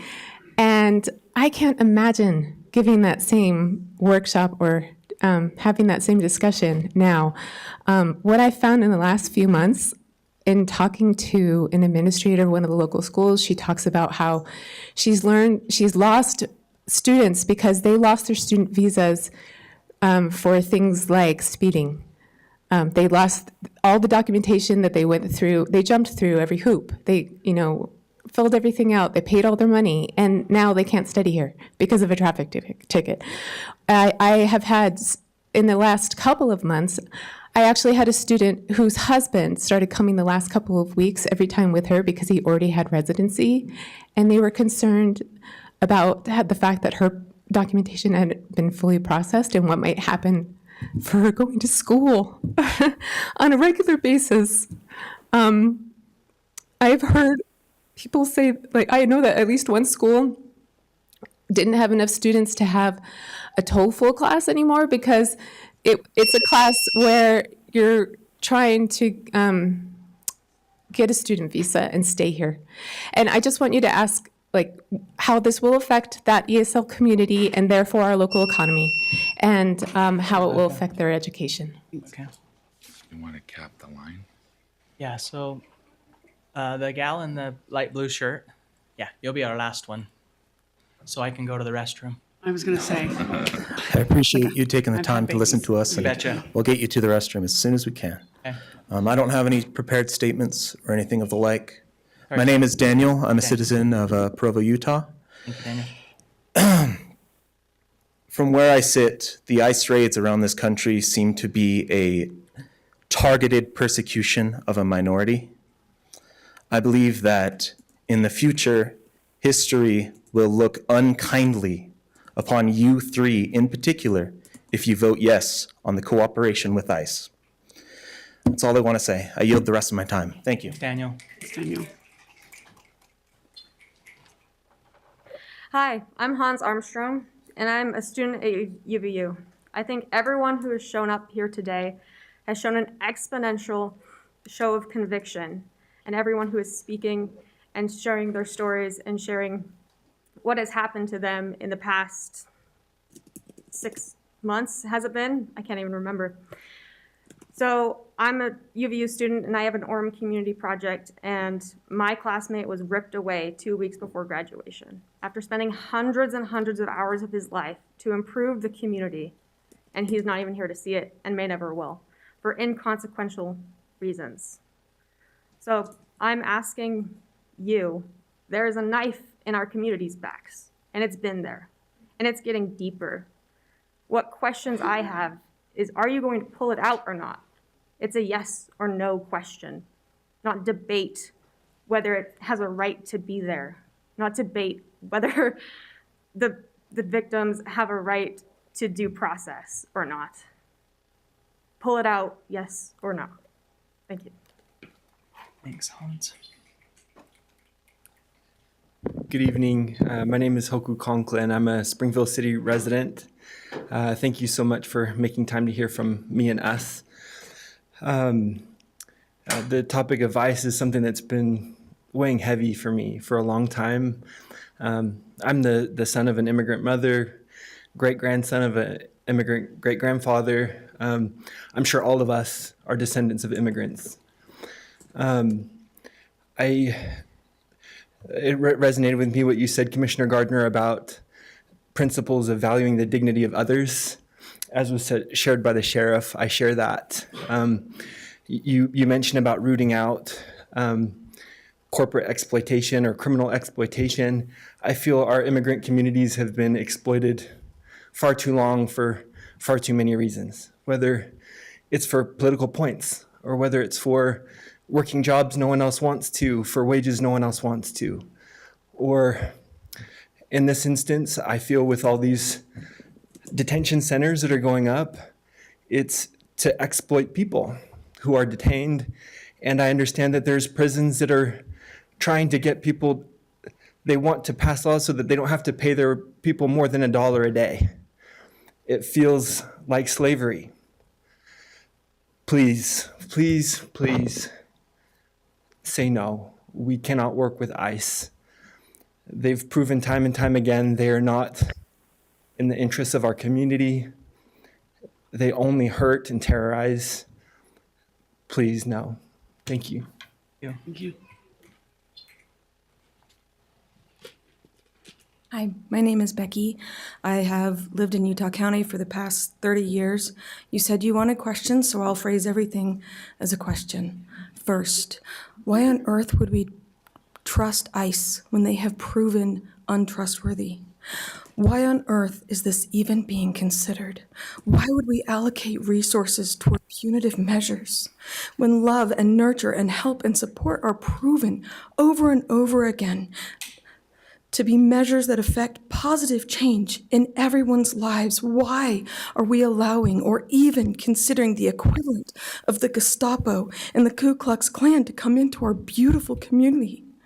Why are we trying to recreate history when all of us grew up abhorring it and wondering how on earth Germany let that happen in the first place? Why are we interested in getting training from ICE? What do they have to teach us? How to be cruel? How to dehumanize people? How to be drunk on our own powers? We don't need training on that. Why do we have this beautiful community where crime is already on the decline? Why would we break something that's not broken? Why would we try to bring in a solution that is not needed? Why would we throw out the baby with the bathwater? Are there problems and concerns to be addressed? Yes. But why would we throw out the baby of this beautiful community of diversity, of different views and different lives? That is what makes our country and our community great. Why would we throw that out? Why are we even considering allowing an agency that does not care about due process, that is proven to racially kidnap people and proven to deport people without even questioning what their status is? Why is this even being considered? Thank you. Thanks, Becky. Okay, let's take a 5-minute recess. Is that okay? Yep. Okay.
Thank you, everyone.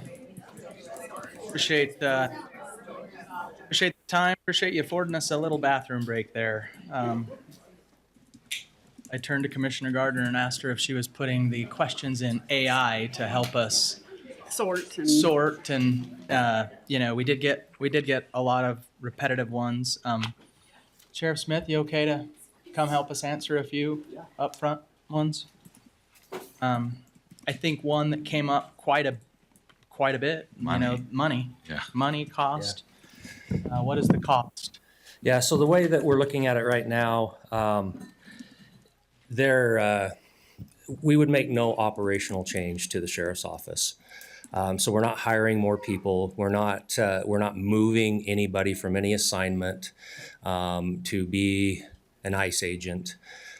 This would be just a few of our deputies who are assigned to higher level crimes that would have a collateral responsibility as they're investigating state and local crimes to identify if the person they're dealing with is in this country legally or not.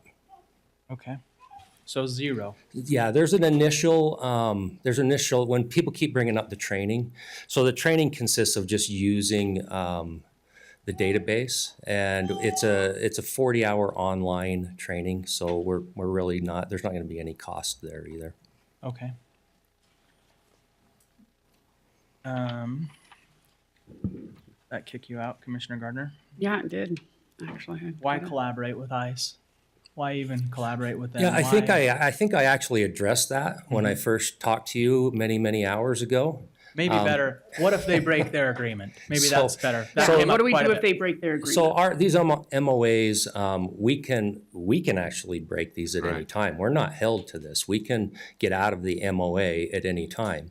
Ultimately, and not to jump to, because you'll probably get to some of these, but these MOAs do not allow ICE into our community. ICE is already in our community. That's I heard that narrative over and over again, which is not true. It's a misconception. We're not allowing ICE into our community. They're here. They're already conducting operations and arresting people, and I have no idea what they're doing. They don't communicate with me about those things. So I guess the why for me is to try to collaborate and have better communication with ICE so that we can direct them in areas that we would like to see their operations in Utah County go that fit in with the philosophies that we've talked about in honoring, supporting, and defending the dignity of human beings.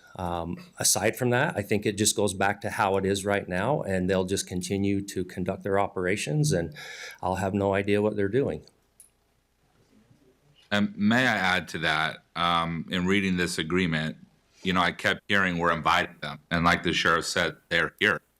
This is actually setting guidelines that we understand and they understand. So several things that are in this agreement is that there's a requirement for interpreters if they do not speak English. If we don't adopt it, there's no requirement for interpreters. A next line, a guarantee for civil rights protections. It says you cannot be discriminated and you must operate within civil rights. There's also a complaint process on if you have a problem, this is the outline on how a complaint is filed and a grievance is filed and administered. So when I keep hearing we're inviting ICE, we're not inviting ICE. We're actually saying these are the rules to come into our community that we need you to understand.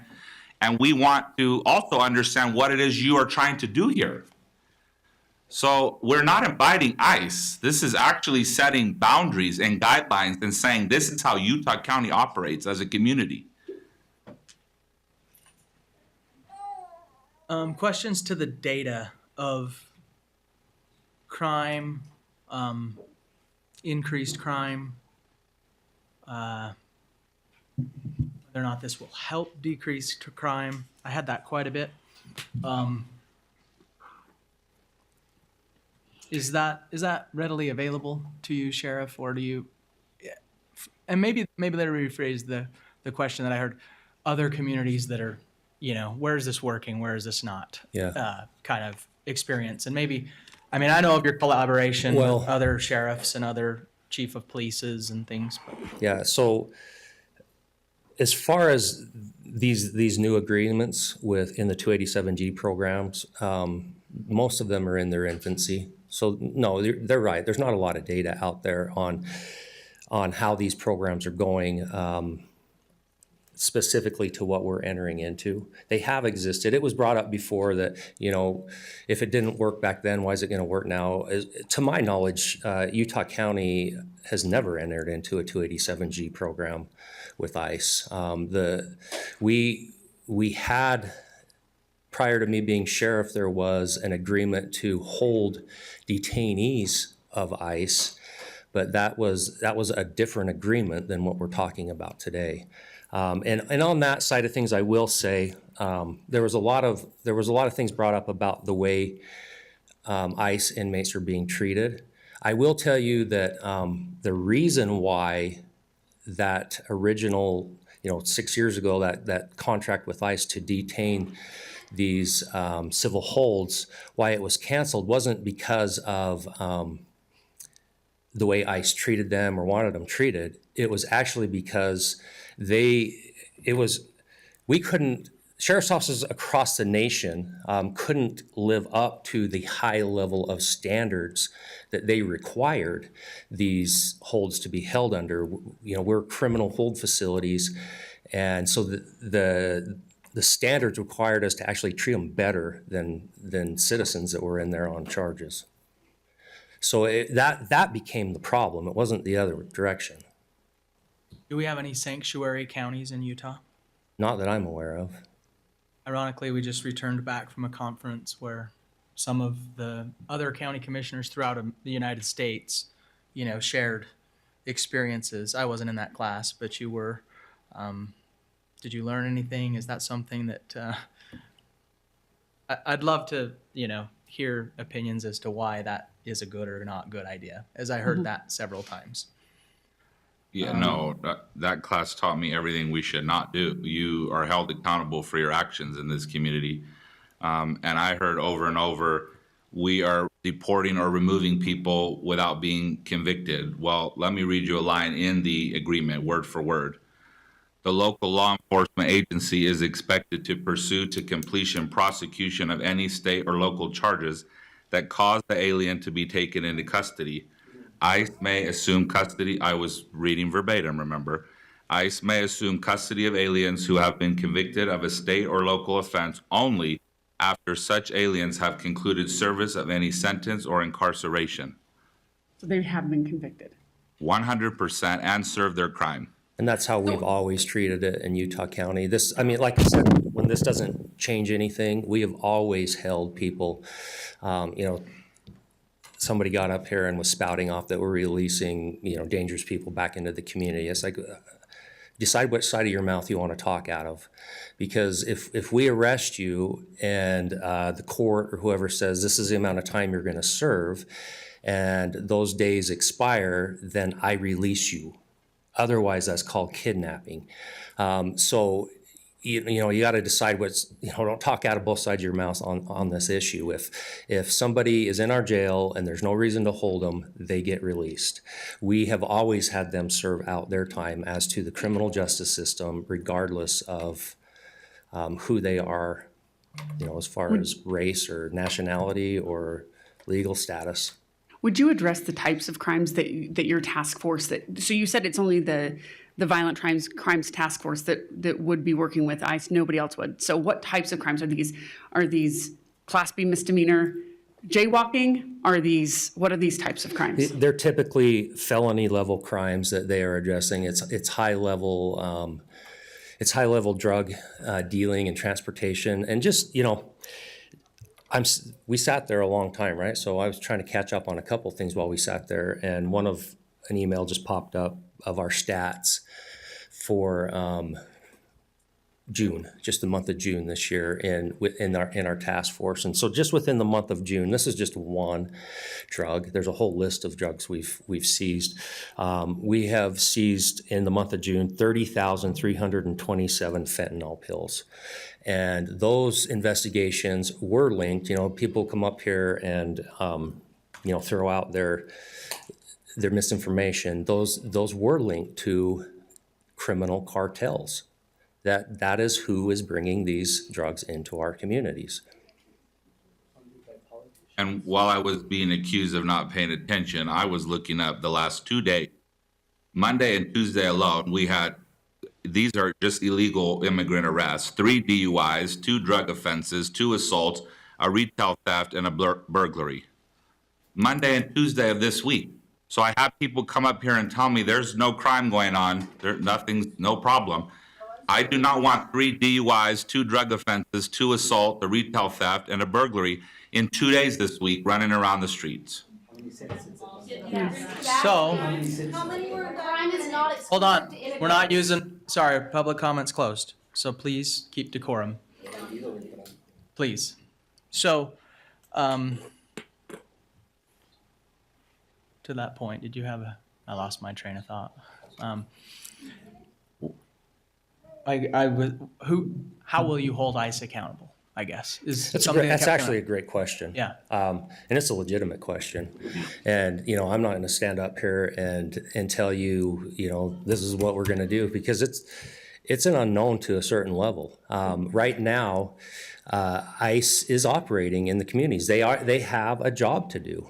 And whether you agree with it or not, I heard a lot of demonization of ICE agents today. It's funny that we have a group of people who, are talking about Christianity, and then we have this overwhelming demonizing human beings who are doing a job that this country has said is important to keep our community safe. So, to keep them in check, the best method we have, that I have, is to try to work with them on a cooperative level to say, these are the ways we want to do things in Utah County. This is how we see things happening in Utah County, and we will address these issues on a high level by targeting crime. Again, not people. I heard overwhelmingly, again, talking out both sides of your mouth, that we are racial profiling. But then I hear out of the other side of the mouth that people with illegal status in this country are the minority of those getting arrested. So what is it? That doesn't support racial profiling. We target crime. And I don't care who you are, what nationality, what color skin you are. If you're committing crime, that's who we target. Has nothing to do with racial profiling. How about the communication and that transparency piece that we talked about? Please. I will say that I sat there and listened to everybody. I would appreciate the same. I agree. Yeah, thank you. What was the question? Communication between you and I, the transparency. So, there was some, since we've been able to, and honestly, that's what's led me to this position right now. Since we've been able to work with them and have an understanding, and I have a level of trust that's been fostered with our local ICE, that communication has been tremendous. In fact, we'll meet with them tomorrow. Sheriffs across the state will meet with them tomorrow. The communication has improved 100-fold. It didn't take much, right? From 0 to they're talking to us now. And the message, and I will tell everybody here, the message that has been spoken today across this dais, this podium, it's been heard, and I take it to heart. And I have those concerns, and I will do everything in my power to make sure that your concerns are addressed and that things in Utah County are done accordingly. I will say that, there's, of course, threats made, today across this podium. I'm going to do my job. I'm going to do my job. And courage is doing my job, whether you're going to threaten me or not. I'm going to do my job.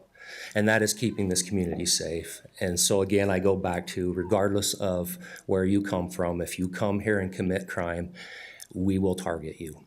No. So a quick question for you. Let's say that we do an MOA and ICE doesn't uphold their end of the agreement and they aren't giving people due process. Will you come back to us and say, I want to cancel the MOA? Yes, yes. And, you know, this is an issue that isn't just, I mean, there's been talk about the federal government. And in my tenure here as sheriff, we've had multiple issues where I have had major concerns with the way some of our federal partners have conducted operations. And I have advocated against them. I have fought them. I've been to meetings with them across this nation to try to get to the bottom of why they are doing things the way they are doing. At the end of the day, the bull in the china shop approach just doesn't work. We're going to try to collaborate. We're going to try to make sure that our values here in Utah County are used in the enforcement of these issues. And if it comes to something different, I will be the first to start pushing back. Okay. You. Let's see here. How will you protect asylum seekers? How will you keep detainees in Utah? Yeah, Utah human rights and laws civil versus, you know, some of those different. You work within the laws that are created here in Utah, Yeah. correct? Yeah. And I got to imagine that my brother-in-law is in Kansas, where he works. Okay, it looks very different than in Texas, right? And your experience here for, I mean, how many years have you worn the badge? Over 30 years. Would you do that job without a mask on in some cases? Do you? I've done this job without a mask on my whole career. So should ICE? As a question that was It asked. depends. I don't know. Here's the answer. I mean, in certain situations, yes, it depends on the situation you're going into. There's certain times where, you know, I was on a tactical team for 30 years, for 18 years. And there are certain times when, you know, we do put on protective gear, which would include, you know, for instance, we were going into environments that would have flashover or other things that we could be exposed to, and we would wear what's called a balaclava that had Nomex in it to protect us from those when we're going into meth labs or other things like that. So it depends on the situation, but just in general, is a mask needed? No. At the same time, if ICE agents are and their families are being targeted for doing their jobs, there may be reasons why they do it to protect their families. Can you tell them to wear or not wear a mask, or how to? No, I have no oversight over ICE. Okay. I can tell my deputies what they're going to wear. Yeah. But no, this agreement gives me no direct supervision or oversight over ICE. But they're working here, so in your opinion, this is helping you do a better job, Yes. communicate better with them. Is that Yes. what I'm hearing you say? Yes. Okay. I'm not gonna remember what my question was. Sorry. I keep derailing you. Data on MS-13? Yeah, so specifically on MS-13, the reality is for someone to stand up at this podium and say that MS-13 or any other known cartel is not operating in this state, they have no idea what they're talking about. They are, you know, I'm not going to allow you to sit and heckle me. Yeah, I was going to say, this is about the 5th time. If you speak again, I'm going to ask you to leave, because we gave you your due and we stayed quiet, and we're going to give him his due. Okay? So you specifically, this is about the 5th time. Sorry, Sheriff, you can continue. Yeah, thank you. So the data on that, yeah, we can produce all sorts of data on the activity of these cartels within our state.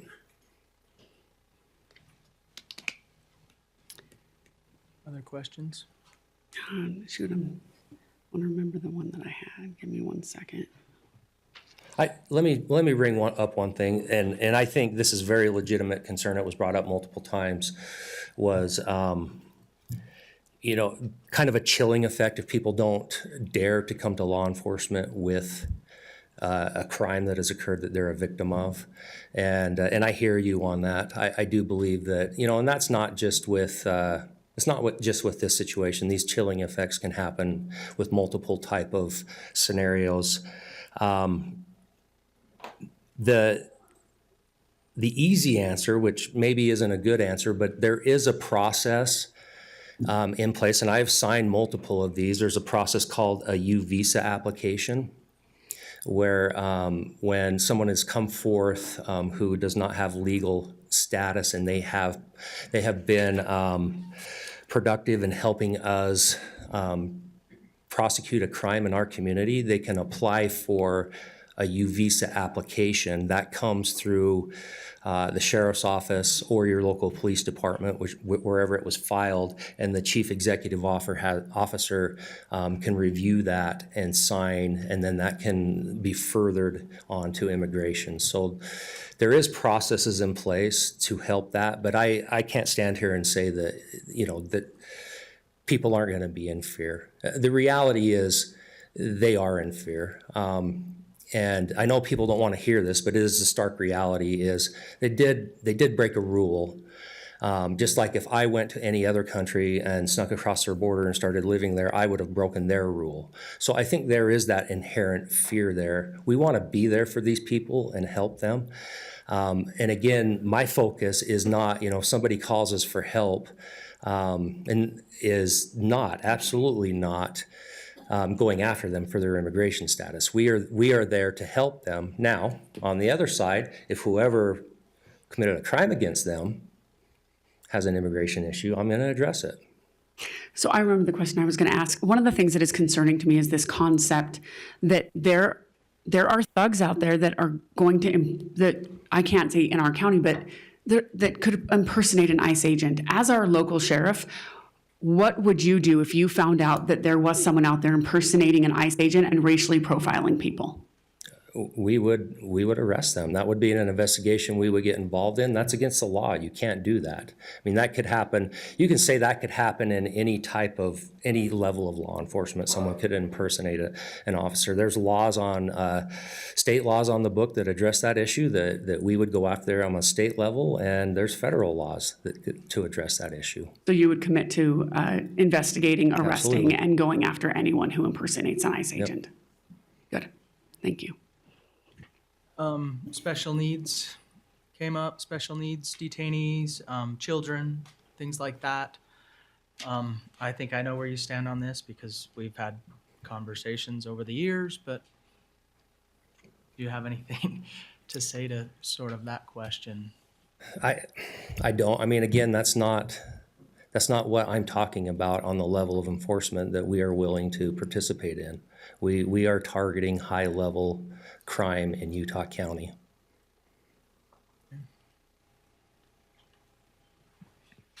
There was one question I made a note of, and I don't know if they phrased it in a question or they just made a comment, but that people that were in jail may be in some sort of process of going through their Application, yeah, renewing, and how are we going to protect them from that? Well, application let me process. tell you the landscape right now. We have no idea of knowing of any of that going on. There's no communication. By entering into this warrant service officer model, it gives us the ability to see that information. So we actually could be helpful in that area because right now we just don't know.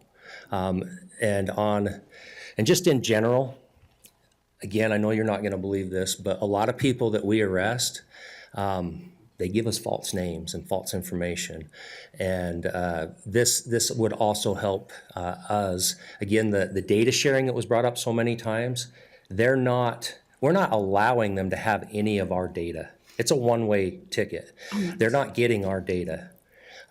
We have access to their data under this agreement so that we can see and research who is this we're actually dealing with. And, if, whatever the federal government has information-wise on them, if they're in any sort of process, we become privy to that data, which up until now, we're in the dark. We have no idea. Even under the previous agreement where Utah County was housing civil holds, we didn't have that data. It was just kind of a trust us, this person should be in here type scenario. But none of our data is going to them. No. And I should have looked, but does this agreement, when does it sunset? Is it do we renew it annually, or could Whenever one side removes themselves. Yeah. what could we maybe commit to if we were going to consider it, to say, in my mind, I want to have a look to the point of how do we trust that it's working? And if that's in a year or 6 months, I don't know if you've got a feeling for that. Do you know what I'm saying? To where we could have a conversation and say, this is working, or it's not. I honestly don't know that this process will be up and running in a year. Oh, so even if I have serious doubts onto, when this actually, the whole process fills out. I think, start getting it. yeah. Okay. The reality is, to just answer your question, maybe. I think the reality that we can sever this contract anytime we want, I think is a pretty safe position to be in. And I communicate with you because I'm your portfolio commissioner, and you and I talk all the time. But if these two had questions, maybe it would just be good to either figure out some sort of a report / public.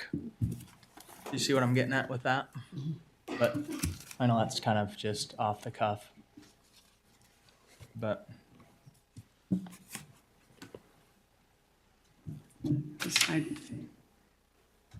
After filtering through all the questions, I think he answered most of them. okay. I will say this, if you don't have any more questions. I do appreciate everybody that came up and spoke today. The last thing my intentions in this is not to cause fear, hate, discontent in our community. My approach to this is that we try to get a handle on it and do it the Utah County way. So I do appreciate everybody that came up. You've been heard. I heard you. I internalize your thoughts on this. I appreciate your thoughts on this. And at the end of the day, for me, this is about, like I've said before, this is about keeping Utah County safe. And I believe we can do it the right way here in Utah County. And I'm not making you, I'm not making you any false promises. If ICE becomes something that we don't want here in Utah County, we will push back. Ultimately, I don't control ICE. I don't control the federal government any more than they control me. But I try to have a working relationship with all of our federal partners. This one has been the most severed that I have had in my whole experience in 30 plus years of law enforcement. But again, I'm not to the level of rhetoric and demonizing this agency. I do believe that they have a job to do. I think it needs to be done the right way by ensuring that human dignity is maintained and guarded. And that's my pledge as the Utah County Sheriff, to make sure that we are doing it that way. Thanks, Sheriff. Thank you, Sheriff. Oh, one more thing. I did answer the questions. They just aren't what you want to hear. Yeah, thank you, Sheriff.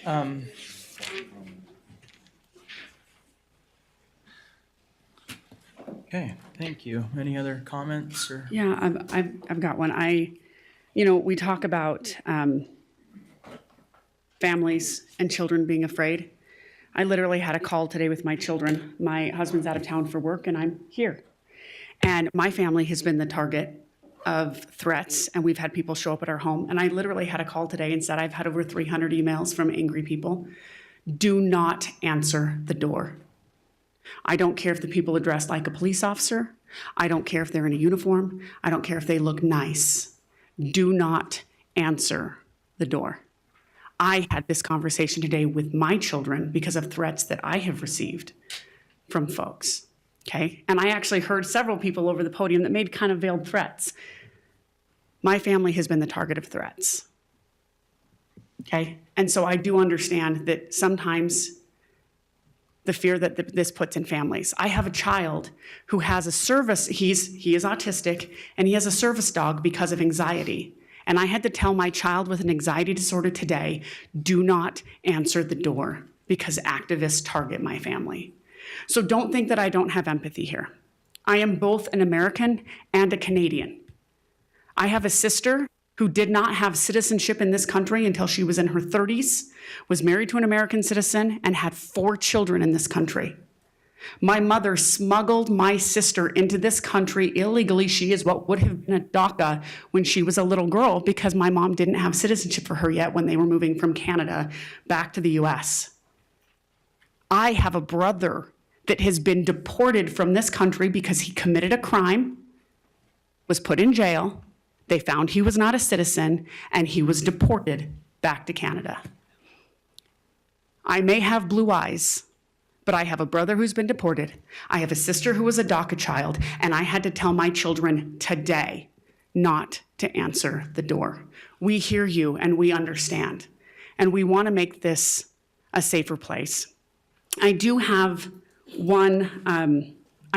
us to have a process for people to file complaints. I am genuinely worried that people's civil liberties could be violated.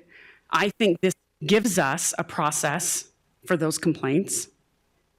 And, you know, if this passes, I am absolutely willing to sponsor a vote to break the contract if ICE does anything that we can't comply with, or that we don't like, or that violates our agreement with them. So, and I appreciate, Sheriff, that you being very willing to as well. I do have one question. The lady from the ACLU that was here, she said that there were alternatives. I would love to hear if she knows of any alternatives that gives us the information we need. I'm very glad to hear that it's a one-way information sharing. That was one of my questions. That makes me feel a lot happy. Those of you that know me and my dedication to privacy and citizen privacy from government, I've been a stalwart advocate of that. And our county has been leading the state and the nation in ensuring digital privacy from government for our citizens. So I'm glad to hear that that would be a one-way sharing, that they wouldn't have any of our info. So that did quell my concern there. And I would be interested what, I think her name was Allie from the ACLU, if she had alternatives. But I think that it is important that we have line of sight for information. I think we do need a process for complaints. I am happy that the MOU can be broken at any time. So those were my major concerns. Thank you. I want to address the democracy was our voices heard point, because, you're going to not like my vote, but I listened for many hours, and proximity is the best education. I took a lot of things away today that I will make sure we follow up, we ensure, and we make sure your voices were heard and considered. It matters. You spent hours here on a Tuesday afternoon for free because you care. You care about other people. You care about your community. So you inspired me to fill this room packed, the lobby in here, and you will. My vote won't make you happy, but I want you to know, we sat here and listened. We care. And it was mentioned, we didn't even have to take public comment today. Imagine how pissed off you would have been then. And we decided to be here and listen all day. And we will have better outcomes because of it. So, don't leave here and not engage in the process further because, the outcome may not have been the way you wanted it. Continue to be engaged, continue to follow up. I heard about accountability. You see something you don't like, let us know. We care. We don't wake up to go, how can we inconvenience or create fear for people in our community? We wake up, we decided to do this job to serve. We care about our community. And so please continue to be engaged, even if this sucks and you go home and you tell your spouse, they voted the wrong way or whatever. Continue to be engaged. Don't feel defeated, and hold us hold us accountable. You see something wrong, please let us know. I started the meeting with, explaining that my law enforcement experience was the law enforcement club at Spanish Fork High School. That doesn't qualify me to tell Sheriff Smith how to do his job. And so I've wrestled as I've listened throughout the afternoon with, the conversations. I spent over 4 years in a religious congregation, because I hablo español, and many of my Spanish-speaking friends, we talk a lot. We're friends. And I see this reoccurring theme. Everyone in this room is impacted somehow by immigration in some way or another.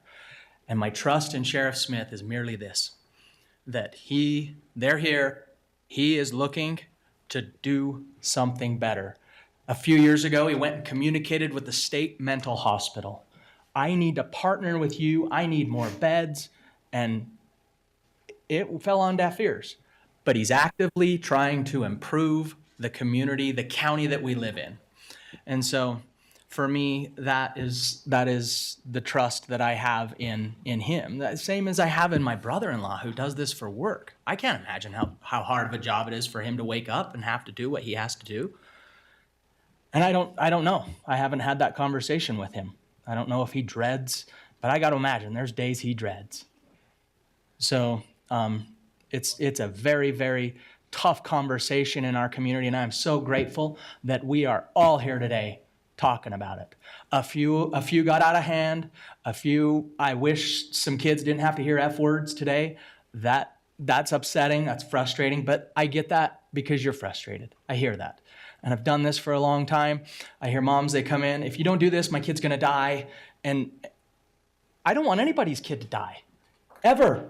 If you don't put in that stop sign, my kid will die. Nobody up here wants that. Everybody wants the wonderful, safe community that everyone talked about today. With that, I'll entertain a motion. Well, I was going to ask if you, two more questions that really quick. As I'm thinking, I'm a technical person, I'm an engineer, so I've been thinking about, auditing data and looking at that.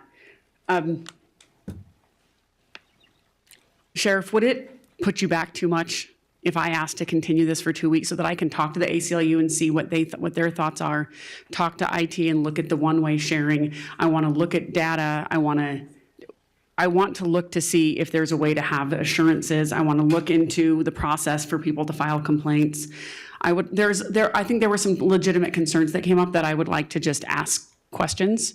If I continued this for 2 weeks, or is this an agreement that you're waiting on for a certain reason? The answer is no. I mean, there's no immediacy on this. I've received letters from the ACLU. Much of it is scare tactic letters, kind of the same stuff that you hear today. To my knowledge, I don't know of the program they're talking about. They don't have any better way to police this community than we do. That's not their job. So my opinion is you're spinning your wheels, but do what you want. I think it would make me feel better if I had the chance to look into some of those things to make sure that people aren't,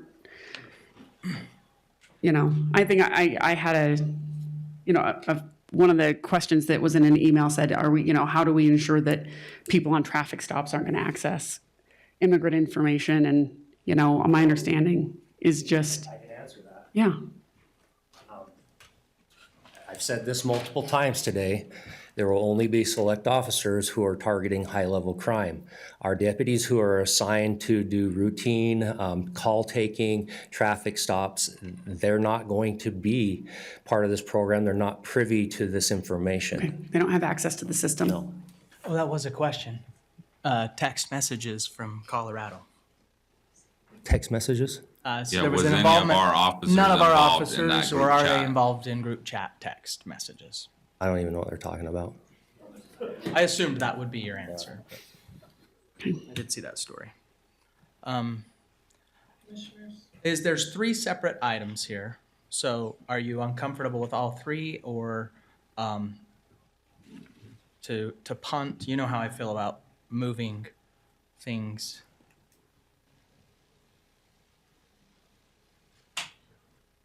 But and Commissioner You'll Beltran? entertain a motion? Yeah. I motion to approve items 9, 10, and 11. Okay. Can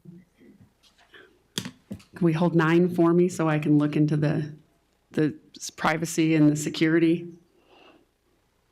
And then we vote on that next week? Or do they have to be together? They have to be together, yeah. It's going to take a year. Does that give you some time to? That does give me some time before implementation. Make sure we're getting everything right. I don't like doing it like Well, and the fact it can be council on our desires. So if we go in and I find something I don't like, we could cancel it before it even gets implemented? You've got us on record and the sheriff on public record. Then I'll second that motion. We have a motion and a second. All in favor, say aye. Aye. Aye. Any opposed? Okay, that passes. Thank you, everyone. We will go into closed session.